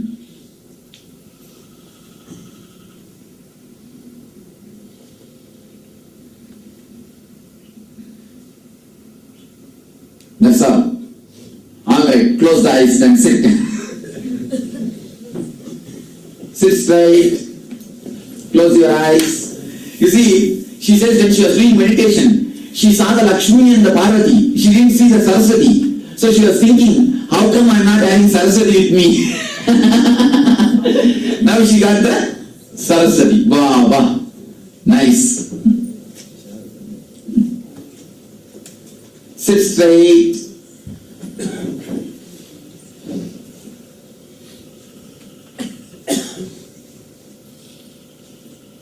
Close eyes. When you feel really too much like sleeping, go to your room and sleep. But till then, try to sit. Try to sit as long as possible. Even if you can add 1 more minute, add that much of meditation, try to do. Close your eyes.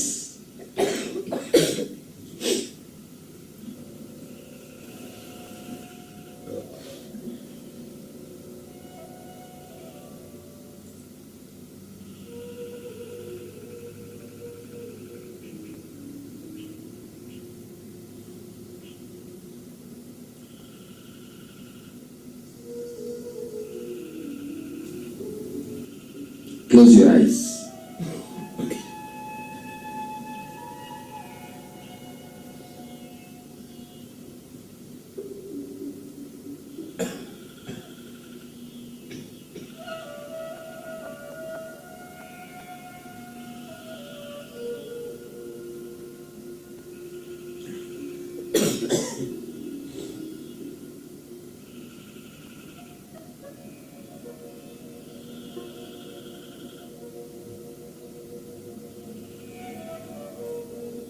Start witnessing the ingoing prana and the prana taking turn and the prana going out and the prana again taking turn.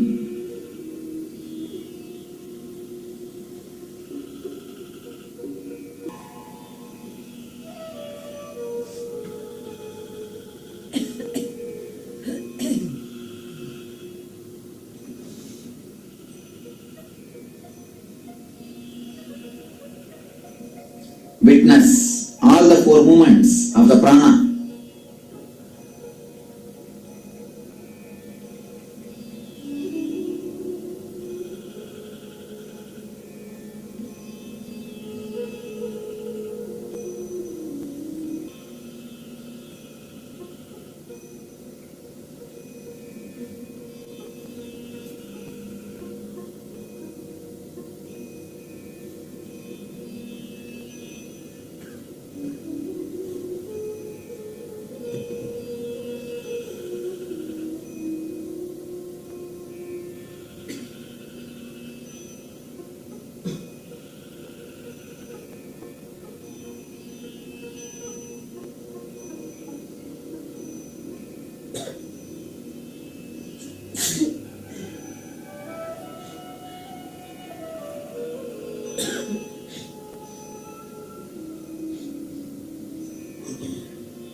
Witness all the four movements of prana.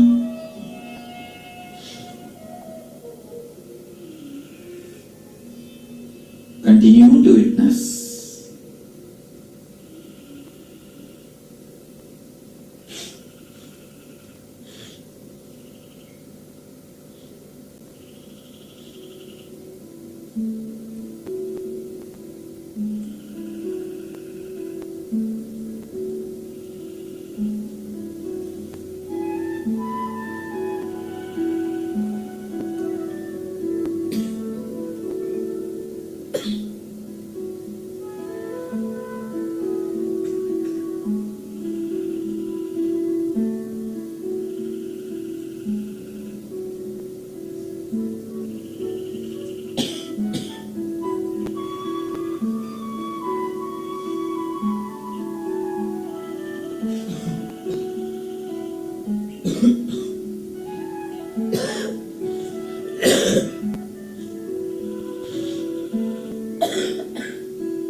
After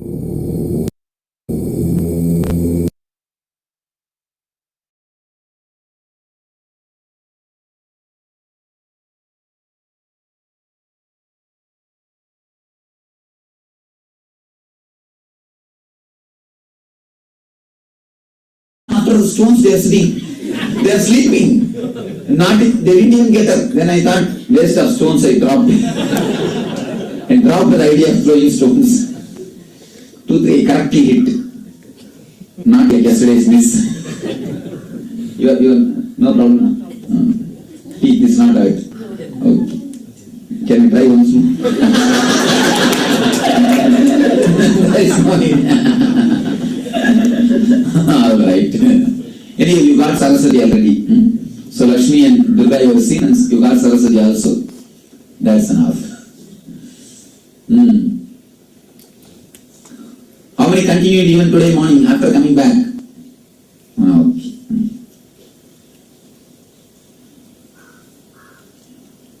Actually, it is like in the beginning, see, when you come down from 100 to 60, it will be boring. After 60, it will not be boring. After 60, it will not be boring. But till that 100 to 60, you will have the sensation of boring. That is the reason. These 4 days, if I give some other option, some drama, some program, some relaxation, you will move there. That's why I am not giving anything. Otherwise, generally, I never put you in such a dry thing. I always give some relaxation. But here, no other way. At least till the Manomaya Kosha, you have to move with intensity. Nothing else should be an option. Nothing else should be helping you to turn away. Especially, see, unless you really go intensely, nothing big can happen. Big can't happen. See, actually ASP, NSP and all is like a more, I am helping. This also I am helping, but in an intense way. Unless you have your house in 0 TPS, see, it's like a retreat home, retreat resort. So many of you may be having farmhouse. How many of you have got farmhouse outside the city? You see, Annamaya Kosha 100 TPS is like a house in the MG road. 0 TPS is the house in Biddi. House in Biddi. You must have at least one apartment in Biddi Ashram. So that once in a while you can come and rest, relax, rejuvenate, and then again go and fight. Start doing your regular job. At least one apartment in the 0 TPS. I am trying to create one apartment for you in these 4 days. So that whenever you want, you can rest. You can have vacation. Give time a break. So that is the reason. Construction time, especially digging and making the foundation time, it's always little difficult. Bear with me and go with it. Don't bother. By evening we will have something else. By evening, once you go into Manomaya Kosha, then okay. And of course, I am very happy that at least Pranamaya Kosha you is successfully doing. Annamaya, I don't know why you guys didn't understand what was happening first day. Otherwise, by now you would have crashed Manomaya. Okay. First day instruction, first night instruction, nobody understood. Only next day morning, after the time shot theory, only people started understanding what is going on here. Otherwise, they thought I'm going to do the regular play. No regular play now. Any question? I have 2 questions on the intensity. It seemed as if the natural course of the meditation, the breathing slows down. But when my numbing was so great and the pain was great, I witnessed it, but I increased my breath. And then I felt totally like delirious and dizzy and thought I was going to have to... You are not supposed to increase the breath. Why? There is no need. Just witness, witness, witness. Till the end, only one technique, only one word, witness. Witness the witness. I have have a question about the numbing, because I still can't get my right leg awake. Sit in the chair, that's all. It's been all night. Now sit in the chair, that's all.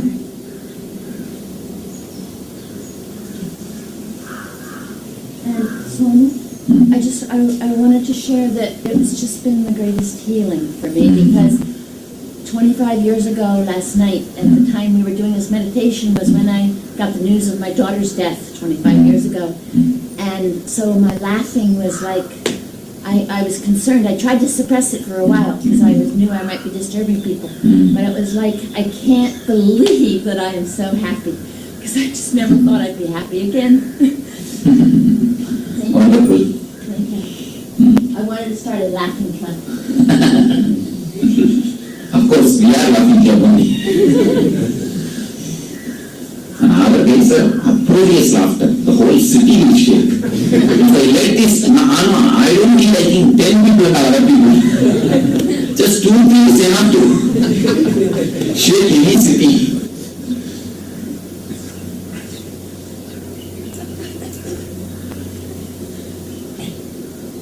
Any other question? Just now I was meditating during the banyan tree. It's the Chin Mudra I was doing. I'm looking at the time, then afterwards, not about No. You shouldn't have mixed the techniques. You see, now forget about everything else and go only with this pranamaya. I tell all of you, you will not do any other technique. You will not do any other technique. You see, I am working in a deeper angle with you. Whatever you know, Anandaganda will become more sharp when you go through all these things. But don't please mix any other technique. Now, do only these techniques. I No, that's okay. That a regular Mahamantra here will be happening. If you participate, okay. If you don't, okay. But no other techniques in the particular the timings. When I shifted from Anandaganda to Pranamaya Kosha, after some time, I thought of closing it. And I started seeing the transit. My hands became so heavy, I could not shift it. In spite of my efforts, I could not. Ultimately, I requested him, now I have to go. Slowly, it became very light.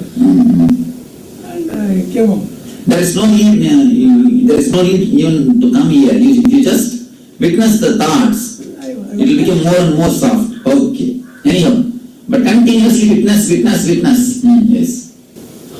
After laying down also, the consciousness is only on breath. In the middle, when we get up also, the same It means you are successful. even while walking, That is why. Achieving vipassana is nothing but having the breath watch in dream state. Already you entered. You entered vipassana. When it is done systematically, with a clear understanding, especially this diagram is, I think, some unique gift. This diagram explains practically all the questions.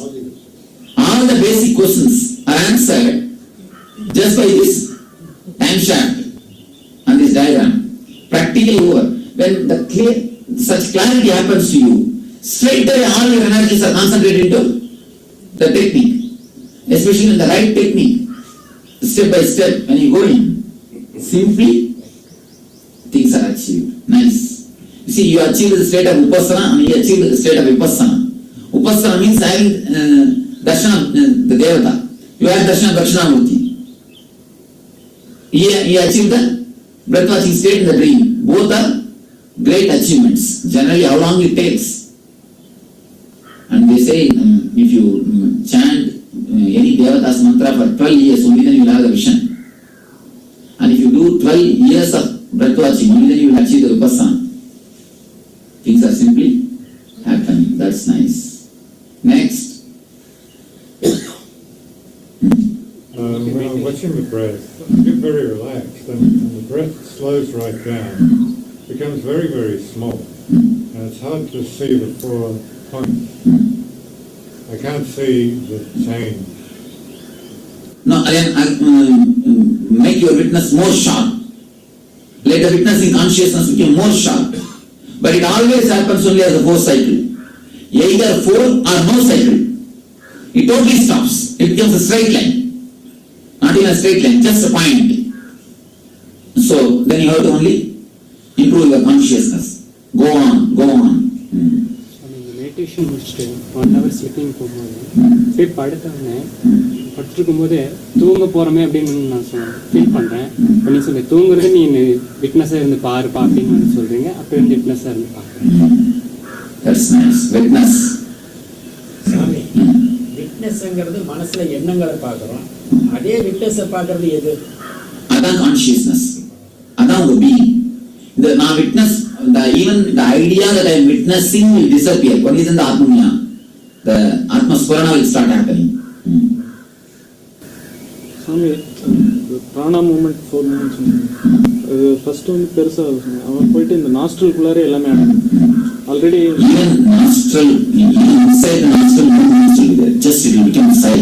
Already அனாப்பனா தியானம் பண்ணியிருக்கேன். But that is different. Anapanasati is little different. This is not Anapanasati. But Anapanasati creates schizophrenia. Be very careful. Anapanasati, straight away schizophrenia. Schizophrenic status. Be very careful with Anapanasati. It should happen like a step by step. You see, the first we work on Ananya, then Pranaya, like this step by step it should happen. And moreover, in the NSP already I cleaned all the guilt, these, that, things. So much is already digged out. Now if you go deep, nothing much will come up. But directly, straight away, if you go deep, what will happen? All the septic tank, whatever works will open. Everything else will come up. Night எல்லா பிராணாயாமும் ஃபுல்லாக நடந்தது. ஏற்கனவே கற்றுட்டு இருந்த எல்லா பிராணாயாமும் நம்மளுடைய இது எஃபர்ட்டே இல்லாமல் ஆக்சுவலாக. Swamiji, you said that at some point it will become a point when you watch it. What do you mean by that? And then you naturally penetrate in Mahamayavasa. So just as one awareness. Then there will be no breathing at all. Just you will be there. Just you will be like it will be like a binary 0 1 0 1 0 1. That's all. Binary tak tak tak tak tak tak. Matter and energy. Just the binary will be there. Nothing else. Actually, binary is originated from here only. The binary concept is Brahma Shakti. From Brahma Shakti concept only binary concept came. That is not constant. I go through the 4th cycle. Once in a while I have this. That's all. Then it means TPS is becoming high. You are again thrown out. Start scrambling. When you become a little silent, when you become Sachidananda, then you become nothing, nobody. Then you start scrambling as you, then you are again thrown out. So even the body pain or those things that bring out the TPS. Body pain is nothing but too much of TPS. Any physical disease also is high TPS. So the posture, sitting posture pain, Swamiji. Okay. You see, that way, if you witness actually, even that will melt down. That will just melt down. See, just visualize that you put a lock and lock it. You will see that simply the pain is not there. You can't move actually the body. Actually. Only the body consciousness is lost. But is it because of sleep or because of That only you should understand. If you are aware after the body consciousness losing, then meditation. If you are not aware, then that's all.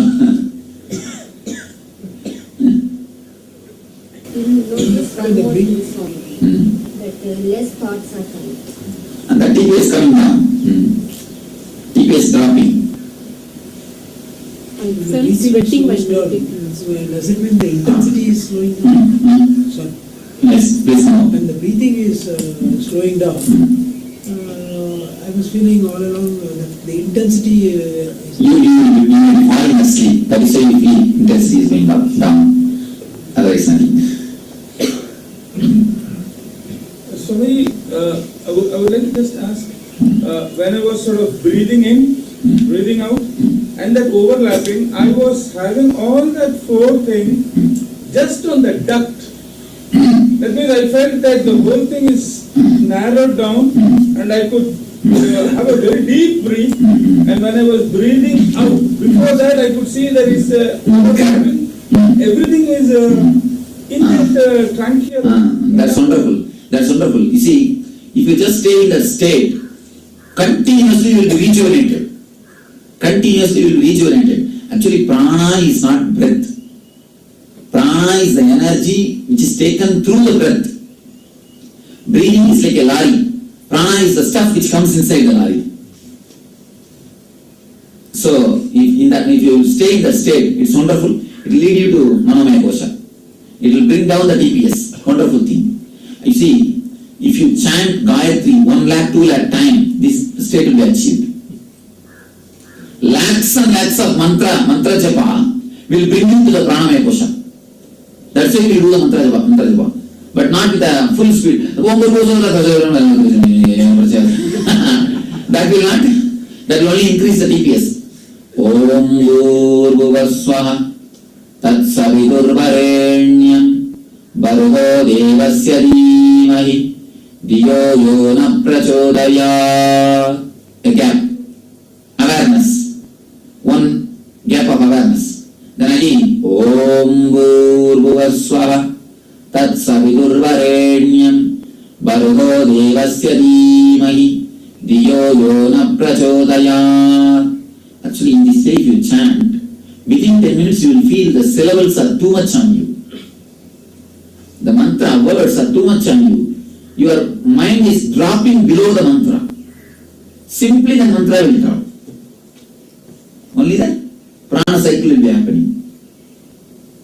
Now actually, for the people who touch the pranamaya kosha, if you try to chant any mantra, it will be too heavy on you. The TPS will increase. You will be able to find out clearly.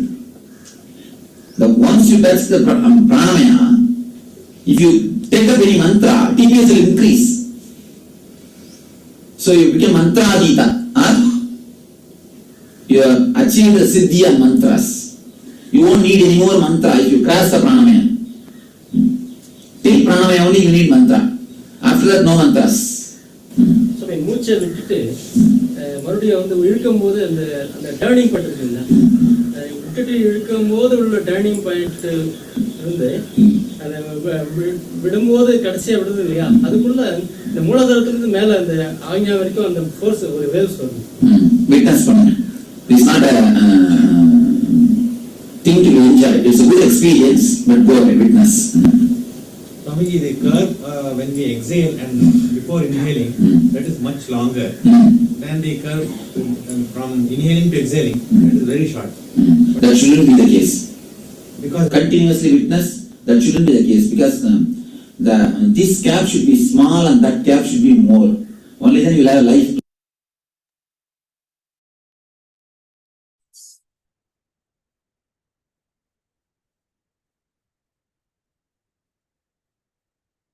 Share your experience of witnessing before the prana process,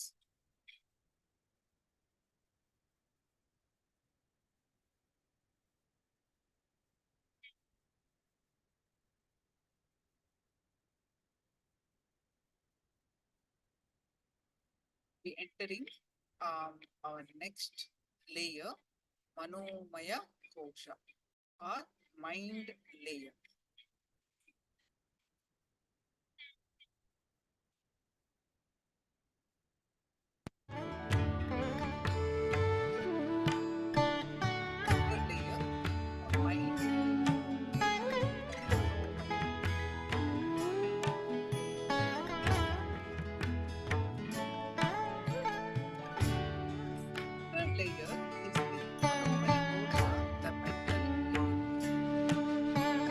The layer where constant inner chatter goes on.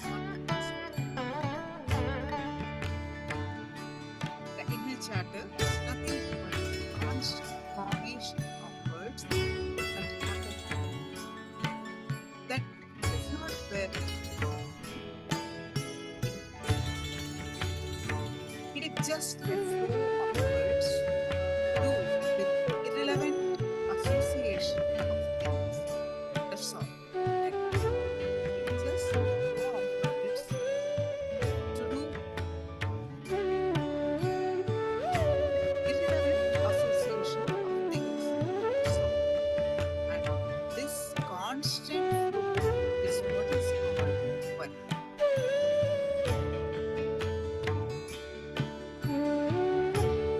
A person who does not have a clean manomaya kosha, if he is disturbed in the mind, sits as a leader, he can ruin the entire place where he is sitting. The manomaya kosha is the center of all the five koshas. Not only the middle as we see it, but even otherwise, this manomaya kosha can be called as a base of all the five koshas. Base of all the five koshas. From manomaya, you can penetrate or work on all the other four. The order also is said here. The other way also, from manomaya kosha, the mind layer can penetrate or work on all the other four.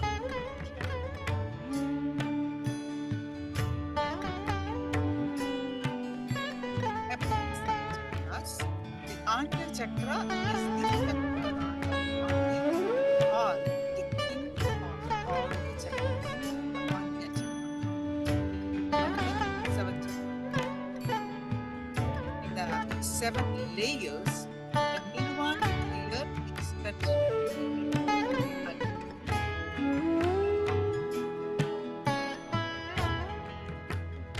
Same. The five koshas, the manomaya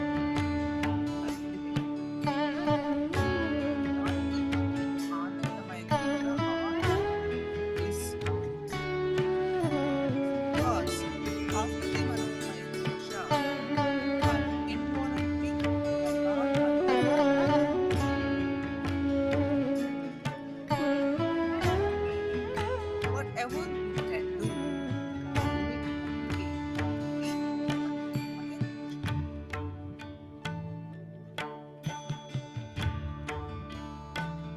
we will work on this.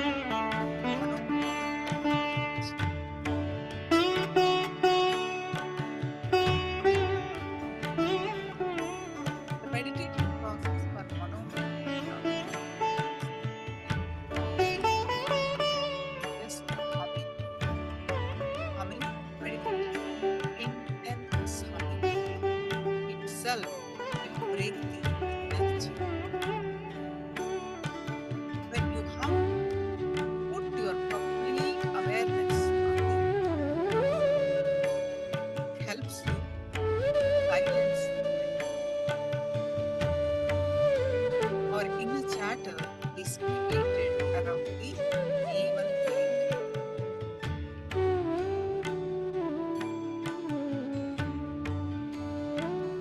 When we hum intensely, such that we feel the vibration of humming right below our feet, we stop this process of continuous inner chatter.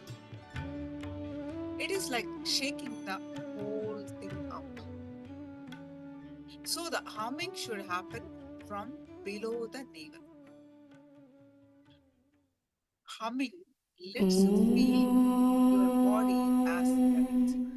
Shanti, The moment you start humming, start feeling light, as if you are floating. slowly, You don't very feel slowly. heaviness in the body Open your eyes, because humming relax. matches the vibrations of the mind with the vibrations of the body.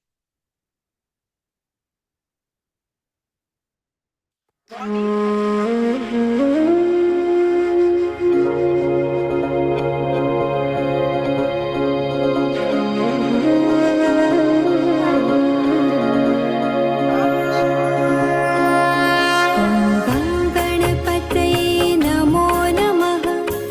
मङ्गलमूर्ति नमो नमः सिद्धिविनायक नमो नमः गणपति बप्पा मोरया गणपतये नमो नमः मङ्गलमूर्ति नमो नमः सिद्धिविनायक नमो नमः गणपति बाप्पा मोरया ॐ गणपते नमो नमः मङ्गलमूर्ति नमो नमः Siddhivinayak Let's start working on the Manomaya Kosha directly.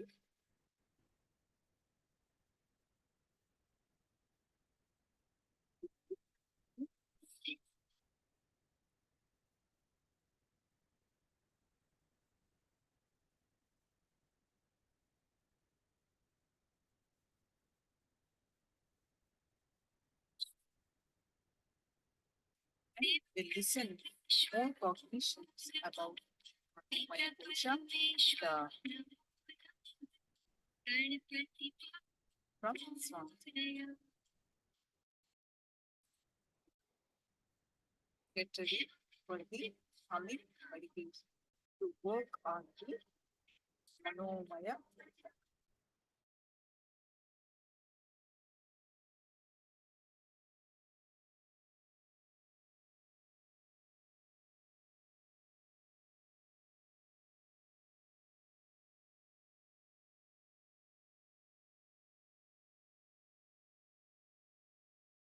Questions, which I should start.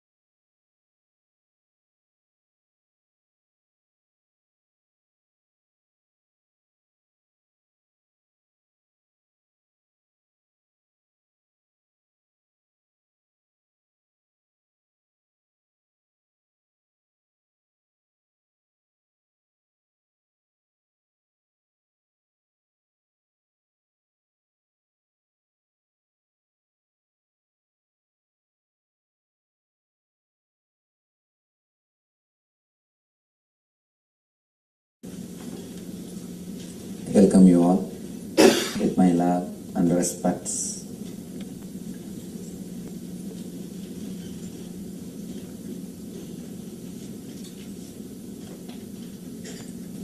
Now let's go for meditation technique.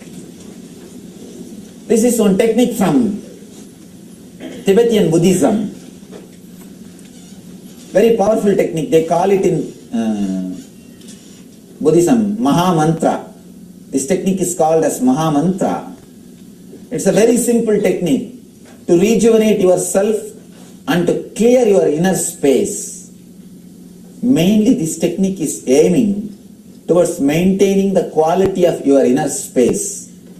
Naturally, when you maintain the quality of your inner space, you heal your body and mind.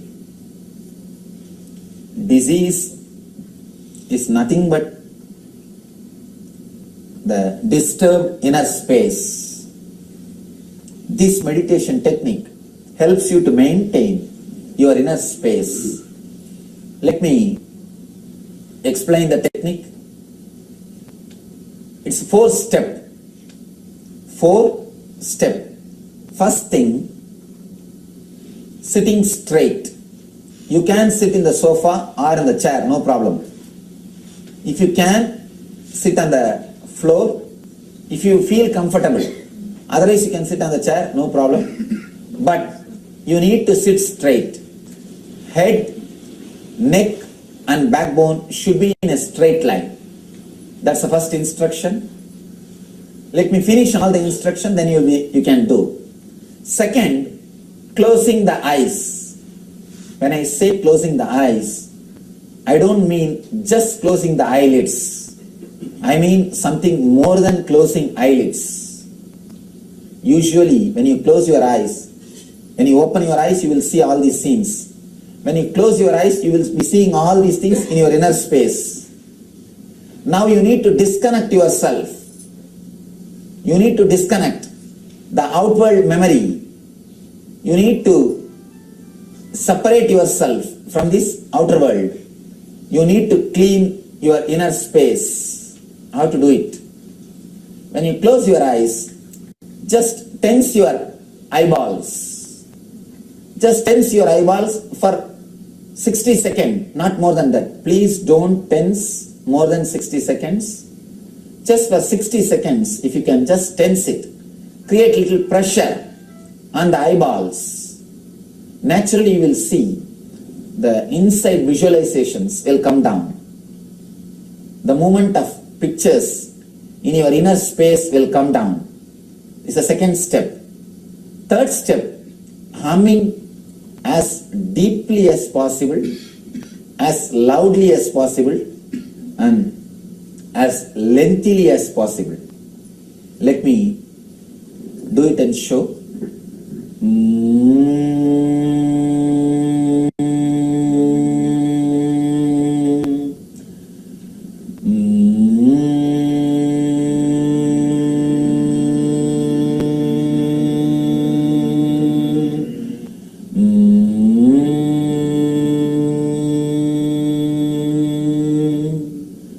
Just fill your whole inner space with humming, with this vibration.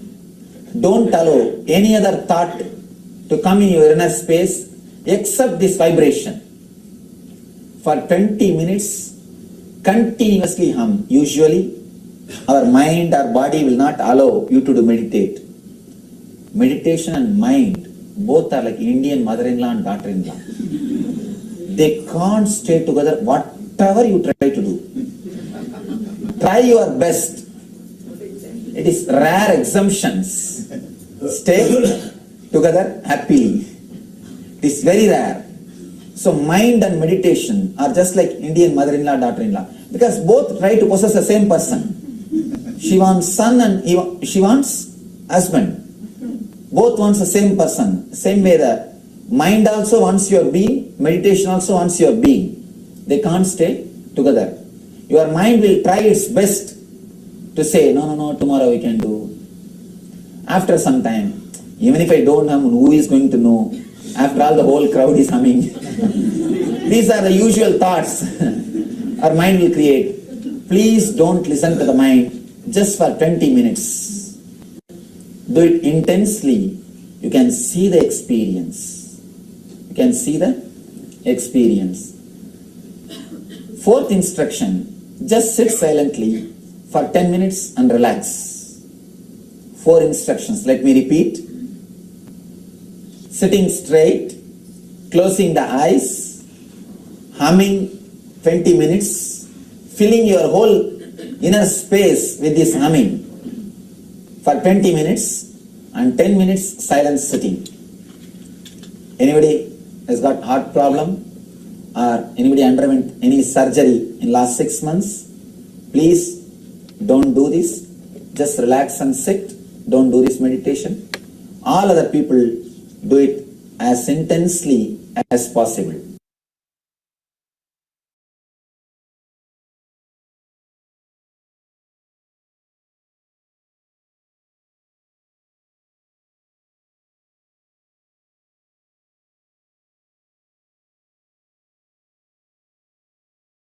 You may start humming now.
take your awareness to the Anahata Chakra and relax into it with a blissful mood.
Shanti, Shanti, Shanti.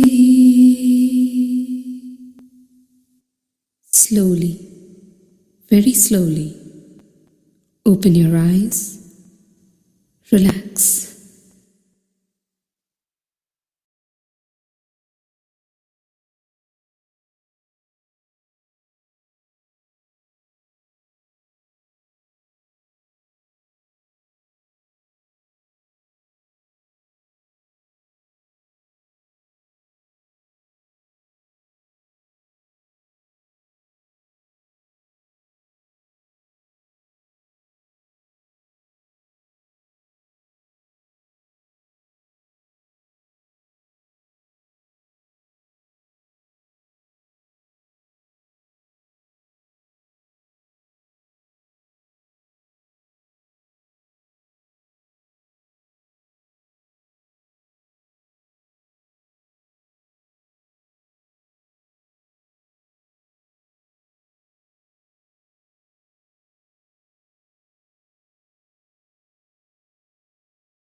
Frequency you will not be able to understand. Only when it is in the high frequency you will be able to understand. If you can catch the thoughts in low frequency, never disease will happen to you. Because in that level itself you will stop it. What will stop it? At that level, what will stop it? You stop the thoughts. So never any disease will happen to your being. But for many thoughts, we just do not even know what is the connection. Why it has come. Actually, no thoughts, that's what I'm telling you now. Clearly I told you. Illogically, irrationally, your movements between the past and the future, which is illogical, irrational and idiotical, is what we call thoughts.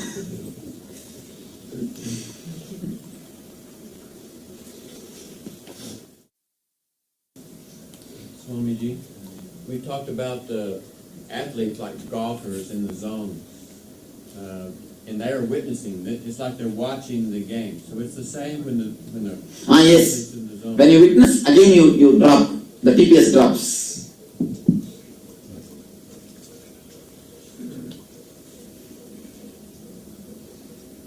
Even the runners, when they witness they are running, they penetrate the time shaft. In which case they are given extra energy. So that's the. Swamiji, is there a natural variation in TPS between person to person? No. Mental setup to mental setup. By nature you don't have TPS at all. By nature you have zero TPS. Only by creation you have all this TPS. It's you who creates the TPS. Yes, simply you are responsible. Nobody else comes inside you and thinks. Surely only you are thinking. If somebody else is thinking inside you, then you are a big trouble. Then you immediately need asylum. Only you are thinking. Anybody else can think? No, it is you who think. Be very clear about it. So, Swami,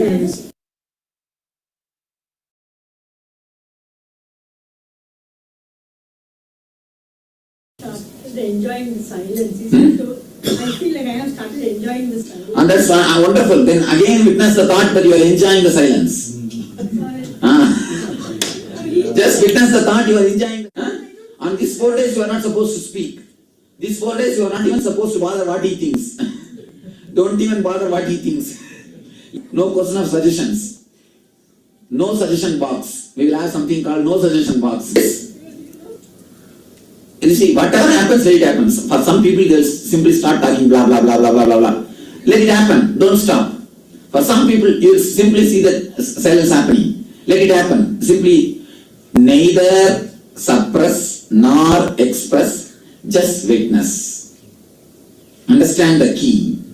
Neither suppress nor express, just witness. Swami, when you mentioned that the athletes, when they run, they witness. Is it witnessing at the time of running or before the run? Witnessing at the time of running. You can't witness in the future or past. When you are witness, you just fall into present. Just the TPS falls. Just TPS falls. Having witnessed some of these thoughts, is there any likelihood of these thoughts again coming back next day when is it, or once it is... No. It is, why do you even bother again whether it will come back or not? If you have that too much of past and the future, again you start bringing this type of botherations. If you have bothering that whether it will come back or not, it will come back. Because the very fear will create the incident.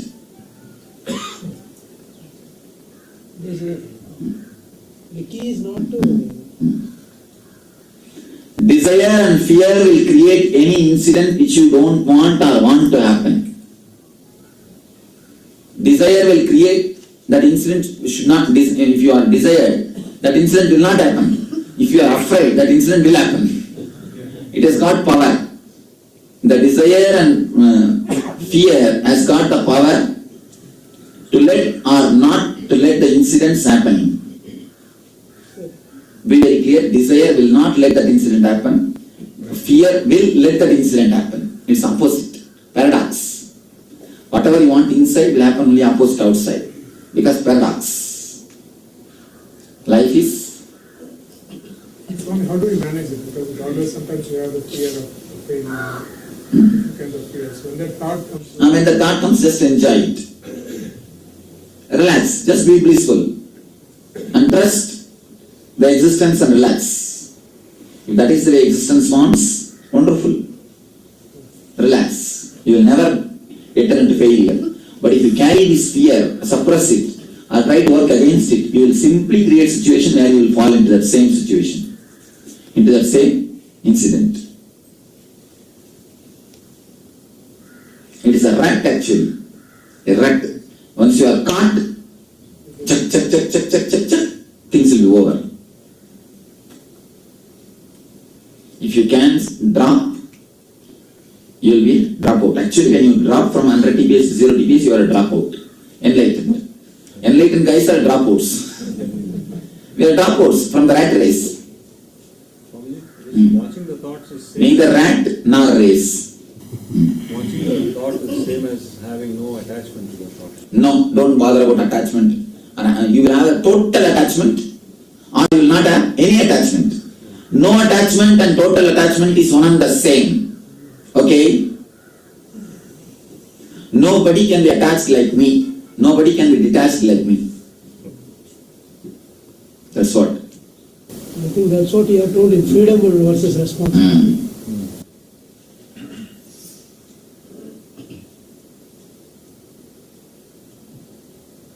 Today morning, a devotee came with a stomach pain.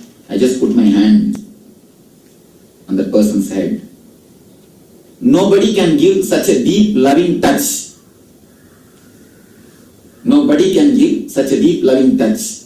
And nobody can relax so clearly. In everything you are off of.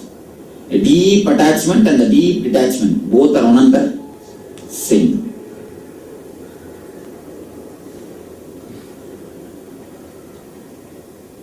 When people come and tell their problems, I have a deep attachment for them that compassionately comes out as a solution or as a healing. It just heals them. Or like energy falls on them. Deep attachment. The moment they leave, a deep detachment. Otherwise I will become mad. And just sit and listen 10 person's problem. What will happen to you? You will become 11th problem.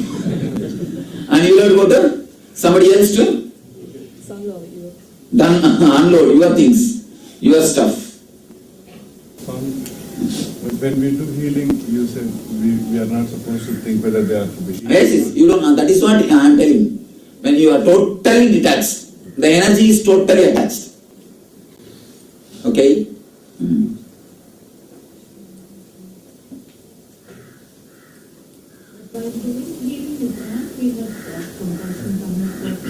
You can feel the compassion. Okay, but don't be attached. Let the compassion come deeply and feel that whatever is good, let it happen. Don't think let him be healed. He may be even enjoying his disease. Who are you to interfere? And most of the time they enjoy their pains. And they do not want to take the responsibility of walking. So they get knee pain. When you do not want to take the responsibility of life, you get the shoulder pain. There are so many reasons. When you want to relax and get some pain, who is he to heal you? So only give intelligence. Give the energy. And just feel or just think whatever is good, let it happen. Don't interfere. In that case, whatever we think, it happens opposite. You see, now don't start thinking bad. Drop thinking totally. That is what is supposed to be done. Swamiji, what is meant by giving intelligence? Because that energy, giving energy is giving intelligence, nothing else. When you give energy to the person, you give intelligence to that part. Actually, when you give energy to the knee, you just give intelligence to knee and tell the knee, do what you want. Have this intelligence. If you want to heal, heal. Or if you want to enjoy the disease, enjoy. because I came across an incident where long back you gave an intelligence to cow, which was stuck and it came out. That still not able to understand. You made it self-confident. You made it self-confident about its own powers. Its own powers. It's amazing.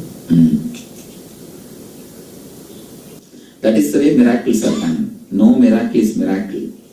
Everything is beautiful incident. When you do not know the cause and effect relationship, you call it as miracle.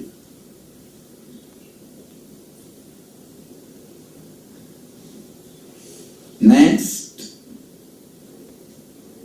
No more questions. Guruji, at one point when the thought meter went way down, and all this energy coming, and at one point it scared me. It is? And I was too late to drop the scare. I mean, stop. What's happening? Big energy was flowing. And again, that is also one more thought. Witness it. Witness it. All your experiences, so-called spiritual experiences, are nothing but your thoughts. Okay? I thought we were progressing. When you witness, you will have a deeper experience. Witness, witness, witness. You will end up in a place where there is neither experiencer nor experience or the experienced. That is what is experiencing, what I call enlightenment. See, when I sit in the stage and give the meditation techniques, I am more Shiva. In depth, when you are Shiva, only then you can be really, you can enjoy the Krishna. In depth, when you are Shiva, only then you can really enjoy the Krishna. Otherwise, Krishna will be just very vague. See, even your so-called Krishna or your enjoyment will not be a solid thing. How can you have vacation with such DPS? With 0 DPS, you are Shiva. Only with 0 DPS, you can really flirt. If you want to really flirt, come to 0 DPS. All other flirtings is just foolishness. You will actually project your understanding about flirting on me. Not understanding my understanding about flirting. Understand? You see, here I will be telling you, liberate yourself. And there from your side you will be binding me. Here I will be liberating you, you will be binding me. Here I will be telling once from one side, be blissful. From there your side you will be telling, be in suffering. Along with me. I will be telling, come up. You will be telling, come down. I will try to lift you, you will try to pull me down. This is where it will be happening. Actually, finally, you can never pull me down. That is the problem. You can never pull me down. But finally, what will happen? You will not come up. You see, you can't pull me down. I am in a very strong place. My chair can never be shaken.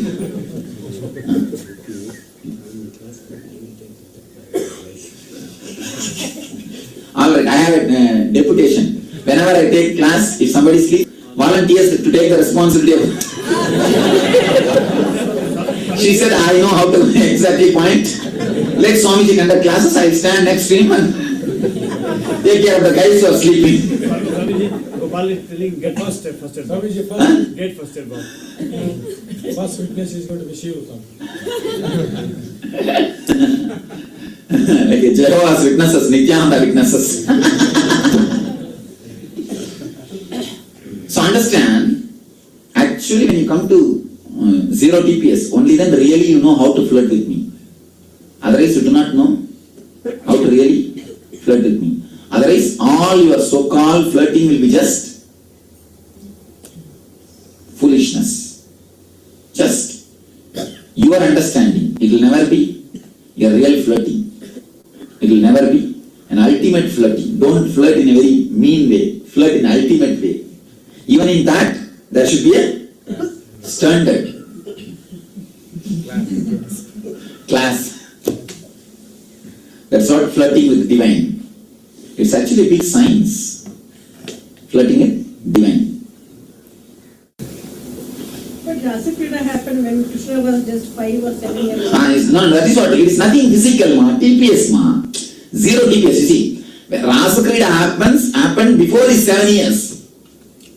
Before his 7 years. Rasa Krida has nothing to do with physical. It is totally TPS. Rasa Krida is actually energization. Where he gave energization and awakened the Sahasrara chakra. Next. Ultimately, all are one. That's true. Not only ultimately, even in ordinary way, all are one.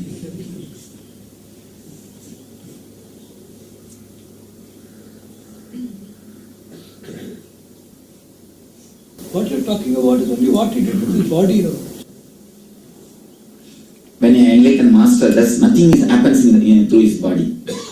Nothing is done through his body. That's what I am telling you. I am not talking to you. I am not talking to you. Literally, I am not talking to you. I am not talking metaphysically.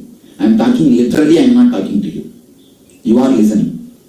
Just you are listening what you want to listen. You may then ask, then how all of us are listening the same thing? All of you are not listening the same thing. Be very clear. Each one of you are listening what you want to listen. Go out and discuss what you heard, what Swamiji spoke. Then you will have 100 version.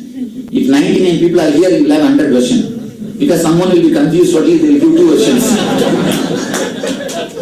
If you are 99 here, you will have 100 version, not even 99. You will have 100 version. Okay? So never think you are hearing what I am speaking. You are hearing what you want to hear. Actually, I am not speaking. You just hear what you want to hear.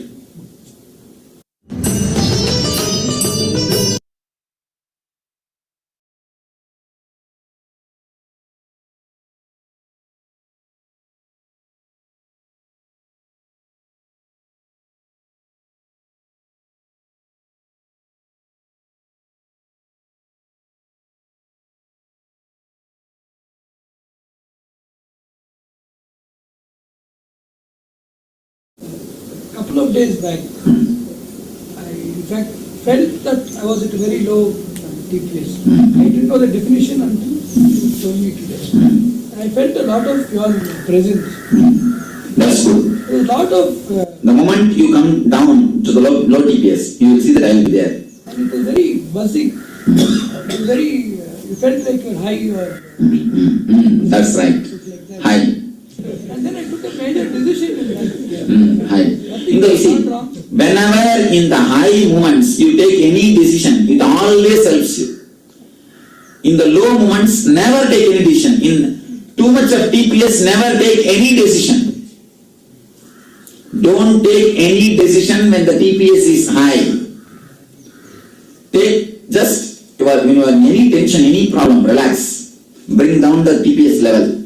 Then decide. Then take any decision. Never do any decision making regarding any subject in your life when the TPS is high.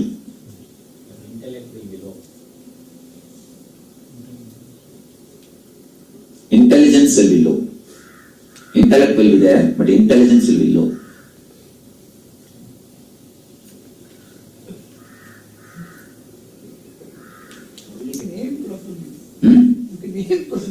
Oh, you are afraid. Somebody else's stone will come on you. Don't bother. Unless you are worthy, it will not come to you. Somewhere or other you must be worthy of that. I may not aim properly, but the stone touched by my hand knows where to travel. See, Rama actually doesn't know how to aim, but Ramabana has got intelligence. Because of his hand, Ramabana gets intelligence, so that directly travels and does the job and comes back. So it's a Ramabana. I may not know how to aim, but I know how to give intelligence to the stone. All these are stories, but only we have to have. Don't bother. So Swami, when you said that we hear what we want to hear in the discourse, is it based on what we expect? What does it differentiate? You can't understand, relax. Understand this much, that's enough. Now just give a gist of what I spoke last 10 minutes. Can you? No, give a gist. Swami, you spoke about love, actually. This is the gist from your setup. And if I ask somebody else, they will give a different gist. Means what? You are recorded only what you want to record. What you want to listen. So you have not heard what I spoke. You heard only what you want.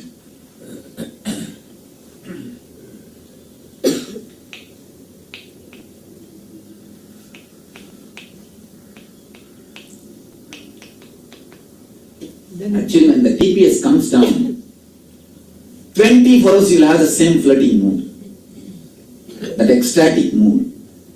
If the TPS is up, even when you are near, you will be only tensed. You will be only attention. Actually, one more thing, even the flirting can bring down the TPS. That's one more technique. Of course, I won't speak about the technique much. It's enough.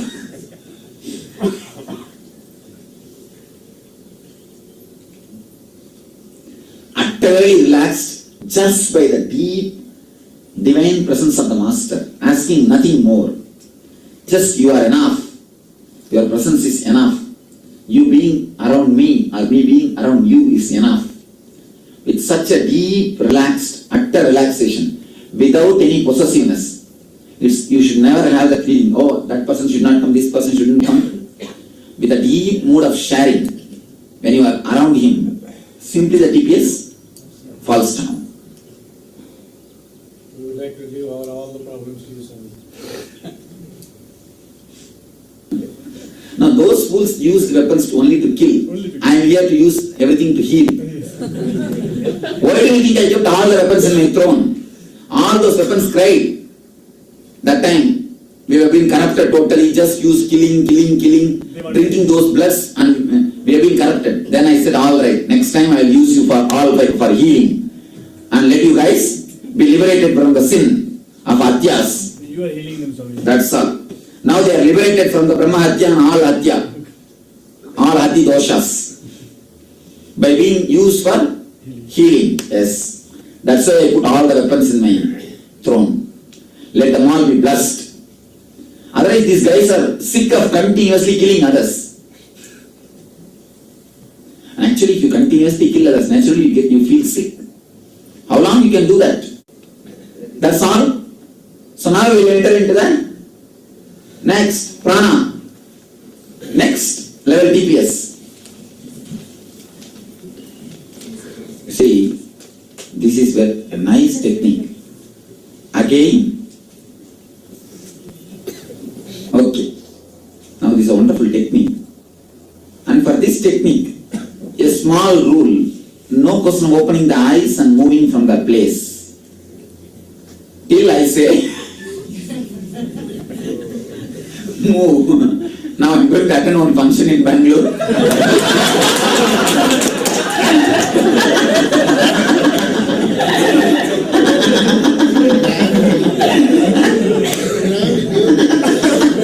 Very grand new technique.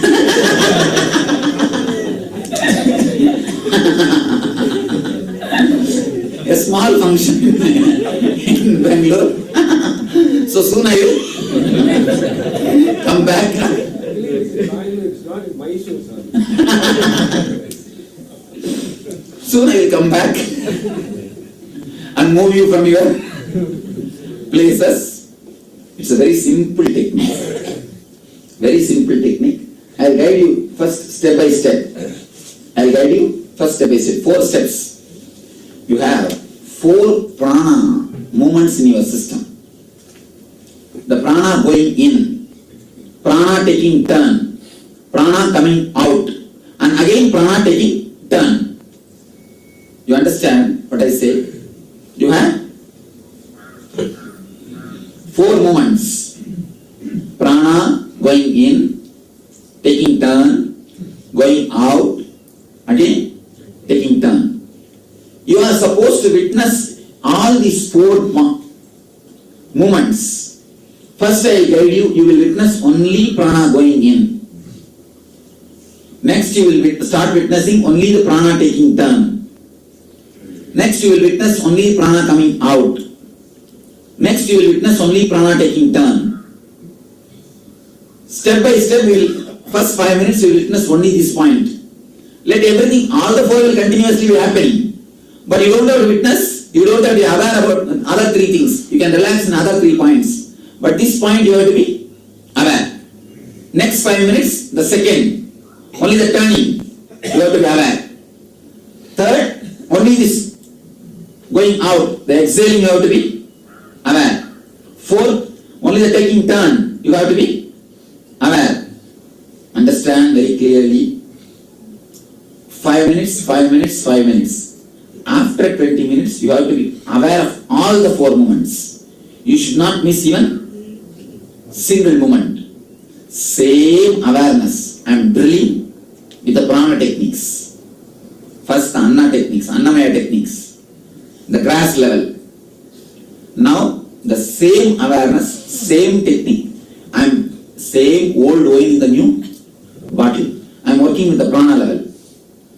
Working with the prana level. Then we will work next with the different levels. Now we are working on the prana level. Understand, when I gave this technique to our few of our devotees some 6 months ago, I put them in this technique and went away. More than 11 hours they were just sitting. You do not know, you yourself will forget everything. You will forget 11 hours past. And I give you the freedom. The moment you feel like coming out, you can open your eyes, go and go out. Understand? The moment you feel totally bored or you are not able to sit anymore, you can go out. But sleep, you will not even feel that. You will not even feel that. Don't even bother to give importance to that thought. Even when that thought comes, witness it. Sit. Don't let any thought rise in your being. Just relax. Just sit. Any doubt in the technique? Any doubt? If you want to go and sit in the chair, sit them itself. Because I don't know how long you are going to sit. No 1, 2, 3, no 1, no 2, no 3. All here itself. Here also we can't change the position. You can change them. I think better not to. Swami, if you get some thoughts when we're doing it, just Witness.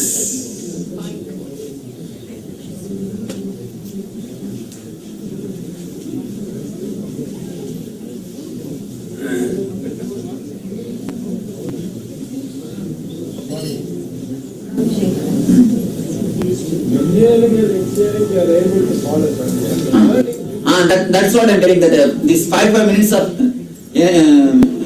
what to say, that guiding you will give you that awareness in the turning point. Ordinary breathing. It will become automatically deep. No, don't have to bother. It will happen automatically. You will see the deep breathing.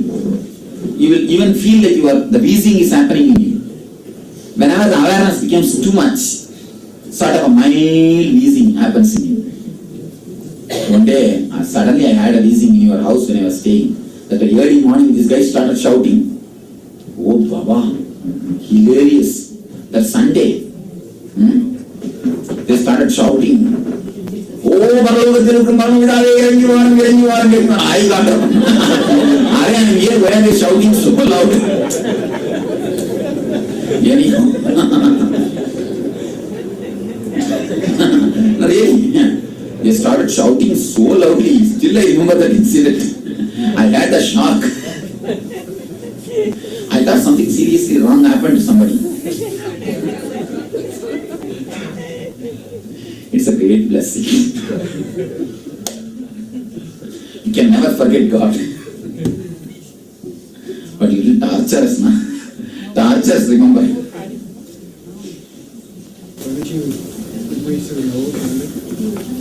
Only nose? Yes, naturally you will do only through nose. Only that hole is used for breathing. Breathing in.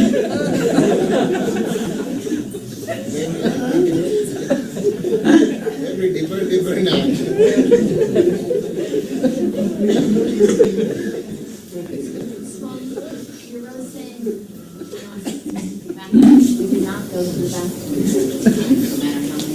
Now quick then. Rush. No, after that you will not feel like. Because I am locking all the keys. All the locks. Alright. Close your eyes. Lock the body. Just visualize. You have a lock in the knee and you are locking it. You have a lock in the back and you are locking it. You have a lock in the shoulder and you are locking it.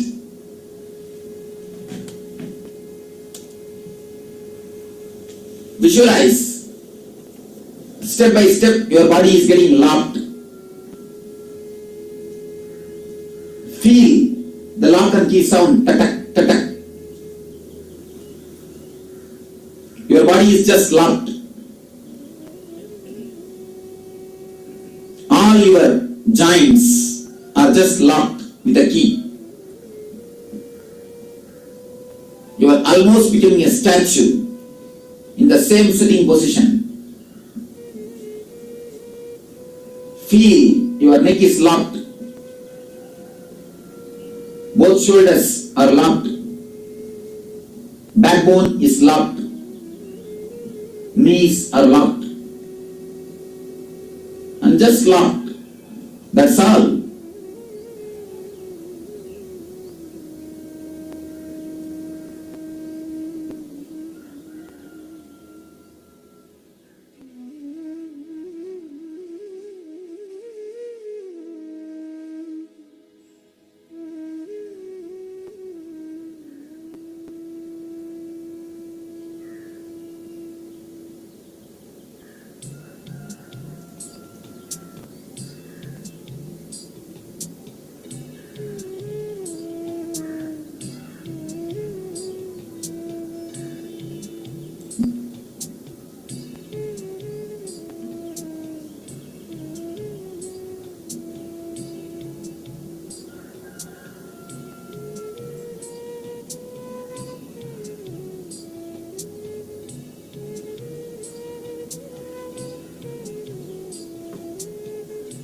Just lock your whole body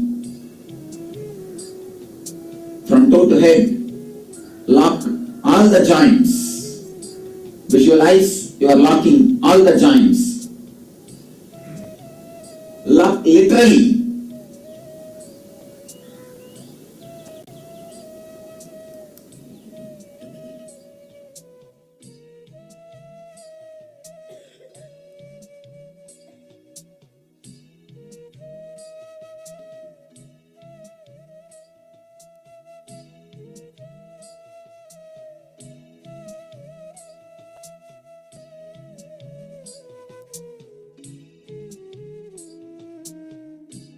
rock your body completely.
Manomaya Kosha.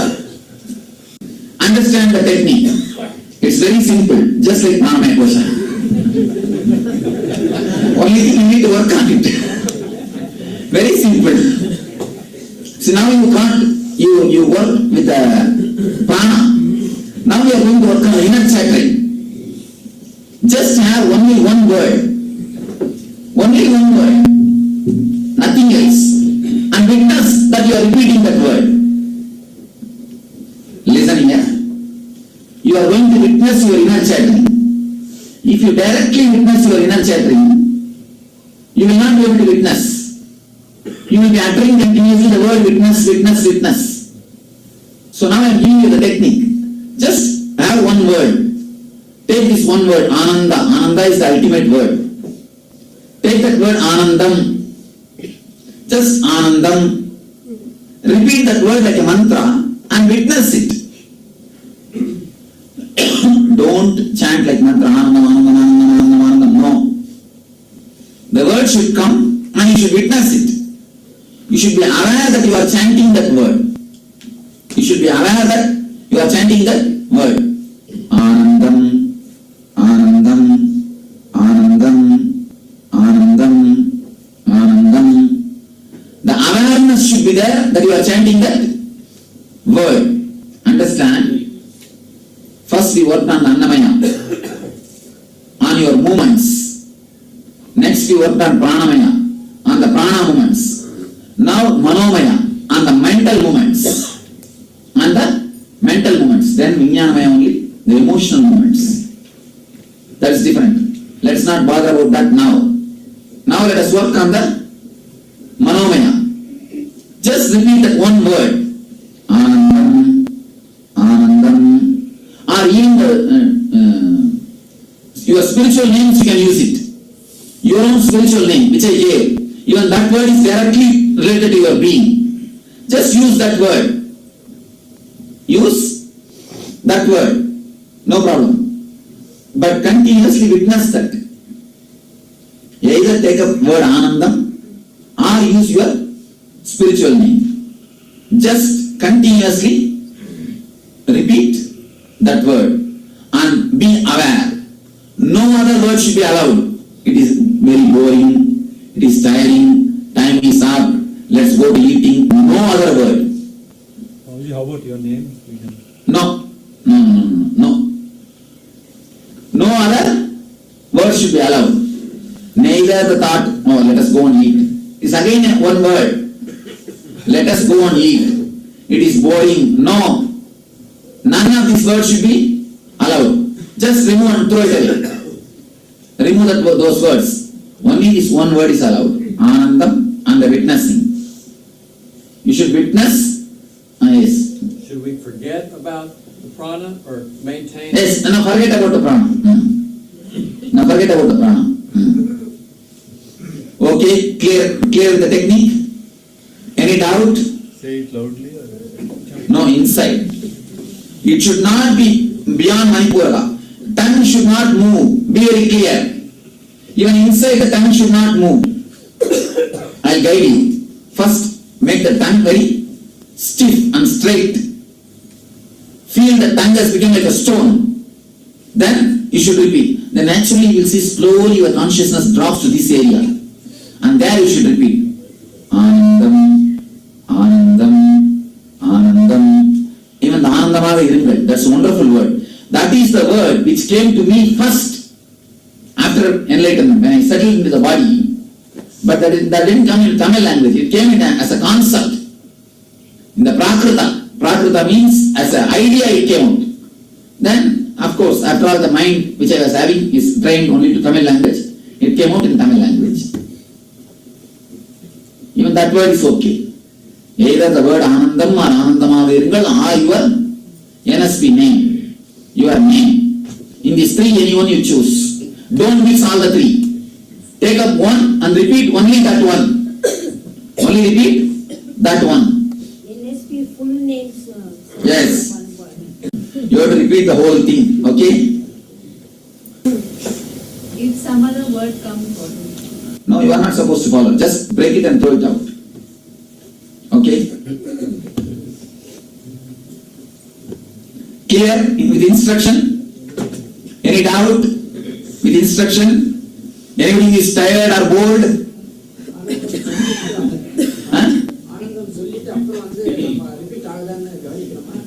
Continuous repeat ஆகிட்டே இருக்கணும் அது தானாவே repeat ஆகும். நீங்க ஒன்றும் பயப்பட வேண்டாம்.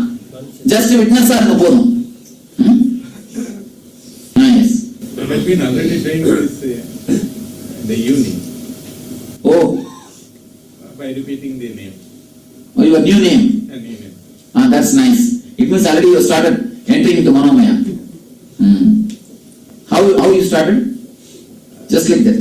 Just like that, when we come back from office, we want to sit there. So we do not have any other idea. Having what you said, you have to be aware of your name. Yes. So that made me to. That's the right thing. Nice. So you also now started creating techniques. You also told in the NSP song. Repeat your name. Ready now? Please sit straight and close your eyes. Visualize you are locking all your joints. Yes. Can I keep the eyes open because I can do it better with the eyes open? No. With the eyes open, always thoughts will come. It doesn't come. For years it is like that. Then you master the technique of sleeping with the eyes open. Better close your eyes. That's the best thing. Close your eyes. Visualize first that you are locking all the joints. Lock the knee joints. Lock the backbone joint.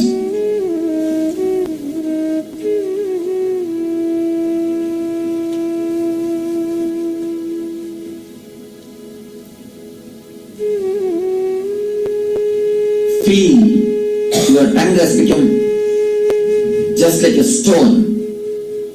Don't let your tongue move even in a slight way. Even the slightest movement of your tongue should be stopped. Even that should not be allowed. Visualize all your joints are locked. Lock the shoulder joints.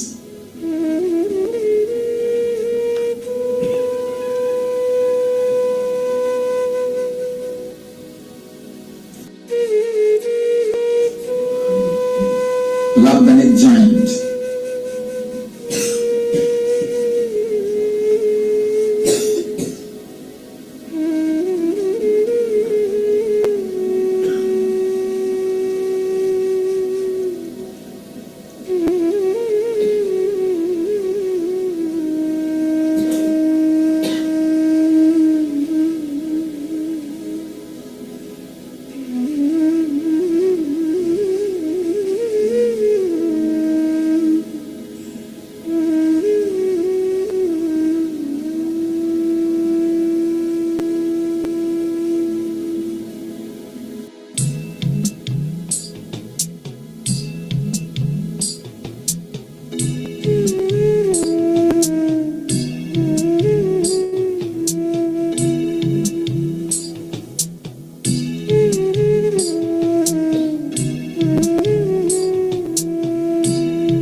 Witness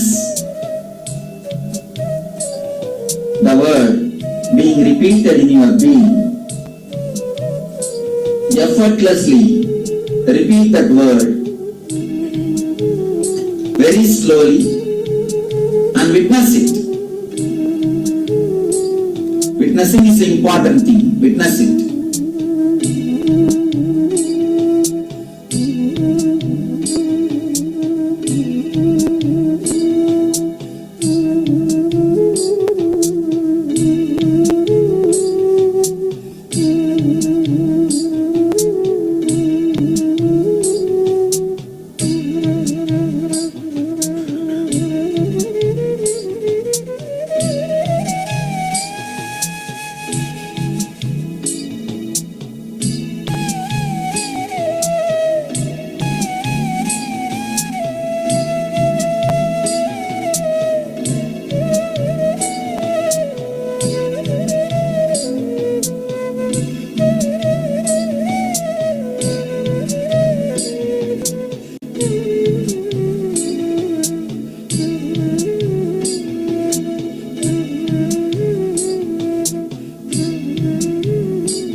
Don't chant like a mantra.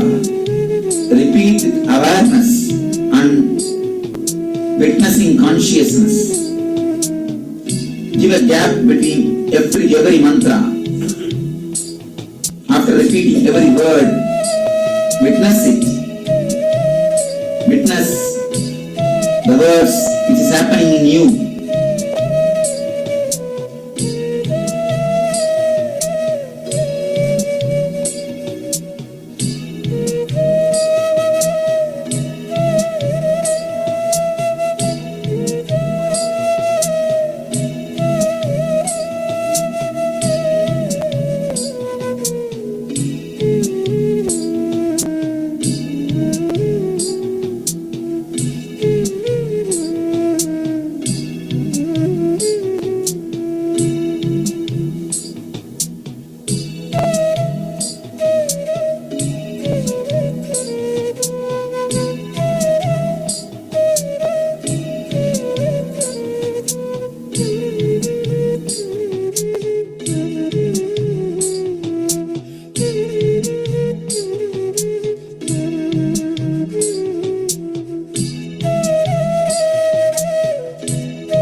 process because very many life is fresh. I expected to be fresh.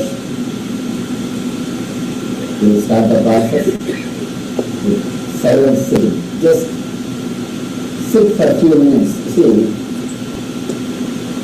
Upanishad means just sitting openly with the master. There's a small story, let me tell you that story, then you understand. There was a Brahman who went and hid himself in the crematorium, burial ground. In India, crematorium and burial ground will be in one place. And open crematorium, that means they will put wood and all those things and they will burn the body. Not like here, the close electric type of crematorium. The old and time types of cremation. Both will be in the same place.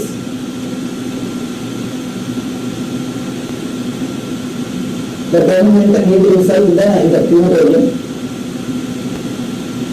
in that burial ground. Devi was supposed to go and kill him. Devi is Shiva's wife. She was supposed to go and kill him.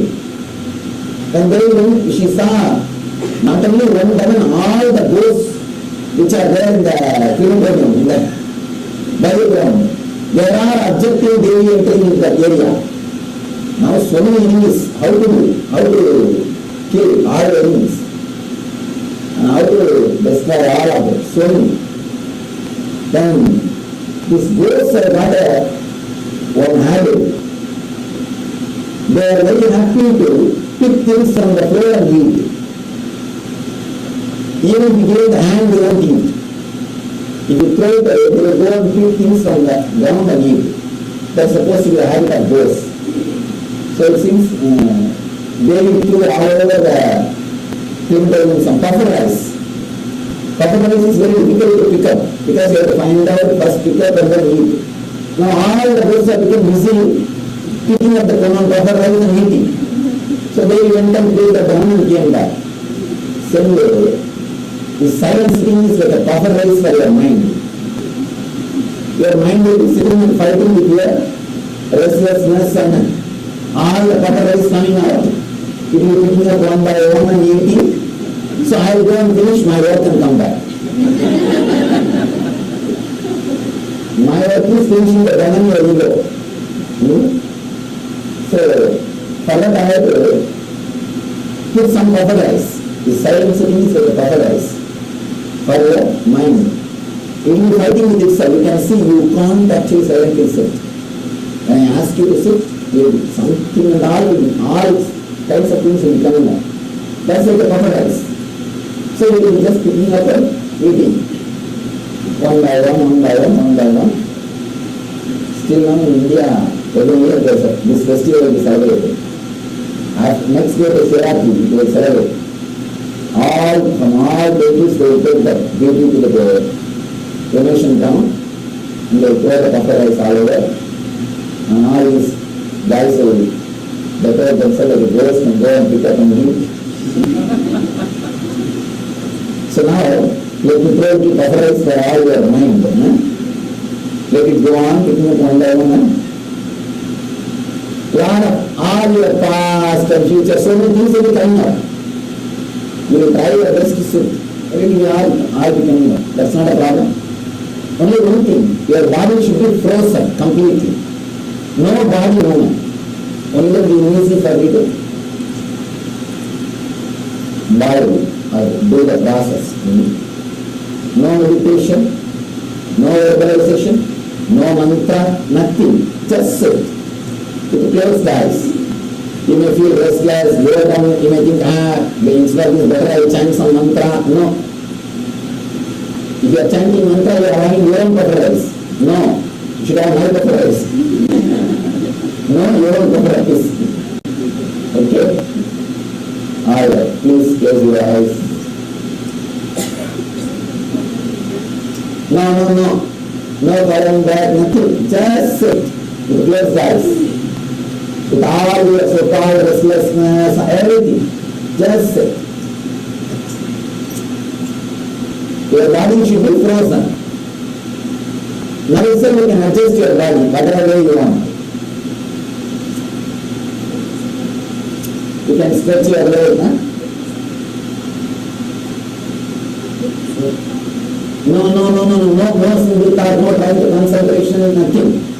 Just sit. You can stretch your leg, support your back, adjust anyway. But once you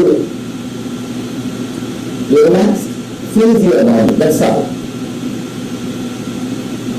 To be completely frozen. No meditation. Don't even try to be aware of anything. No technique, no unclenching. Just sit with closed eyes.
This is the space.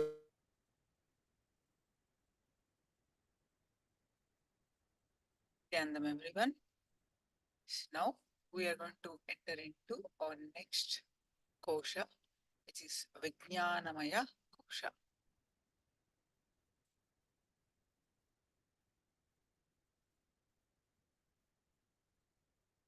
The intelligence layer.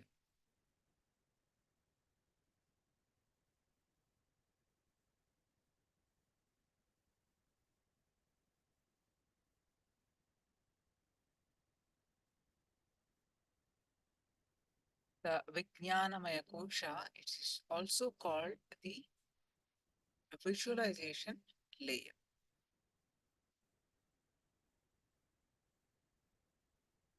The fourth layer is also called the visualization layer.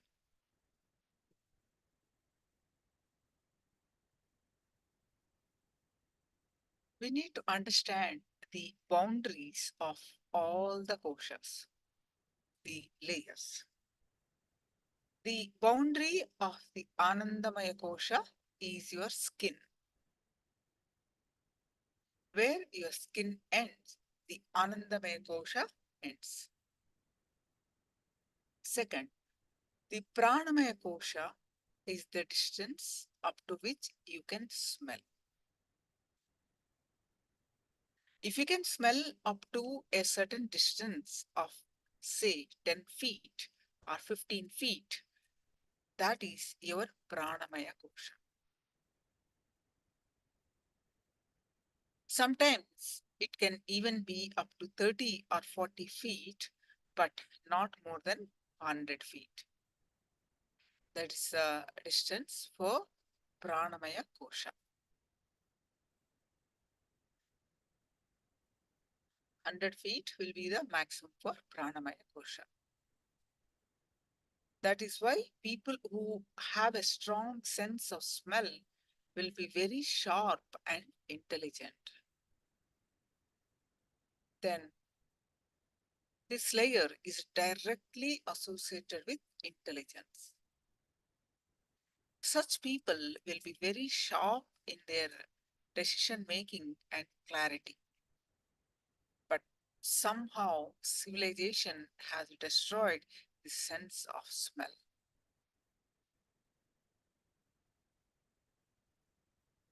Third layer is the Manomaya Kosha, is the mental layer. The boundary of the mental layer includes all the subjects which you can understand logically and which you are able to reproduce. That is the boundary of your Manomaya Kosha. I repeat, the boundary of the mental layer includes all the subjects which you can understand logically and which you are able to reproduce.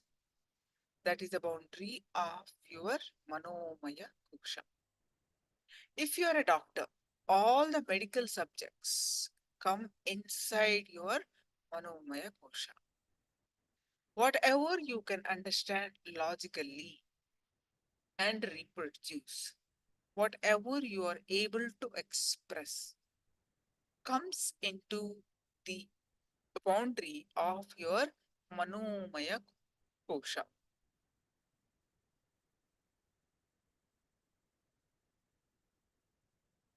Your feelings of love, hatred, depression, joy, jealousy, or comparison are played out in this level.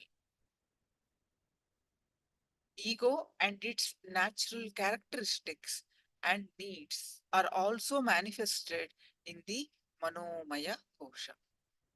The Manomaya Kosha corresponds to your nervous system.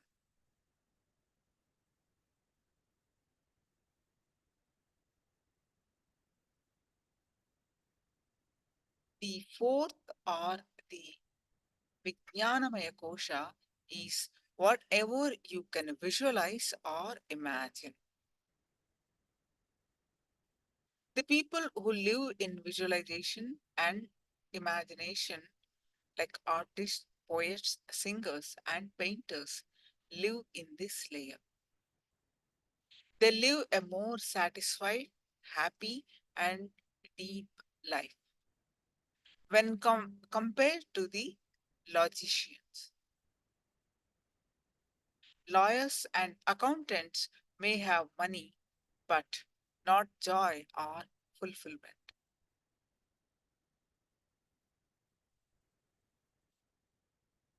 A large firm which was doing scientific research decided that it would experiment its medicines on lawyers instead of rats. They gave 3 reasons for it. 1.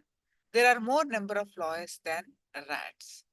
Second, reducing the number of lawyers does more good to the country than reducing the number of rats. Third, there are some times that rats won't do for the sake of money. So anyhow, artists, painters, and poets, even though they live with less money, live with deep satisfaction because their boundary is much bigger. For example, in a day, if you spend most of the time in visualization layer or the next layer, that is the bliss layer, you will feel fulfilled. The time that you spend in the deepest layer is what is going to give you the real fulfillment. Your fulfillment depends on that, not on the money which you make or the car which you drive or the house that you live in.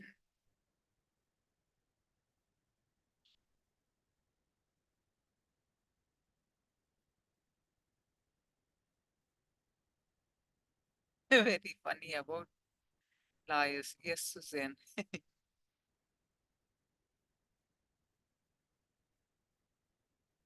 So your fulfillment depends on that, not on the money which you make or the car which you drive. are the house that you live in. So all those things are not going to give you fulfillment.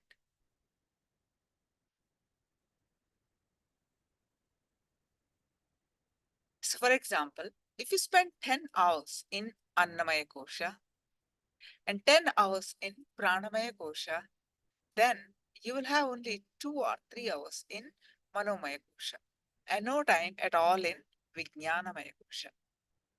Then automatically you feel that your life is dull and dead. That's why if you have too much of entertainment in Annamaya Kosha, you may feel good on and off, but depression will be the basic thread of civilization for you. Look at all the civilizations which have too much entertainment in the Annamaya Kosha.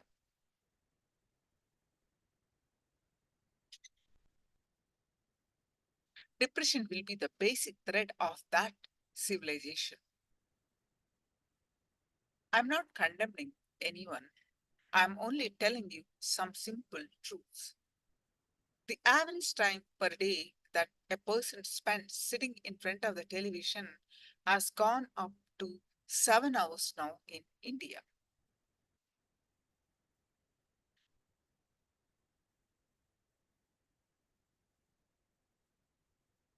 The average time in India, it is 7 hours, and in USA, 3.5 to 4 hours. One good thing is that the majority of the population still does not have access to the television in India. The crowd which does not have access to television is safe. But that number is also reducing drastically because now the government is giving free television sets. In the Vedic tradition, even entertainment was designed in such a way that you would be again and again pushed to the second or third layer. What will such entertainment be?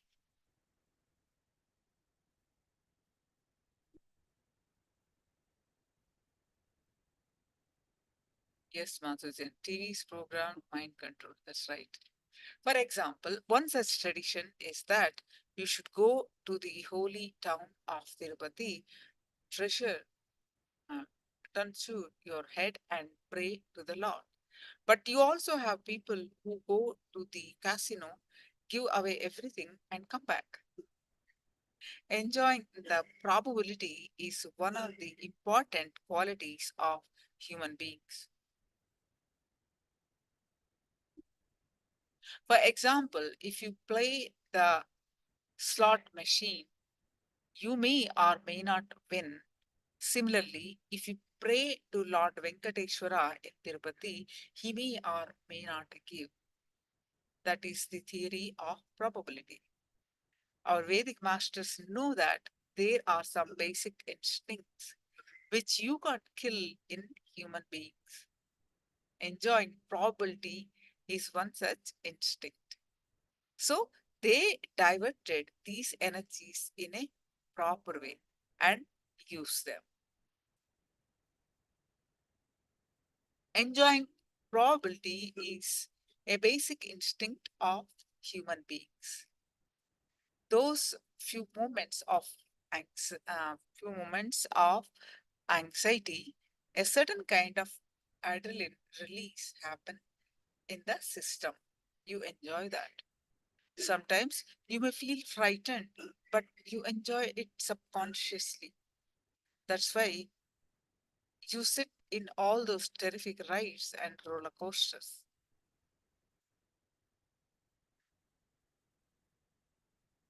During these sudden drops and wild rides, the adrenaline release happens in your system and it gives you a sort of a kick.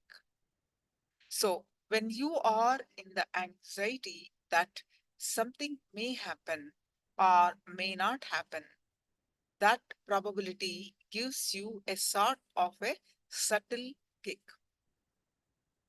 That's why you are sitting in front of a slot machine continuously. The same probability has been used by the enlightened masters to put you into the third layer, the Manomaya Kosha. In the case of the slot machine, the same probability is used to retain you in the first layer, that is the physical layer. But there in Tirupati, you are just dropped into the third and deeper layers. So at the end of the day, in Tirupati, the money collected goes back for social service. In the casinos around the world, the money goes back into some business. And who is it who is controlling such a huge business? Who is getting empowered in the end? Just think. That is why I say the right visualization can change the whole civilization. Just a few enlightened masters changed the history of mankind. If you have to write the entire planet's history, all you have to write is the lives of 10 enlightened persons. Their biography is the gist of the entire history of the planet Earth. The more time you spend in the visualization layer, the deeper and more fulfilled your life will be. I am just throwing a few points for you people to ponder over. Let me give an introduction to Tirupati for those of you who don't know. Tirupati is the richest spiritual center of the world. Per day, 100,000 people worship at the altar there. There is no city to support the entire infrastructure.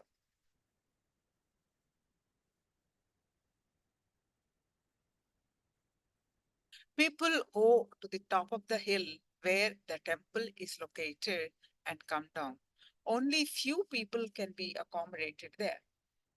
It is an amazing source of inspiration.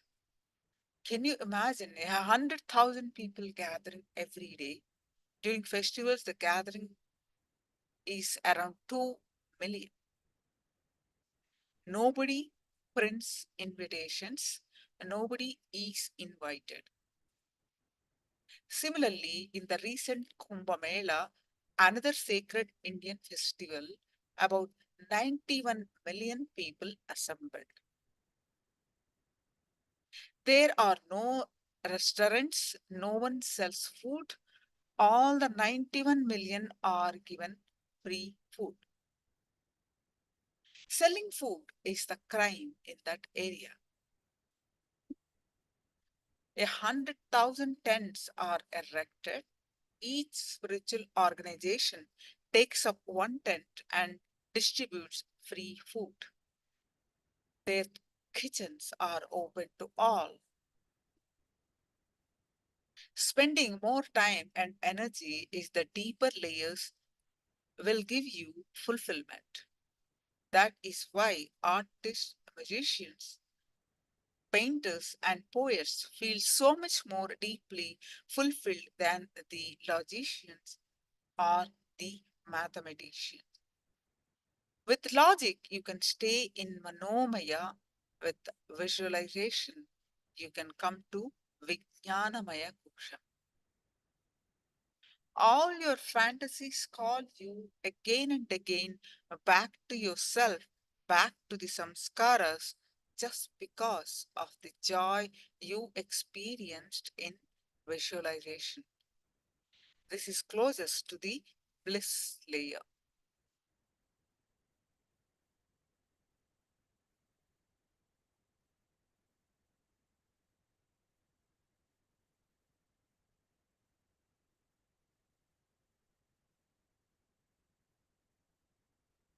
Because it is closest to the bliss layer, the smell of bliss will be there in Vijnanamaya Kosha. Just to experience the smell, you again and again go back to the visualization layer. The fantasy itself does not have juice. I don't have to tell you this. You know for yourself that after checking the fantasy for a few minutes, what happens? You are bored. For example, if the joy comes from the sweet that you eat, then the joy should increase with the number of sweets, isn't it? But that is not the way it is. After 10 sweets, what happens? You feel repulsed by the sweet. It means that the joy is not from the sweet, there is some other source. The source or the joy is from the bliss layer.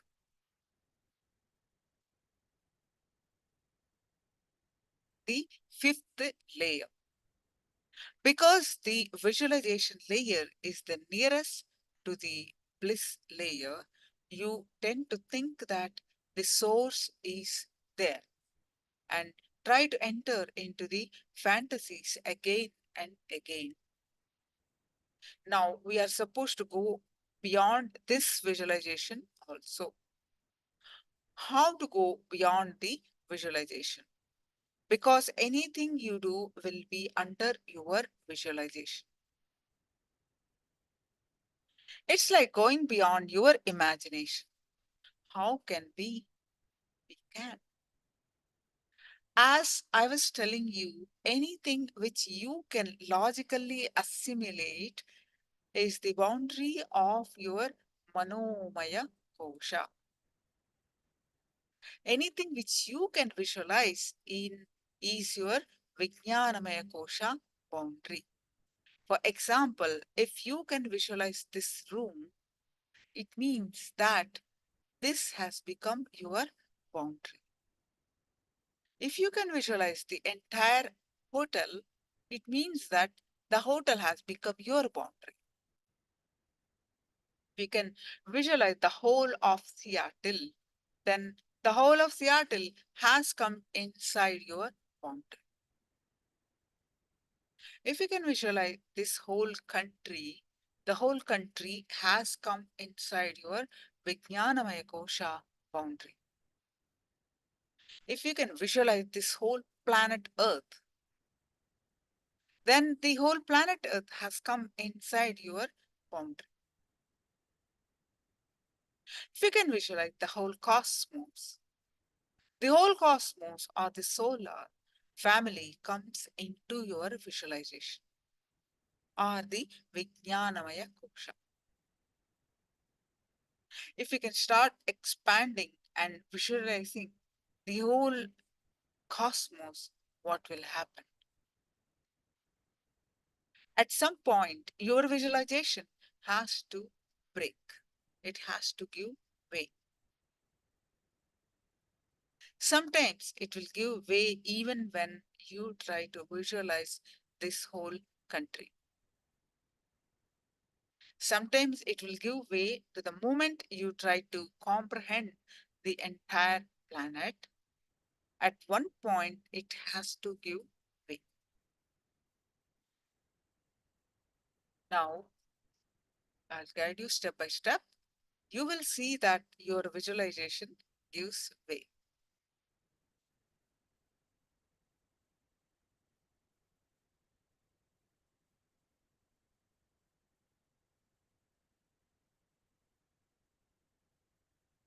At least for few moments, you will relax without visualization happening in your inner space.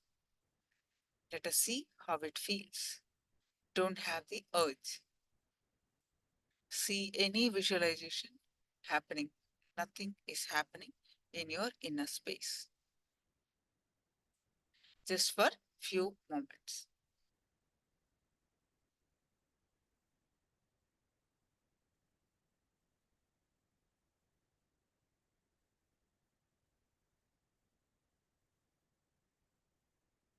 Next few moments, no visualization is happening inside you.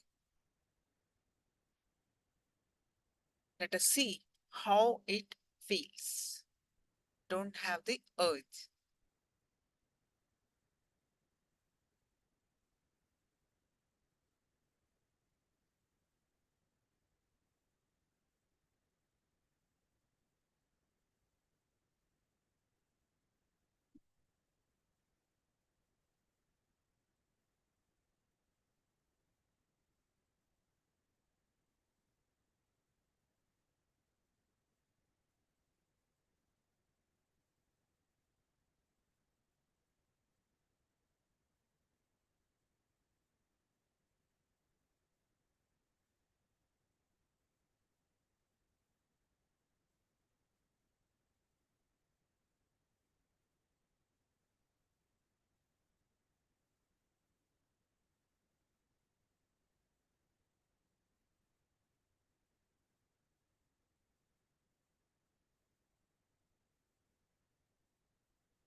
If you have the urge, the very urge will stop the process. Just come along with me in a very relaxed way.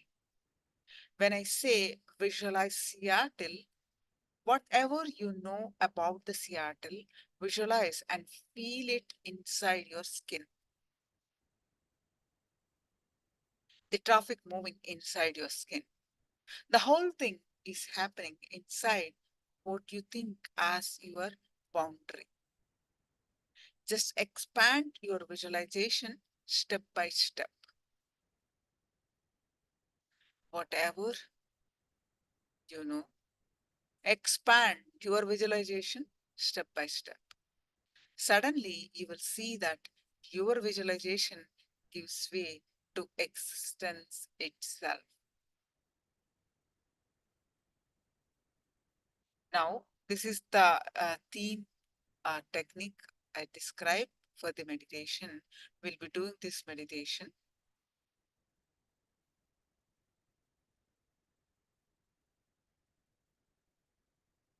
Get ready to do this meditation.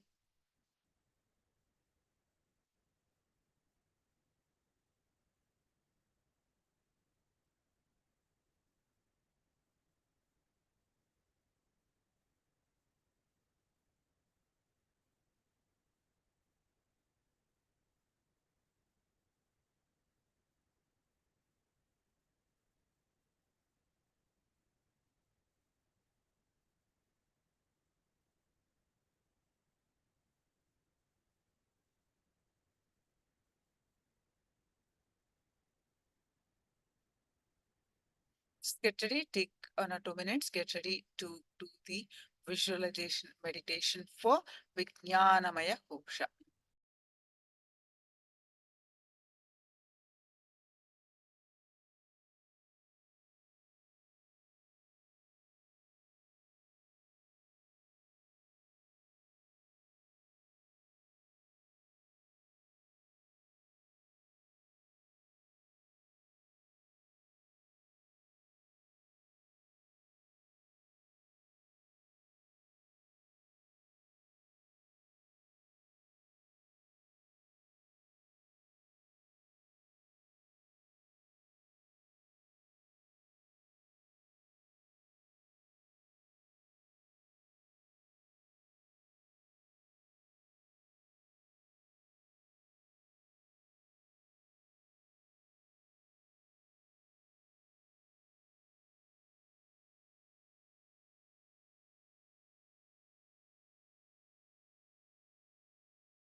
Get ready to do this meditation.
Let's enter into this meditation. If you have the earth, the very earth will stop the process.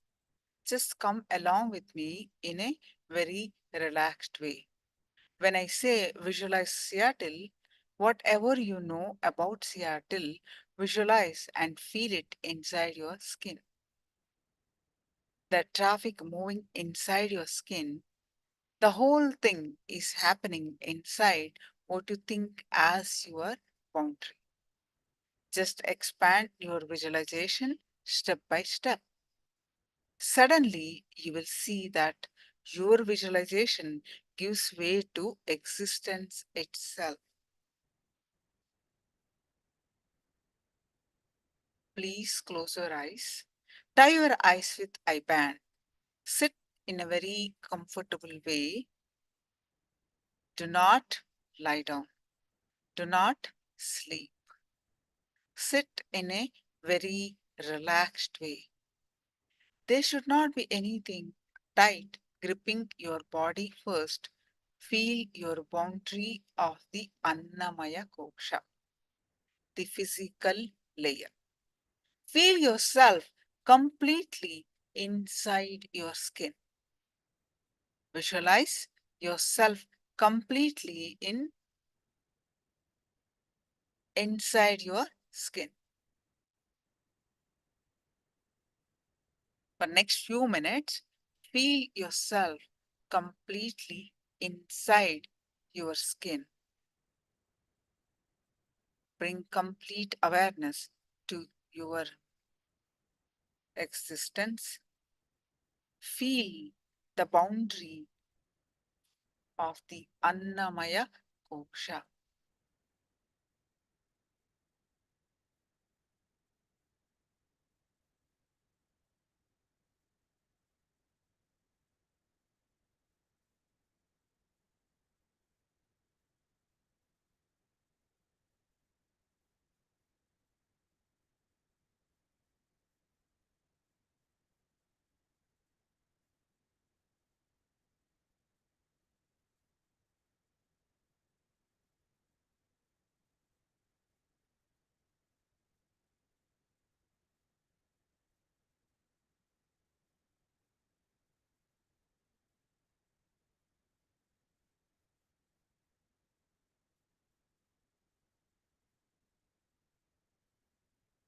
Feel yourself alive from head to toe.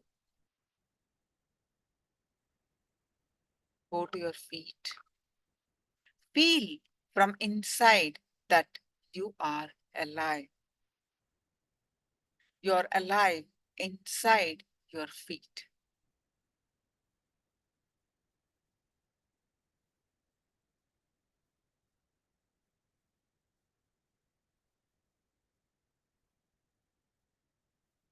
Feel yourself completely alive inside your skin, your head, your toes, your hands, your fingers.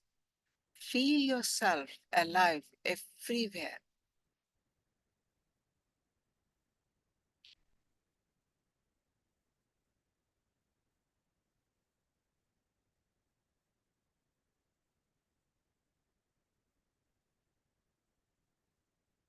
Now expand to your pranic layer. In the physical layer, feel yourself completely alive inside your skin. Your head, your toes, your hands, your fingers. Feel yourself alive everywhere.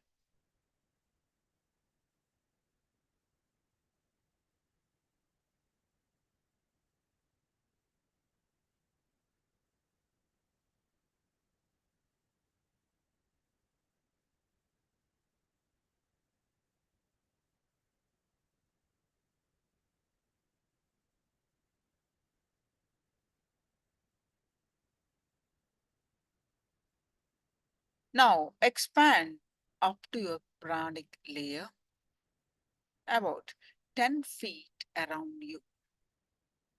Approximately average about 10 feet around you.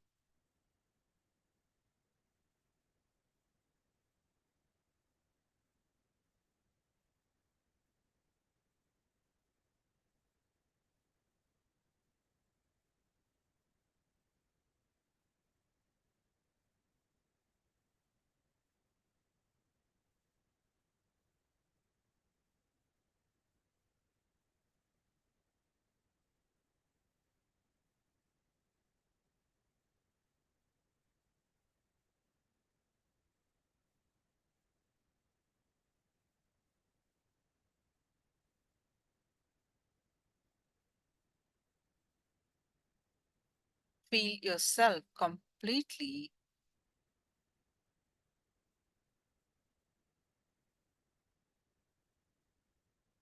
two or three people who are sitting around you are all inside you. In 10 feet, if 2 or 3 people are sitting around you, are all inside. Expand 10 feet all around you. Expand 10 feet all around you.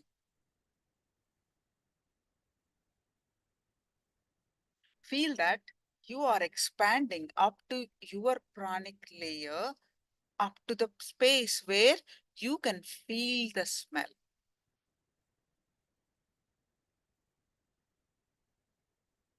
Then expand the pranic layer up to the space where you can feel the smell. Feel that the people who are sitting around you are all sitting inside.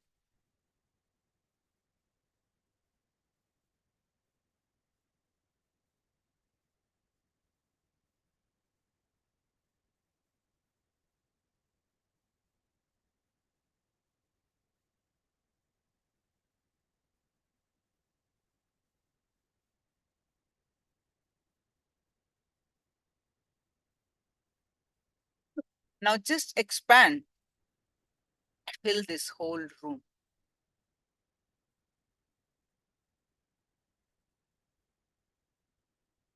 Feel that you are filling all the corners of this room. This whole room is inside you, including me. All of us are inside.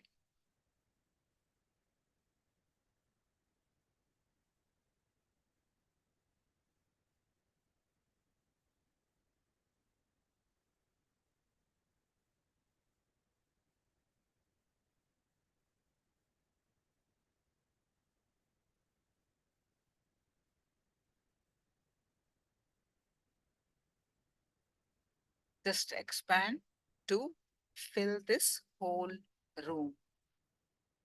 Feel that you are filling all the corners of this room.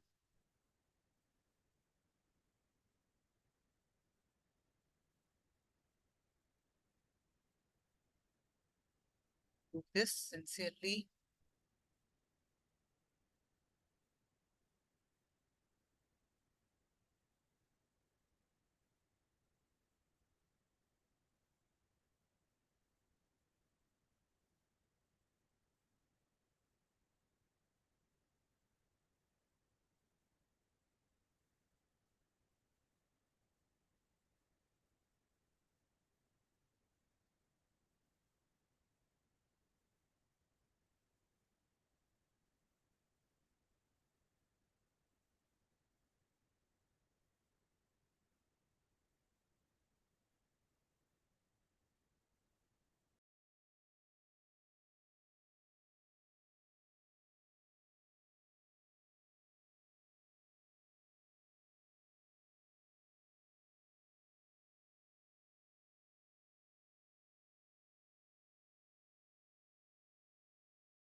Everybody is sitting inside.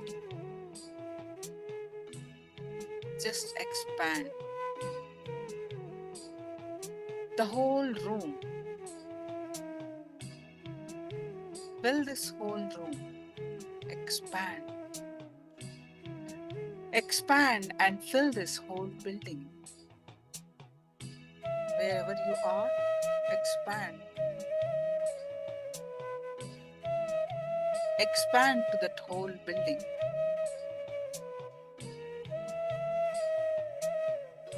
See very clearly that the whole building is inside your being.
Expand and fill this whole building.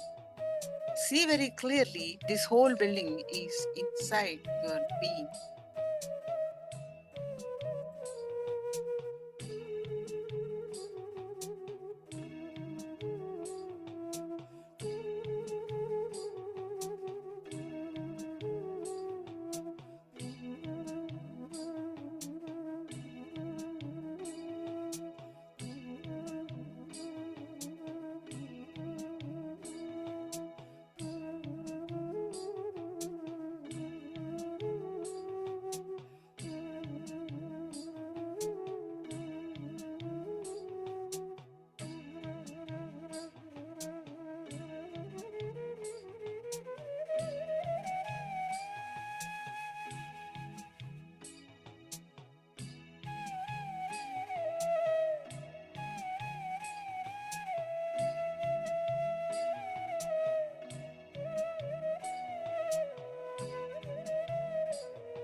Expand and feel this whole building is inside your body. What you think as your boundary is now around the entire building.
Now fill this whole street.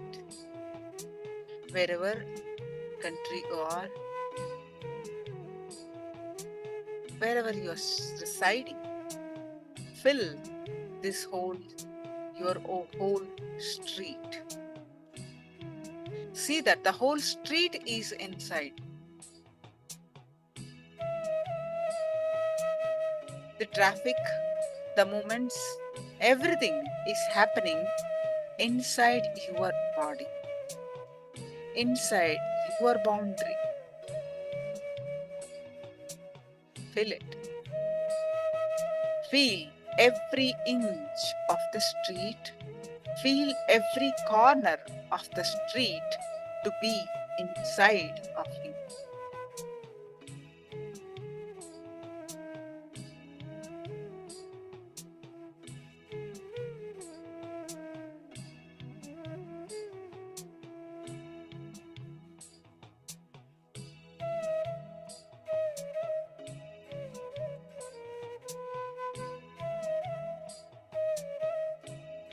Expand now and fill this entire city. Whatever you know in the city, all the places that you know in the city, just bring all of them back to your memory and see that everything is inside.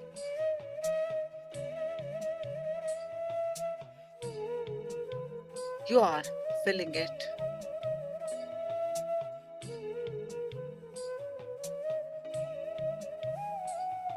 Every bit is filled by you.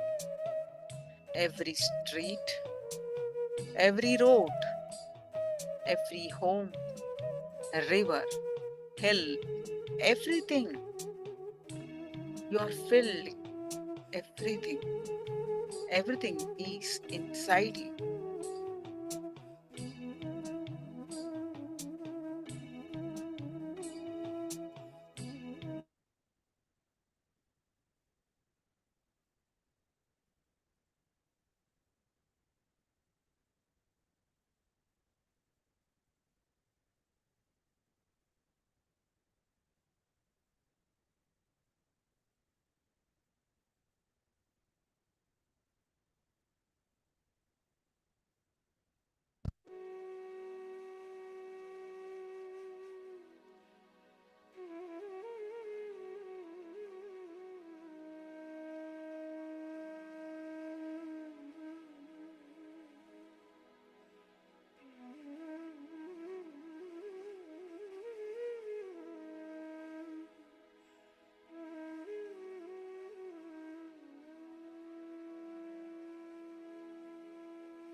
Whatever you know,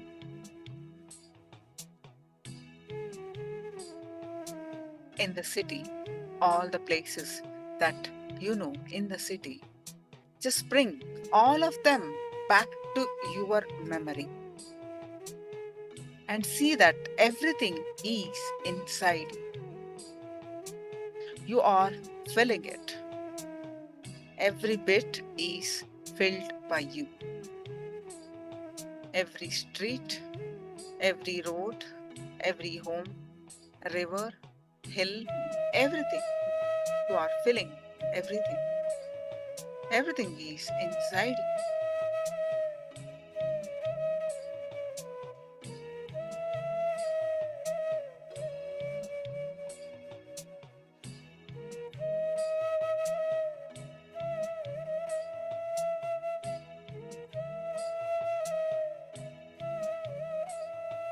Now expand further and fill all the corners of this country.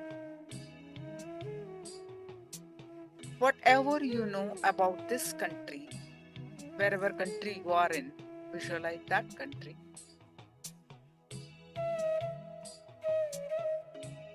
Bring it back to your visualization and see that you are filling all those spaces.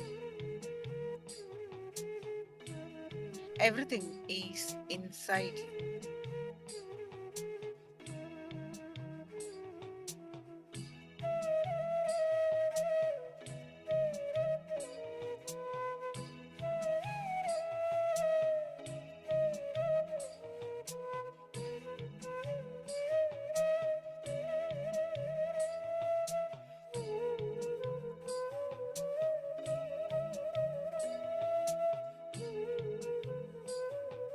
All four corners of this country are inside your boundary.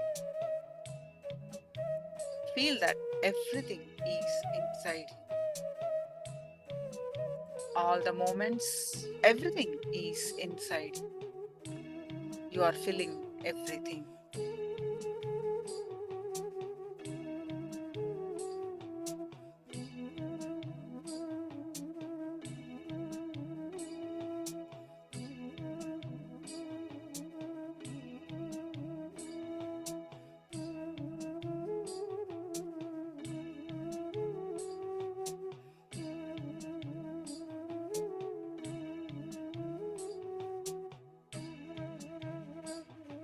Now expand and just feel that this whole globe, the entire planet, Earth, is inside.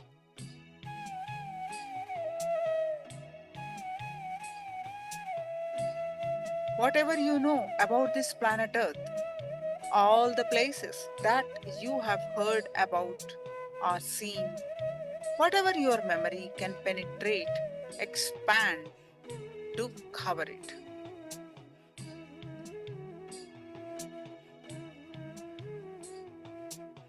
Let the whole thing be inside your inner space.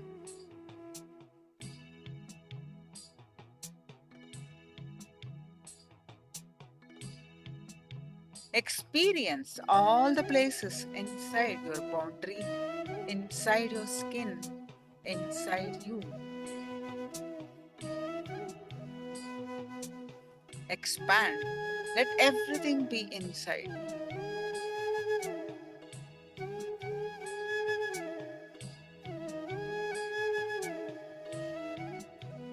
Feel the oceans, mountains, rivers, cities, everything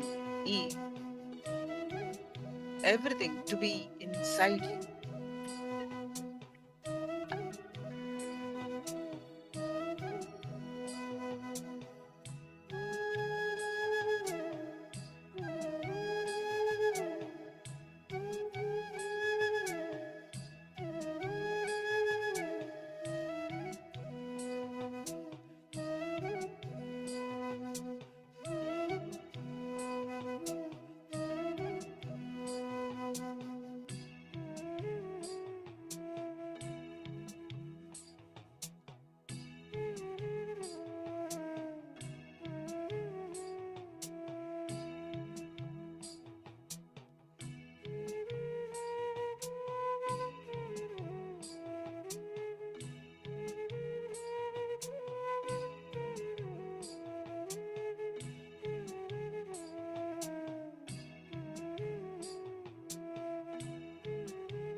Experience all the places inside your boundary, inside your skin, inside you.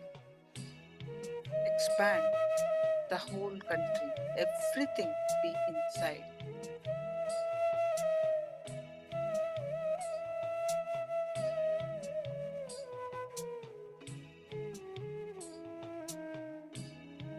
Feel the oceans, mountains, rivers, cities, everything to be inside you.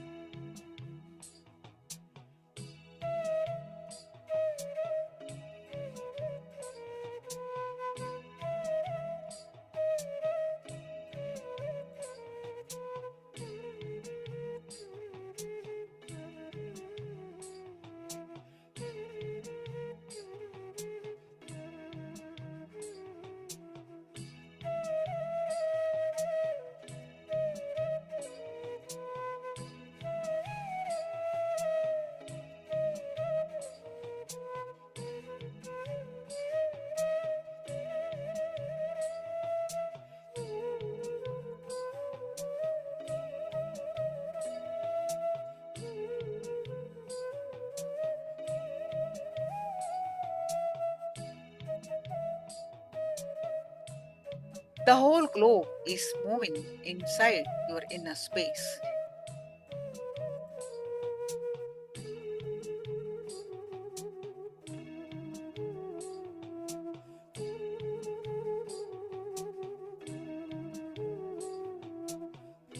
Expand further so that the whole solar family is inside you. The sun, the moon, the planet Earth, all the planets are moving inside you. Feel everything moving inside your head.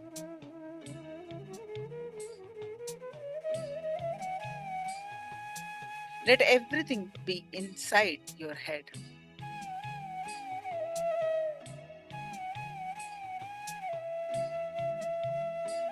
See that you have expanded and the whole solar family is moving inside your head.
Now expand further.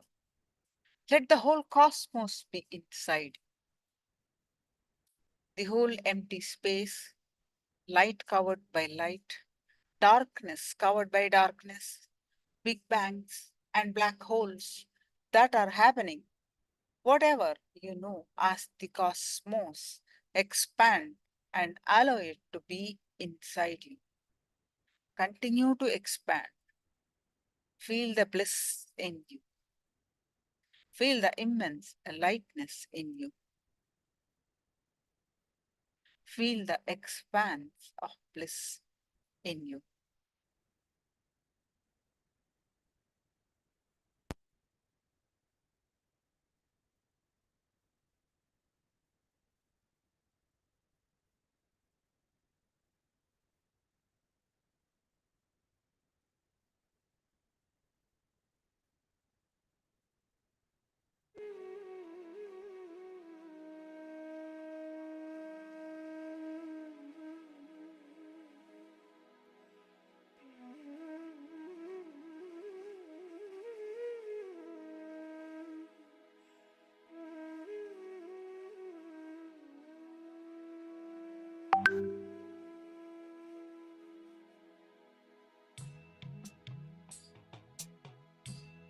Feel the expanse of bliss in you.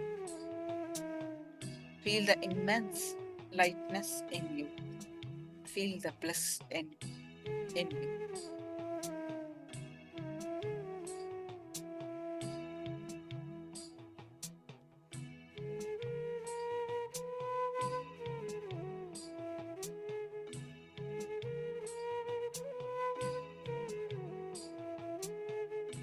You will start moving towards experiencing the Anandamaya Kosha.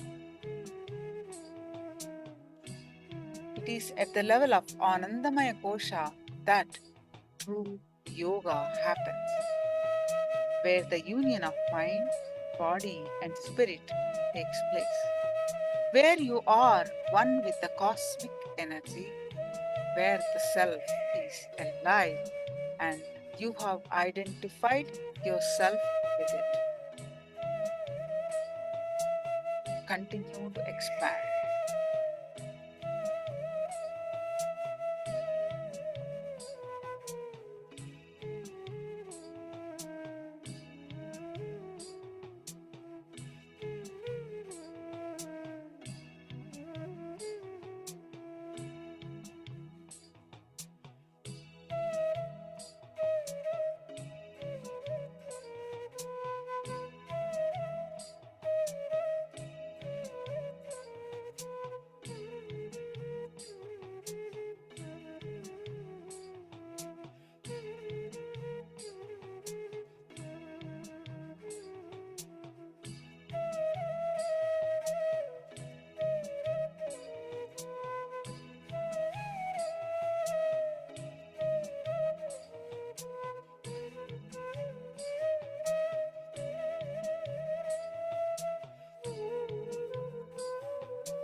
Feel the bliss in you. Feel the immense lightness in you. Feel the expanse of bliss in you.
You will start moving towards experiencing the Anandamaya Kosha. It is at the level of Anandamaya Kosha that true yoga happens, where the union of mind, body, and spirit takes place.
Start moving towards experiencing the Anandamaya Kosha, the bliss layer.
Shanti, Shanti, Shanti.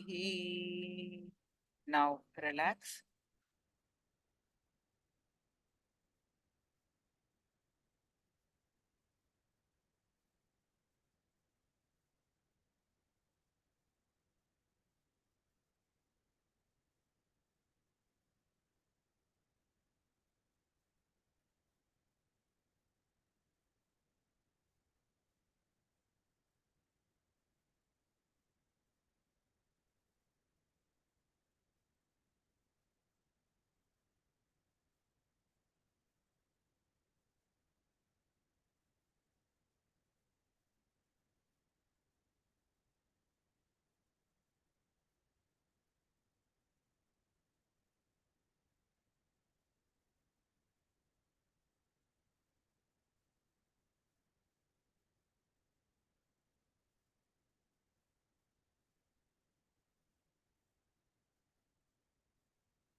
You could share your experience of this meditation, visualization meditation, in the chat.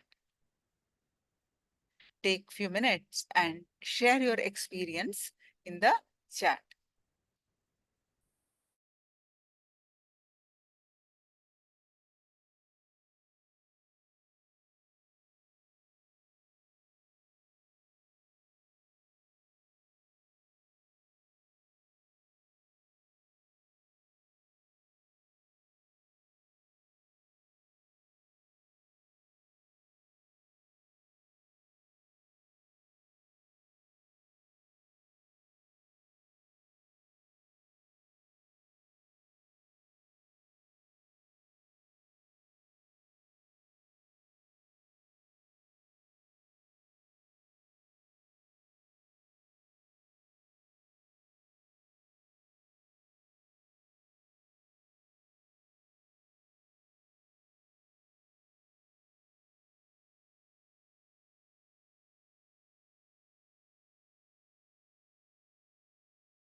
Suzanne says, very beautiful experience. Wonderful.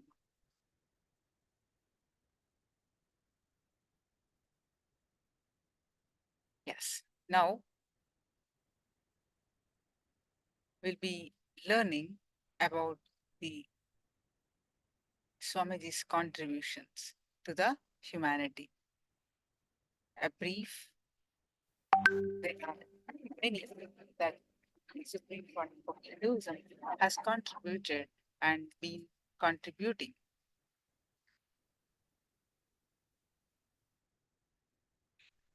Now let us start learning about the SPH contributions.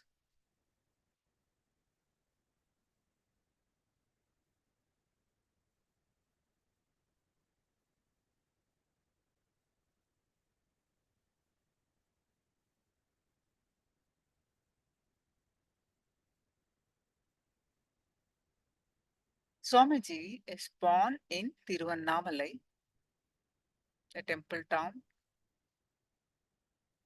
also called Arunachala. It is the spiritual capital of the world for seekers of enlightenment. The Arunachala is the greatest of all holy sites. It is the heart of the world. It is Shiva himself. From Srimad Bhagavatam, one gets liberated if they get the darshan of Chidambaram or takes birth in Tiruvayur or dies in Kashi. All these three may not be possible for everyone, but one gets liberated with the mere thought of Arunachala.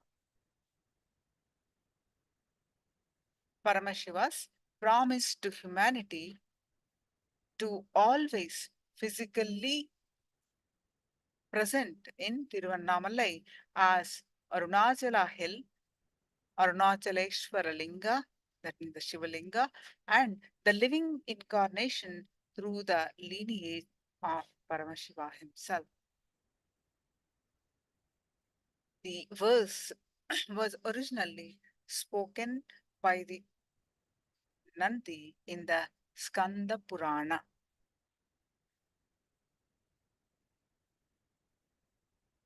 Bhagavan Ramana Maharshi has spoken on the verse and translated it in Tamil.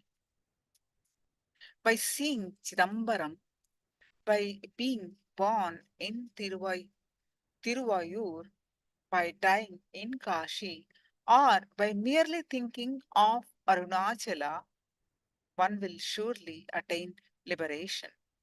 The supreme knowledge, the self-knowledge, the import of Vedanta, which cannot be attained without great difficulty, can easily be attained by anyone who sees the form of this hill from wherever it is visible, or who even thinks of it by mind from afar. This is from Skanda Purana, Arunachala Mahatyam. Avatar's commitment: every once in a millennium, a being graces our fragile planet, the sheer power of whose presence turns the tide of humanity's spiritual evolution. When such a being lives and moves among us, millions are drawn towards him beyond their understanding, intuitively sensing him the fragrance of their own inner awakening. Such a being is recognized as an avatar, the divine in human form. An avatar has no purpose, just as the rain is drawn to the earth, he is drawn to our plane, compelling by nothing but boundless compassion to fulfill the longing of a million hearts. He hears the ardent cry that asks to break free of the pain and misery of countless lifetimes of every human limitation. His is the power and earnest to awaken humanity from the darkness of ignorance into the light of bliss and enlightenment. A being of such cosmic proportions walks among us today, revered by millions as a living avatar of superconsciousness, playing in our dimension as a teacher, healer, yogi, mystic, social visionary, spiritual guru, and guide.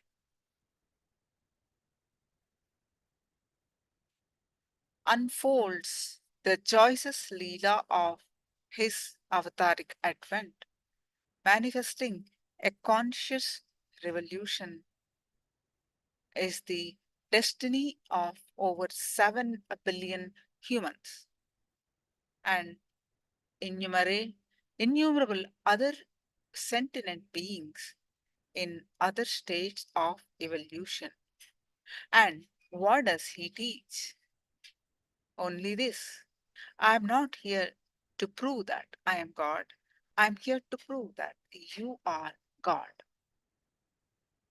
Srimad Bhagavatam, the great Vedic scripture that precisely records and reveals the happening of various avatars of past, present, and future.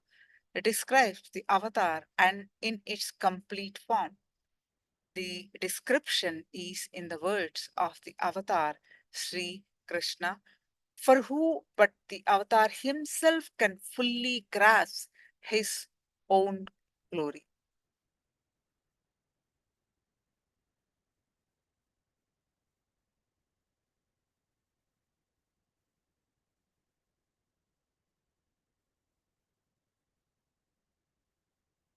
Yada yada hi dharmasya glanirбhavati bharata abhyuthanamadharmasya tadatmanam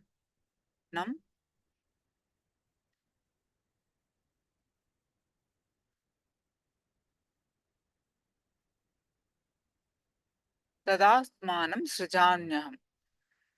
When positive consciousness declines, when collective negativity increases, O Bharata, at these times I myself happen in every age to protect the pious and to annihilate the wicked.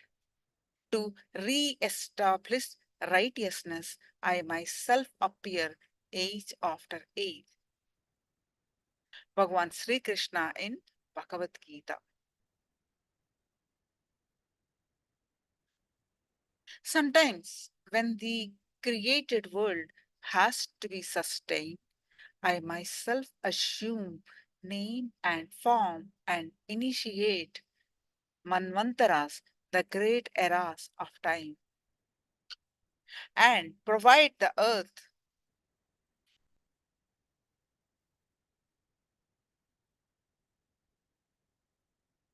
with appropriate divine personalities and sages who set examples to be followed and indicate the path of progress.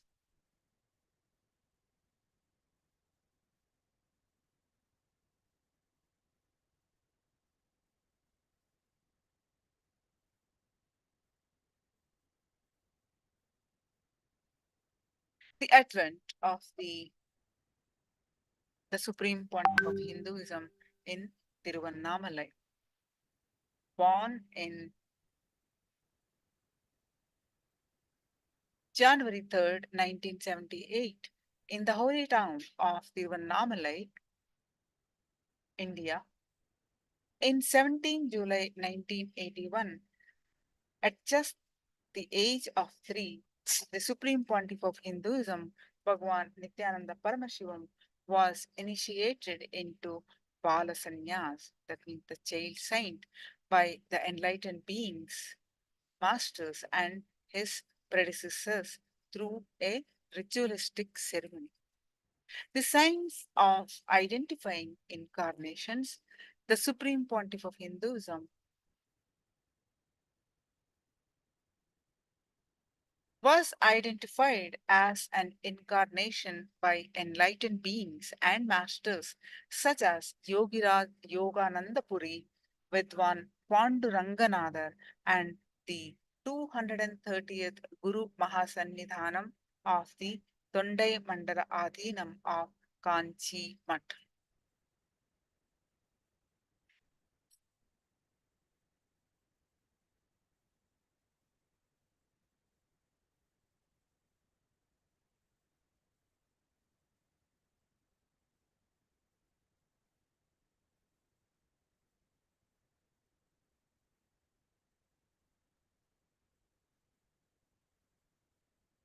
Jivanadi of the Avatar. Me, Agastya, the 7 rishis and the 18 siddhas will now reveal the divine prediction for Paramahamsa Nithyananda. Nithyananda, who protects the world at this time to protect the truth surrounding him. Paramahamsa, who has realized himself laid down the way. For his people followed the path of Dharma, no lesser than the Holy Trinity and Devas. Nithyananda, who has crossed eons and come, is the blessing light of enlightenment, that is Adi Shiva, Sadashiva himself, 9 crore siddhas who live with Shiva in KAILASA, merged in Paramahamsa Nithyananda.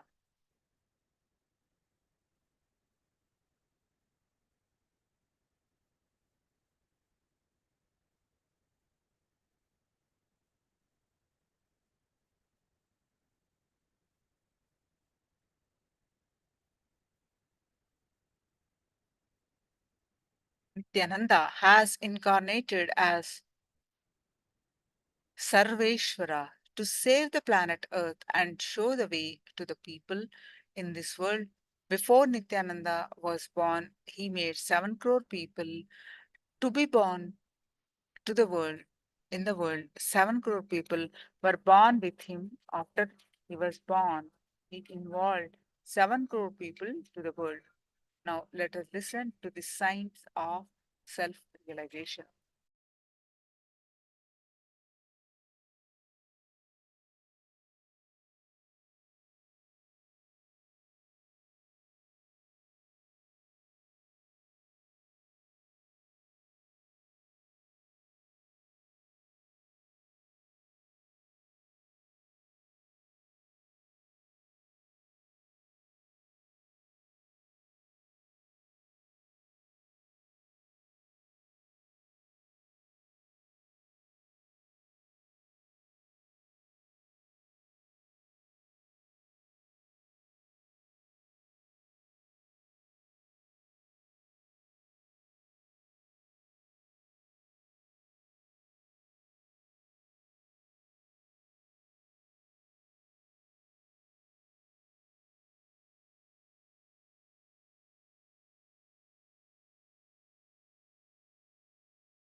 On only the engrams which is recorded in those layers. Like we wipe the paintings, you are healed from engrams. And it's like a little lubrication. You will go back and live in the society as a much better person. But now we are going to work on the very kosha, means the very layer, very canvas on which the painting engrams are carved. So it's like you will not be the same person again. You are not the same person now itself, from morning to now. You are not the same. How can you be same? Now a lot of gender changes happened. Job, career change, professional change, and still husband and wives are sitting next. Now let us start the process. Annamaya kosha, first layer, means the physical layer with which you are living, the bone, flesh structure. See, this is made out of samskaras which you bring from so many janmas, so many births. People ask me, Swamiji, do you believe in reincarnation? Many births.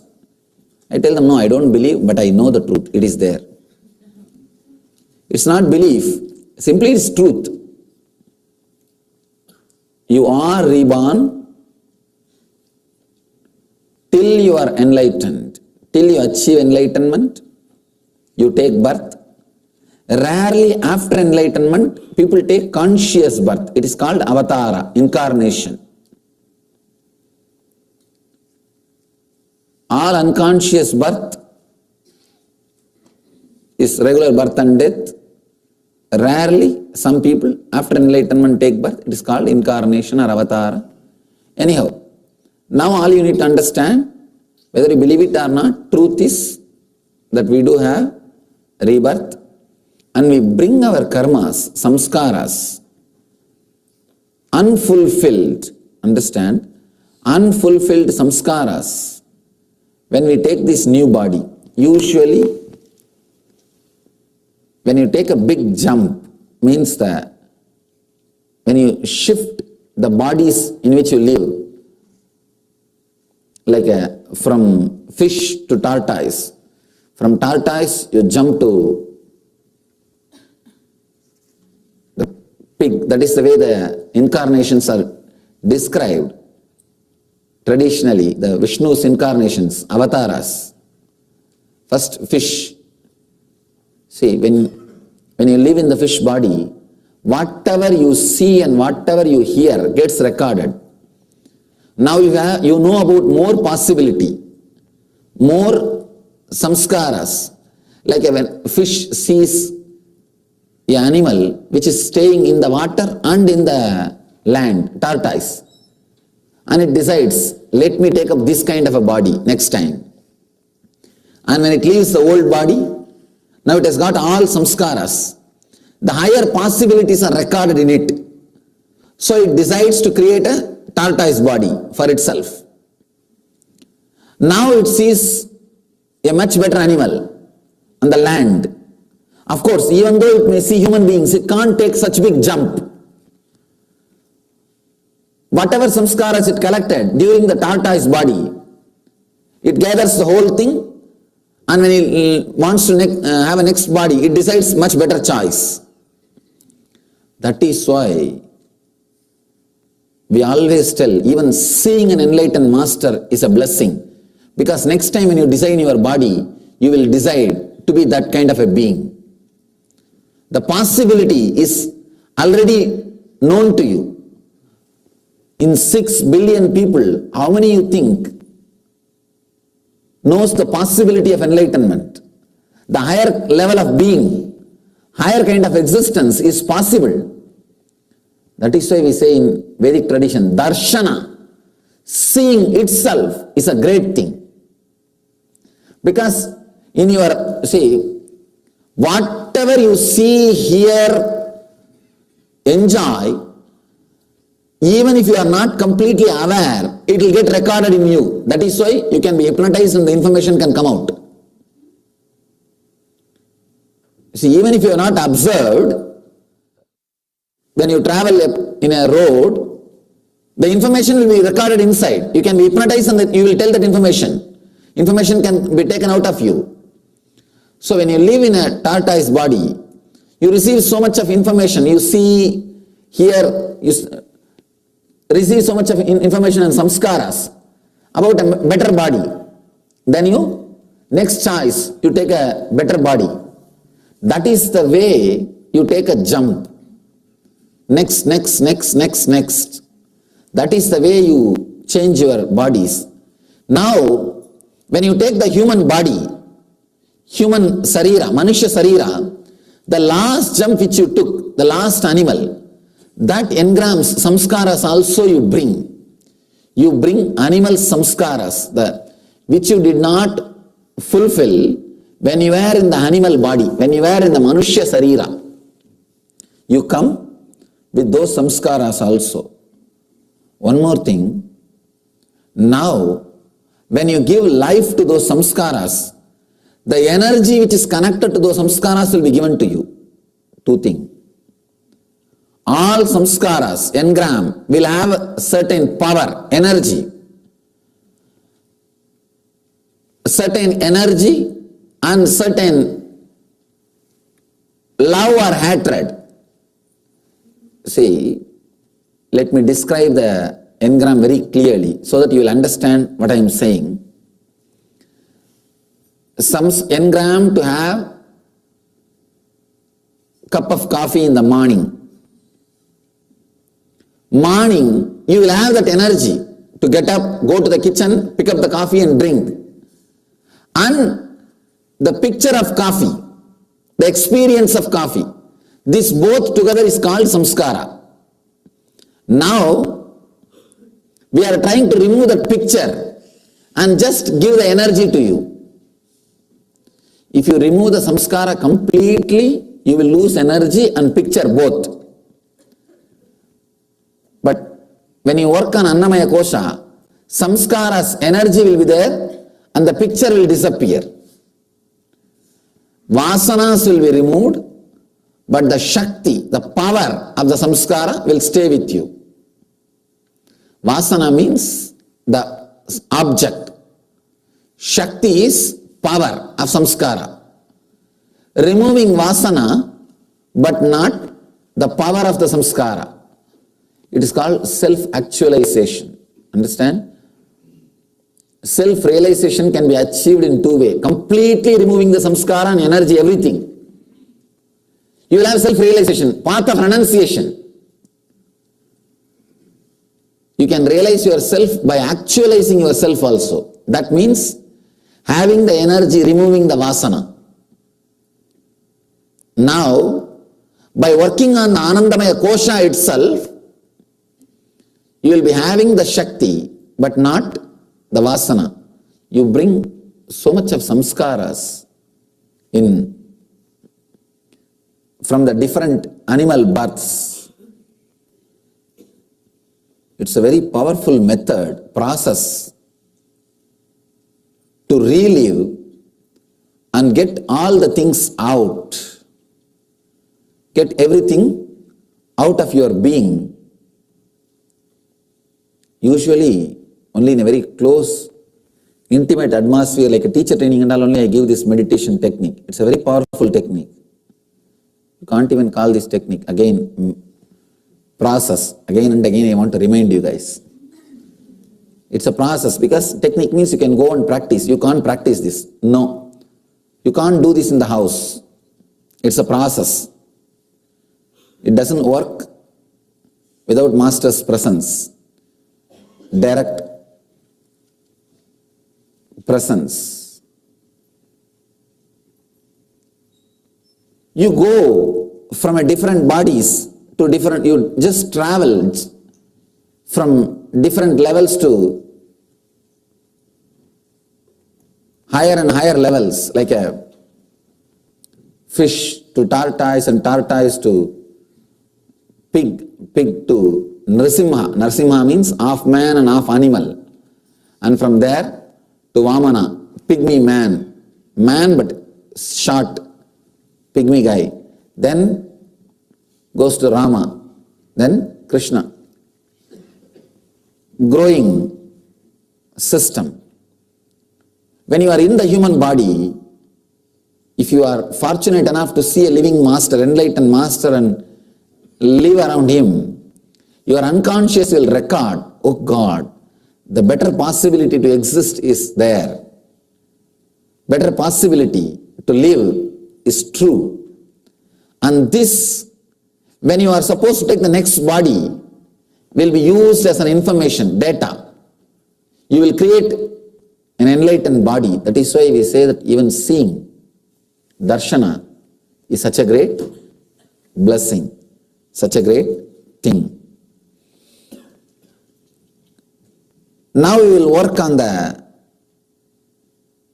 Annamaya Kosha. How? Just start living all the animal engrams so that your Annamaya Kosha will become completely self-actualized. All the samskara which you brought with your body, with your Annamaya Kosha, becomes reality. Understand? You got so many samskaras from animal layer. Because you never allowed them to become reality, it expresses in your everyday life. You can see when you eat. You can see when you are angry, the animals expressing through you. And you can see when you are filled with lust, the animals expressing through you. Understand? Sometimes even you will feel frightened. What am I doing? What is going on? Till you allow the animal inside you to be completely fulfilled and relaxed, you can't escape from it. Because you are carrying those engrams. You are carrying those samskaras. It should be allowed to come out. It should be allowed to actualize itself. See, these engrams are so powerful. This is called prarabdha karma. This prarabdha karma is so powerful. If you allow them to work through you, they will empower you. If you suppress them, they will constantly depress you. You will be fighting with them. Whatever quality you are fighting with you, whatever way you are fighting with you, see, if you are fighting to control your anger, if you are fighting to stop smoking, if you are fighting to stop drinking, everything is directly connected to this Annamaya Kosha, animal layer. The samskaras which you brought from the animal level, animal layer, that is even for any addiction or anything, if you are fighting with yourself, responsibility is this Annamaya Kosha. Whatever may be the reason for your fight with you, the responsibility is the samskaras which you bring from the animal body.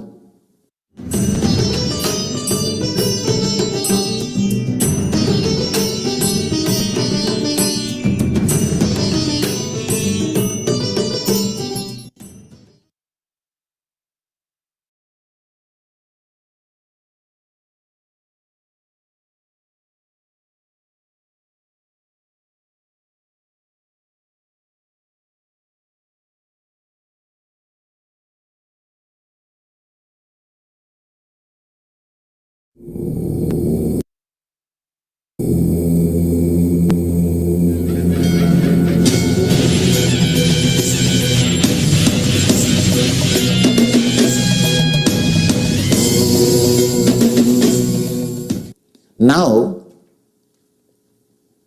we are going to give the opportunity for all those samskaras, engrams, to leave you, all those personalities, the animal layers which you brought. You have, another one big problem is you have a mixture of all animals, little from every animal. Whatever animal body you lived, little is left over in you. In the Vedic astrology, Jyotisha, the last animal from which you took the jump, they will be able to predict based on your birth time. You may feel, what is this? It's true. It is true. More part of your engrams from which body you brought can be very clearly detected they can diagnose by seeing your birth time. That's a big science. It's a big science. If you know a little bit of astrology, you will understand what I am saying. And I have seen at least 100 cases that animal quality will be there in that person throughout his life.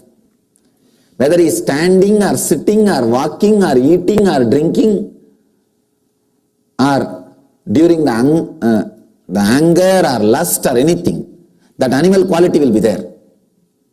He will not even know how to fulfill that. And he will always feel unfulfilled. Now it is time to actualize yourself and fulfill those engrams and be empowered by the samskaras, be empowered by those engrams and just escape from the vasanas. Understand? When you are empowered by the power of engrams, you will be liberated from some vasanas. The vasanas cannot be active if you just separate the power and vasana. If you separate the energy which makes you come out of your bed and goes to the kitchen and take coffee from the picture coffee, you will have only that emotion, that energy, but not the vasana, the picture. Understand the difference between these two. Only then you will be able to enter into this meditation. Unless you understand the truths, you will not be able to enter into the process. Understanding is also an important thing for the process. Just for technique, you don't need understanding. Do it, you will have the result. But it is not just a technique, it's a process. Upanishad, where you need to understand, where the Shravana, clear understanding, clear listening is required. Then go through the process, manana. You will be surprised, in Vedic tradition, there is no meditation, only manana. Means the process. No meditation. It's called manana. Now, you will give life to the animal who is inside you. You may think, how will I find out, how will I know which animal is inside me? Any animal you feel connected, enough, start. And you will see so many animals coming out. They will be just fighting. No, really. Now you will see, in few minutes this will become a zoo. No, this will literally become a zoo. All animals will be coming out. You can start with any animal and you can allow any animal to come in between and you can end with any animal, no problem. But you should not be a human being till the process is over. You may ask, first you took away our job, then our career, then our gender, now the birth itself.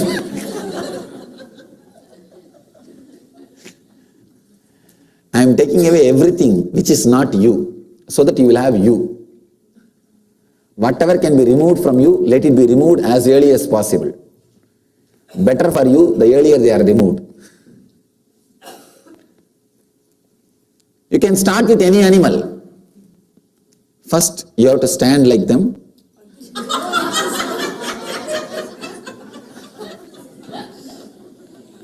Now with clothes only. You have to be just live that animal life. Whether your anger or lust or greed, any emotion which makes you fight with you, anything which you think you are not able to handle, all those things are from that animals only. So for example, you are not able to control your anger. Now, enter into any animal body. For example, you may feel connected to lion. Just become a lion and be angry like a lion. Literally. And nobody is going to see you, no photography, no videography. Because I will be frightened. Nobody is going to see you. Literally, just become that animal. Just become that animal. You don't know how powerful this process will be. How it will liberate you from so many problems which you are suffering, with which you are dying. You must be suffering with some problems for 10, 12 years. This one session is enough to liberate you. This one session will heal you, I tell you. I have seen people coming out of not just physical diseases, years of addictions, and the mental problems like no self-confidence. See, you don't have self-confidence because you are not able to win yourself. You are not able to do what you want to do within you. All those difficulties will just disappear, melt away. When this animal is given the satisfaction, when this animal feels completely total, it leaves your system. Understand? Human existence, human body is not completely owned by you. The body which you are having, you are not the complete owner. That is why you are not able to completely control it. You are not the owner. There are so many fellows who are sitting inside without paying the rent. No, really. All these fellows are sitting inside. Each one is telling, hey, this is my portion, get out. And this is my portion, get out. And those fellows start fighting with each other and you are not able to do anything. And you are like a person who is married to 4 or 5 women. And you have to talk for this guy and that guy and that guy. Whoever is in front of you, you talk for them, that's all. Oh, nothing like you. Yes, yes, yes. So many engrams, so many samskaras. We are just working on the prarabdha. Prarabdha means the major portion of the karma which you brought when you created this body. When you created this body, the engrams and samskaras which you brought, we are working on it. Means the Annamaya Kosha, the first layer.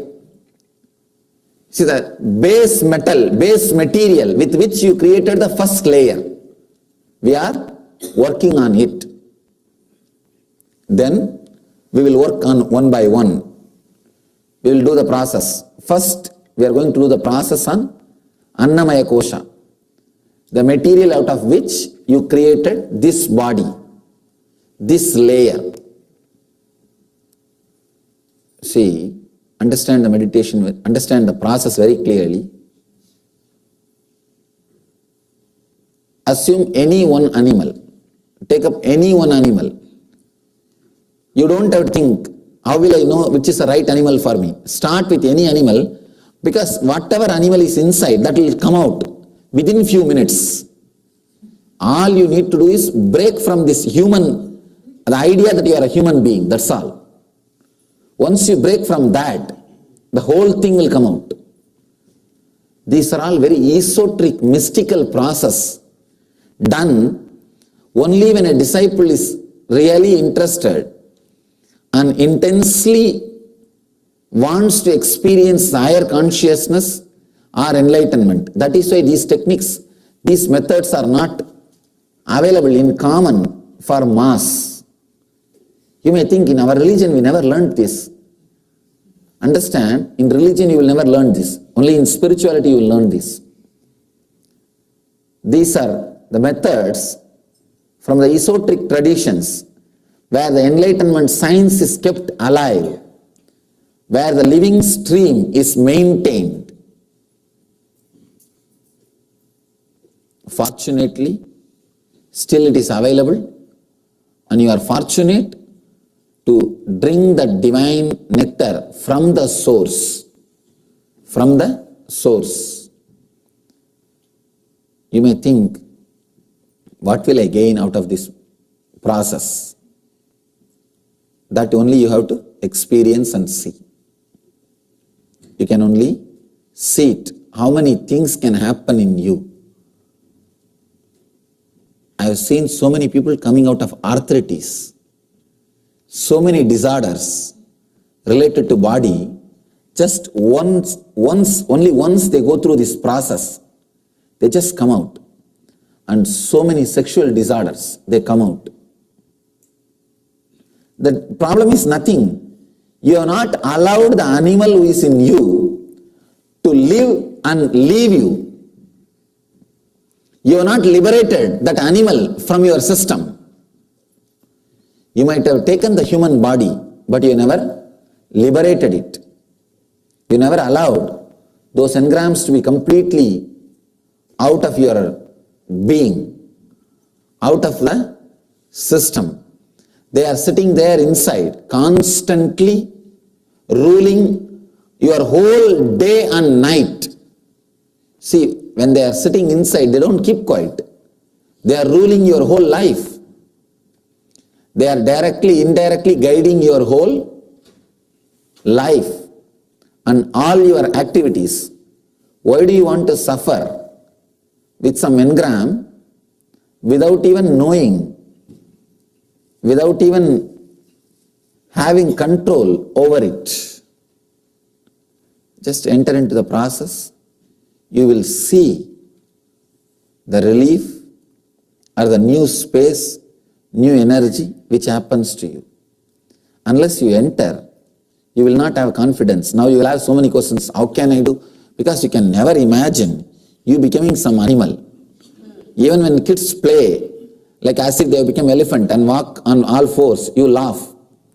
You can never imagine you will be able to do that. Now you can do it. Now you can do it. Just live. Of course, I have seen some people always frozen, doesn't want to get out of their frozen identity, and they will just sit.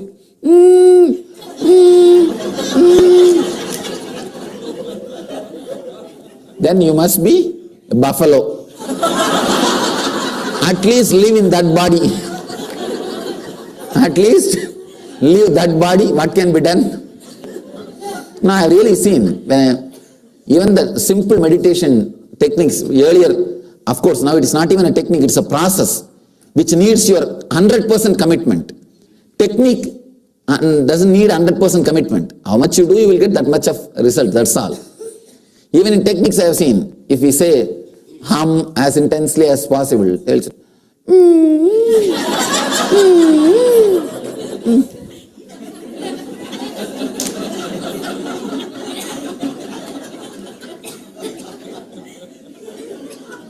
Now if you do that, then be very clear, you were a buffalo. Not you were, you are. And at least live in that buffalo body. Just sit silently with the legs crossed. Because buffaloes will be always swan, eating something. Maybe chewing gum, I don't know. So at least do that and just sit. Till we finish the process, throughout this process, all I want you to do is forget you have human existence, human body. Live as some animal. Any animal will do. Suddenly in few minutes you will see you are feeling connected to one animal strongly. That one animal is again and again coming out. Maybe a snake or a bird or an elephant or a lion or whatever it may be. Sometime you will feel like some animal which you have never heard or seen. You will feel even that kind of a thing. Let everything come out. Live. Just live as that.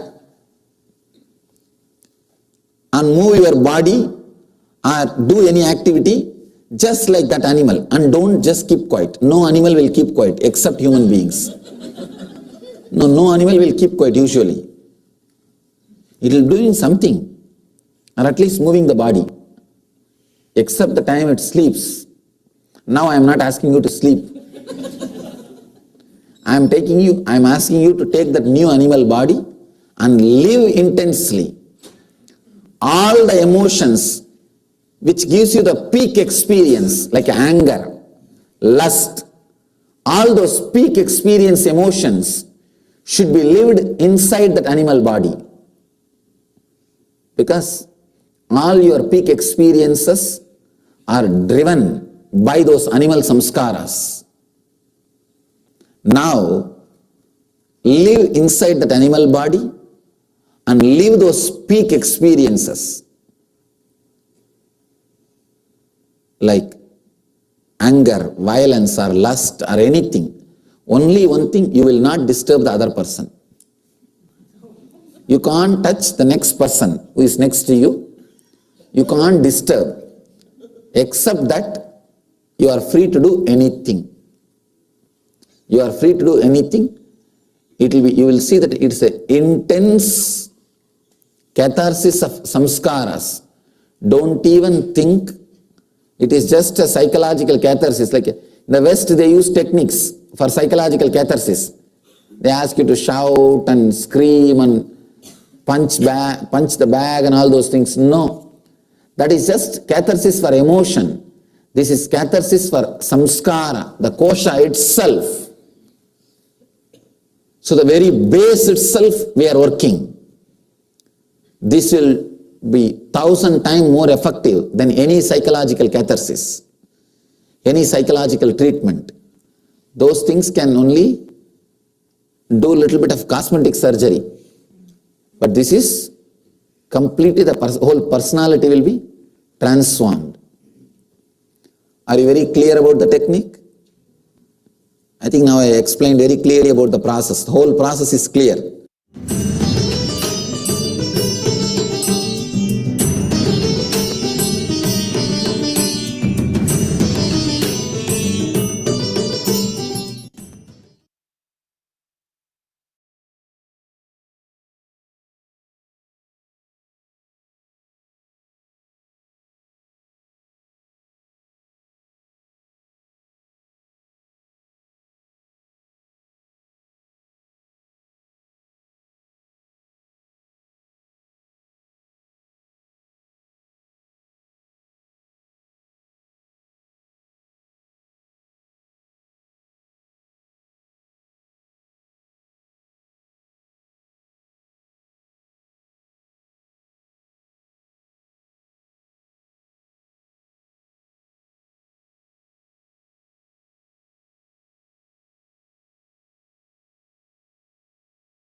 Atmaspurana.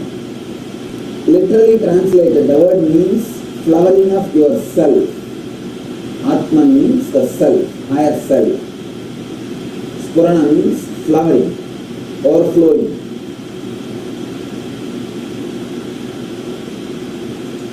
In every one of us, naturally our self is there, otherwise we will be dead, we will be gone. Just you being alive is a proof that you have self. The self exists in you. But it's not flowering. You don't feel constantly the flowering mood, or flowering attitude, or flowering being. Where is the problem? Where we need to work, what we need to do is all about this 2 days workshop. 2 days will work only on this line. Understand, if you already did any of our programs, don't think it is going to be same. That's the first thing you need to understand. My first level programs like ASP, now we call it LVP, NSP, all these things are technique based. I give you some particular technique, you do the technique. And there are next level programs, Dhyanaspurana, DSP, Nithyananda. All these programs are no technique based. They are no technique. The LBP, NSP, all technique based. The DSP, Nithyananda, all these things are no technique based. This program, Atmaspurana, is neither technique based nor no technique based. It is called process. Process means we will be doing few things. Understand? Technique means we will be taught something. You can do it here and you can do it in the home. No technique means you will be given an understanding. You will be just sitting without doing anything. You can be there the same way in the home also. But now, here neither you are going to be doing something which you can do it in the home, nor you are going to be keep quiet, which you can do it in the home. Here, it's something like you and me, both of us are going to work together. It is called process. In Sanskrit, we call that Upanishad. Understand? In Sanskrit, we call that Upanishad. All our Vedic traditional scriptures, the cream is called Upanishad. Cream is called Upanishad. Literally the word means sitting with the master. That is what the word means. Sitting with the master. Process means you and me, both of us are going to work together. It is not technique because you can't go to your home and practice the same which you learned here. You can't practice. If you practice, not only there won't be effort, there will be side effect. So no practicing. You can't practice. Second thing, it is not no technique also because you are going to do something now. It is not technique because you can't go back to your home and practice. It is not no technique because you are going to do something now. Means both of us are going to work together. It will be like a cooking, boiling. In Sanskrit we have the word called Siddha. The word Siddha has got two meanings. One, boiled, another one, enlightened. Both meanings are given to the same word. Now, you are going to be boiled. There is every possibility you can become enlightened. By tomorrow evening, let's hope at least you will become enlightened. Alright, hoping we can do all. Why should we few? It's like a process where you open yourself completely to the presence of the Master. Understand? With the technique, you need to do something. With no technique, you don't need to do anything. Here, with process, even if you do or don't do, the work will start happening. Only thing you have to be here. You have 5 layers of condition. Yesterday night I was talking about that. We call that as a koshas, 5 sheep. Do not think this is like NSP 7 layer. No. In NSP, Nithyananda Spurana, we work on the engrams, samskaras engraved on the layers. Here, we are directly working on the layer itself. In NSP, we were working on the painting on the canvas floor. There was a canvas floor. There was a painting. We were cleaning, doing little touch-up or correcting or wiping. Now, we are washing the very cloth itself. The very cloth itself. We are just cleaning the very layer itself. It is not that just we are touching the painting. Touching the painting is like touching the engram, samskaras. But we are working on the layer, the cloth itself, not just the painting. So understand, it's a very powerful method, sitting with the master, process. Basic requirement is you need to believe, trust I am enlightened. Otherwise you can't open up completely. So that's the basic requirement. And whether you directly believe it or not, let me tell you from my side, I have had the experience about which I am talking. I am very clear about what I am talking. So I give you once more an assurance, you can open up. Of course, now it is up to you. Second thing, decide very clearly, consciously you will open yourself. Means literally visualizing, you are like a completely open flower. Literally visualize and open yourself, all the 5 layers. All the 5 layers. You don't have to talk verbally. Talking does not mean opening up. Understand? I am not asking you to confess. No. Confession is a cunning technique to keep people under slavery. No, it's a very cunning technique. Once you confess, you can't go out of his fold. Because he knows everything about you. He knows everything about you. I am not asking you to confess. No need to verbalize. But release the thoughts, thought pattern. Open your thought pattern. Let it be dissolved. Let it disappear. So confession is a very cunning method.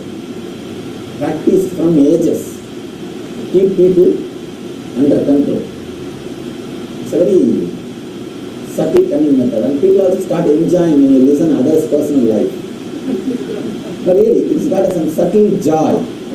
Why do you think we go on talk about so many things about others? There is a joy when you talk about others' private life, especially others don't know. Many people don't know, only I know little bit. That kind of a thing. And if you add little masala here, there, and if you are sure that nobody can verify or refer to the person, you can start doing anything. It's just a fun. It's like enjoying the memory that others are doing something which you can't do, which you always want to do, but which you can't do in public. When you think that others are, when you imagine or think that others may be doing, suspecting, then you start talking about it. So really, it gives a sort of a juicy feeling. What to do? Mind is always sad. Just tries to get some material, some good stuff. No, not good stuff, bad stuff. No, the same mentality only is, with that mentality only the confession idea is created. So, I am not asking you to confess, no. I am not asking you to talk, no. I am not asking you to tell, no. Just open up, release those thought patterns so that it can be erased once for all. It can be erased once for all. It can be healed. It can be cleaned. The koshas, kosha means the sheet, layers. The layers which you have can be cleaned. This program is directly based on a great Upanishad, great scripture called Taittiriya Upanishad. Taittiriya Upanishad is one of the important book from the Vedic tradition, in which the method or the process for enlightenment is described. Now we are going to unfold that Upanishad. We are going to work on that Upanishad step by step. It's a whole 2 days program where you will be going through the process. Be very clear. If you have any program tomorrow or by evening, you may have to leave off. Never take up this program. No. I want you to be completely inside till tomorrow evening. I end the workshop.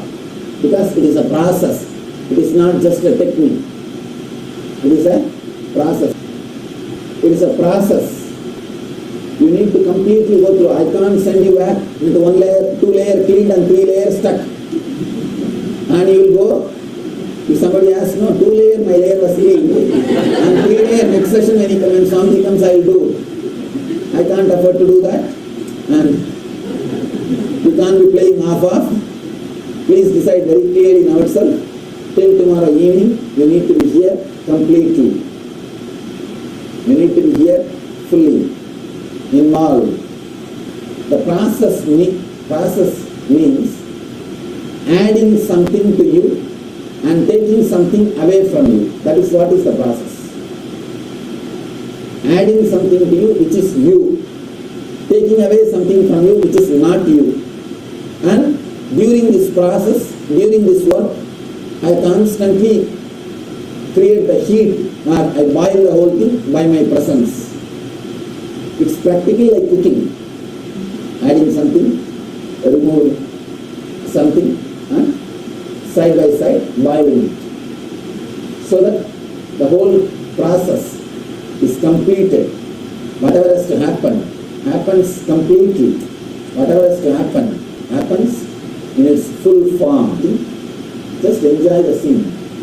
Don't go on wasting your time in clicking. Why people click, They can't enjoy the present moment. They can keep that memory. They can enjoy only the memories. They can't enjoy the stuff itself. They become so cerebral, they can enjoy only the memory. So anything they make into memory. Actually, when they are in some good spot, they can't see it and enjoy. They can only take photograph with a big smile, post smile, and later on, in those days, when we went to Alaska, all of us are so happy, just look. But actually, we trace back the memory. When they were there on the spot itself, they never had joy. They were not enjoying. Even the smiling, the cameraman was shouting, smile please. And then they opened their mouth. We have become so dead. We enjoy only the past memories, not the reality. Now at least for 2 days, enjoy the reality. No need for past, or no need to make it as a memory. We were working and living with 2 identities. One we show to the outer world, the other one we show to your inner world. Now for these next 2 days, just I want you to understand, both identity does not have a big hold on you. It is just your cooperation. See, these 2 identities are only giving you all suffering. Your 100% suffering is given by them. And you add little bit and make it 120%. All your sufferings are from these 2 identities. I always said to that. Good listener. Person who is meditating and listening. Good listener means what? He is thinking of something else. I designed this body especially to do my job, my mission. That is why does not ask food, does not ask sleep, nothing. Just runs. All it means is one or two of my instruction. I do this over. Come on. Even I never expected that so many years constantly I will be working so long. Already 4.5 years. Now we are going to have the 5th anniversary of our mission this January 1st, coming January. 4.5 years, 4,700 hours I have spoken. We have recorded DVD of 4,700 hours and 1,700 homes I visited, 1.2 million disciples initiated, 200 books have been authored, 30 temples have been erected, and 78 ashrams have been built.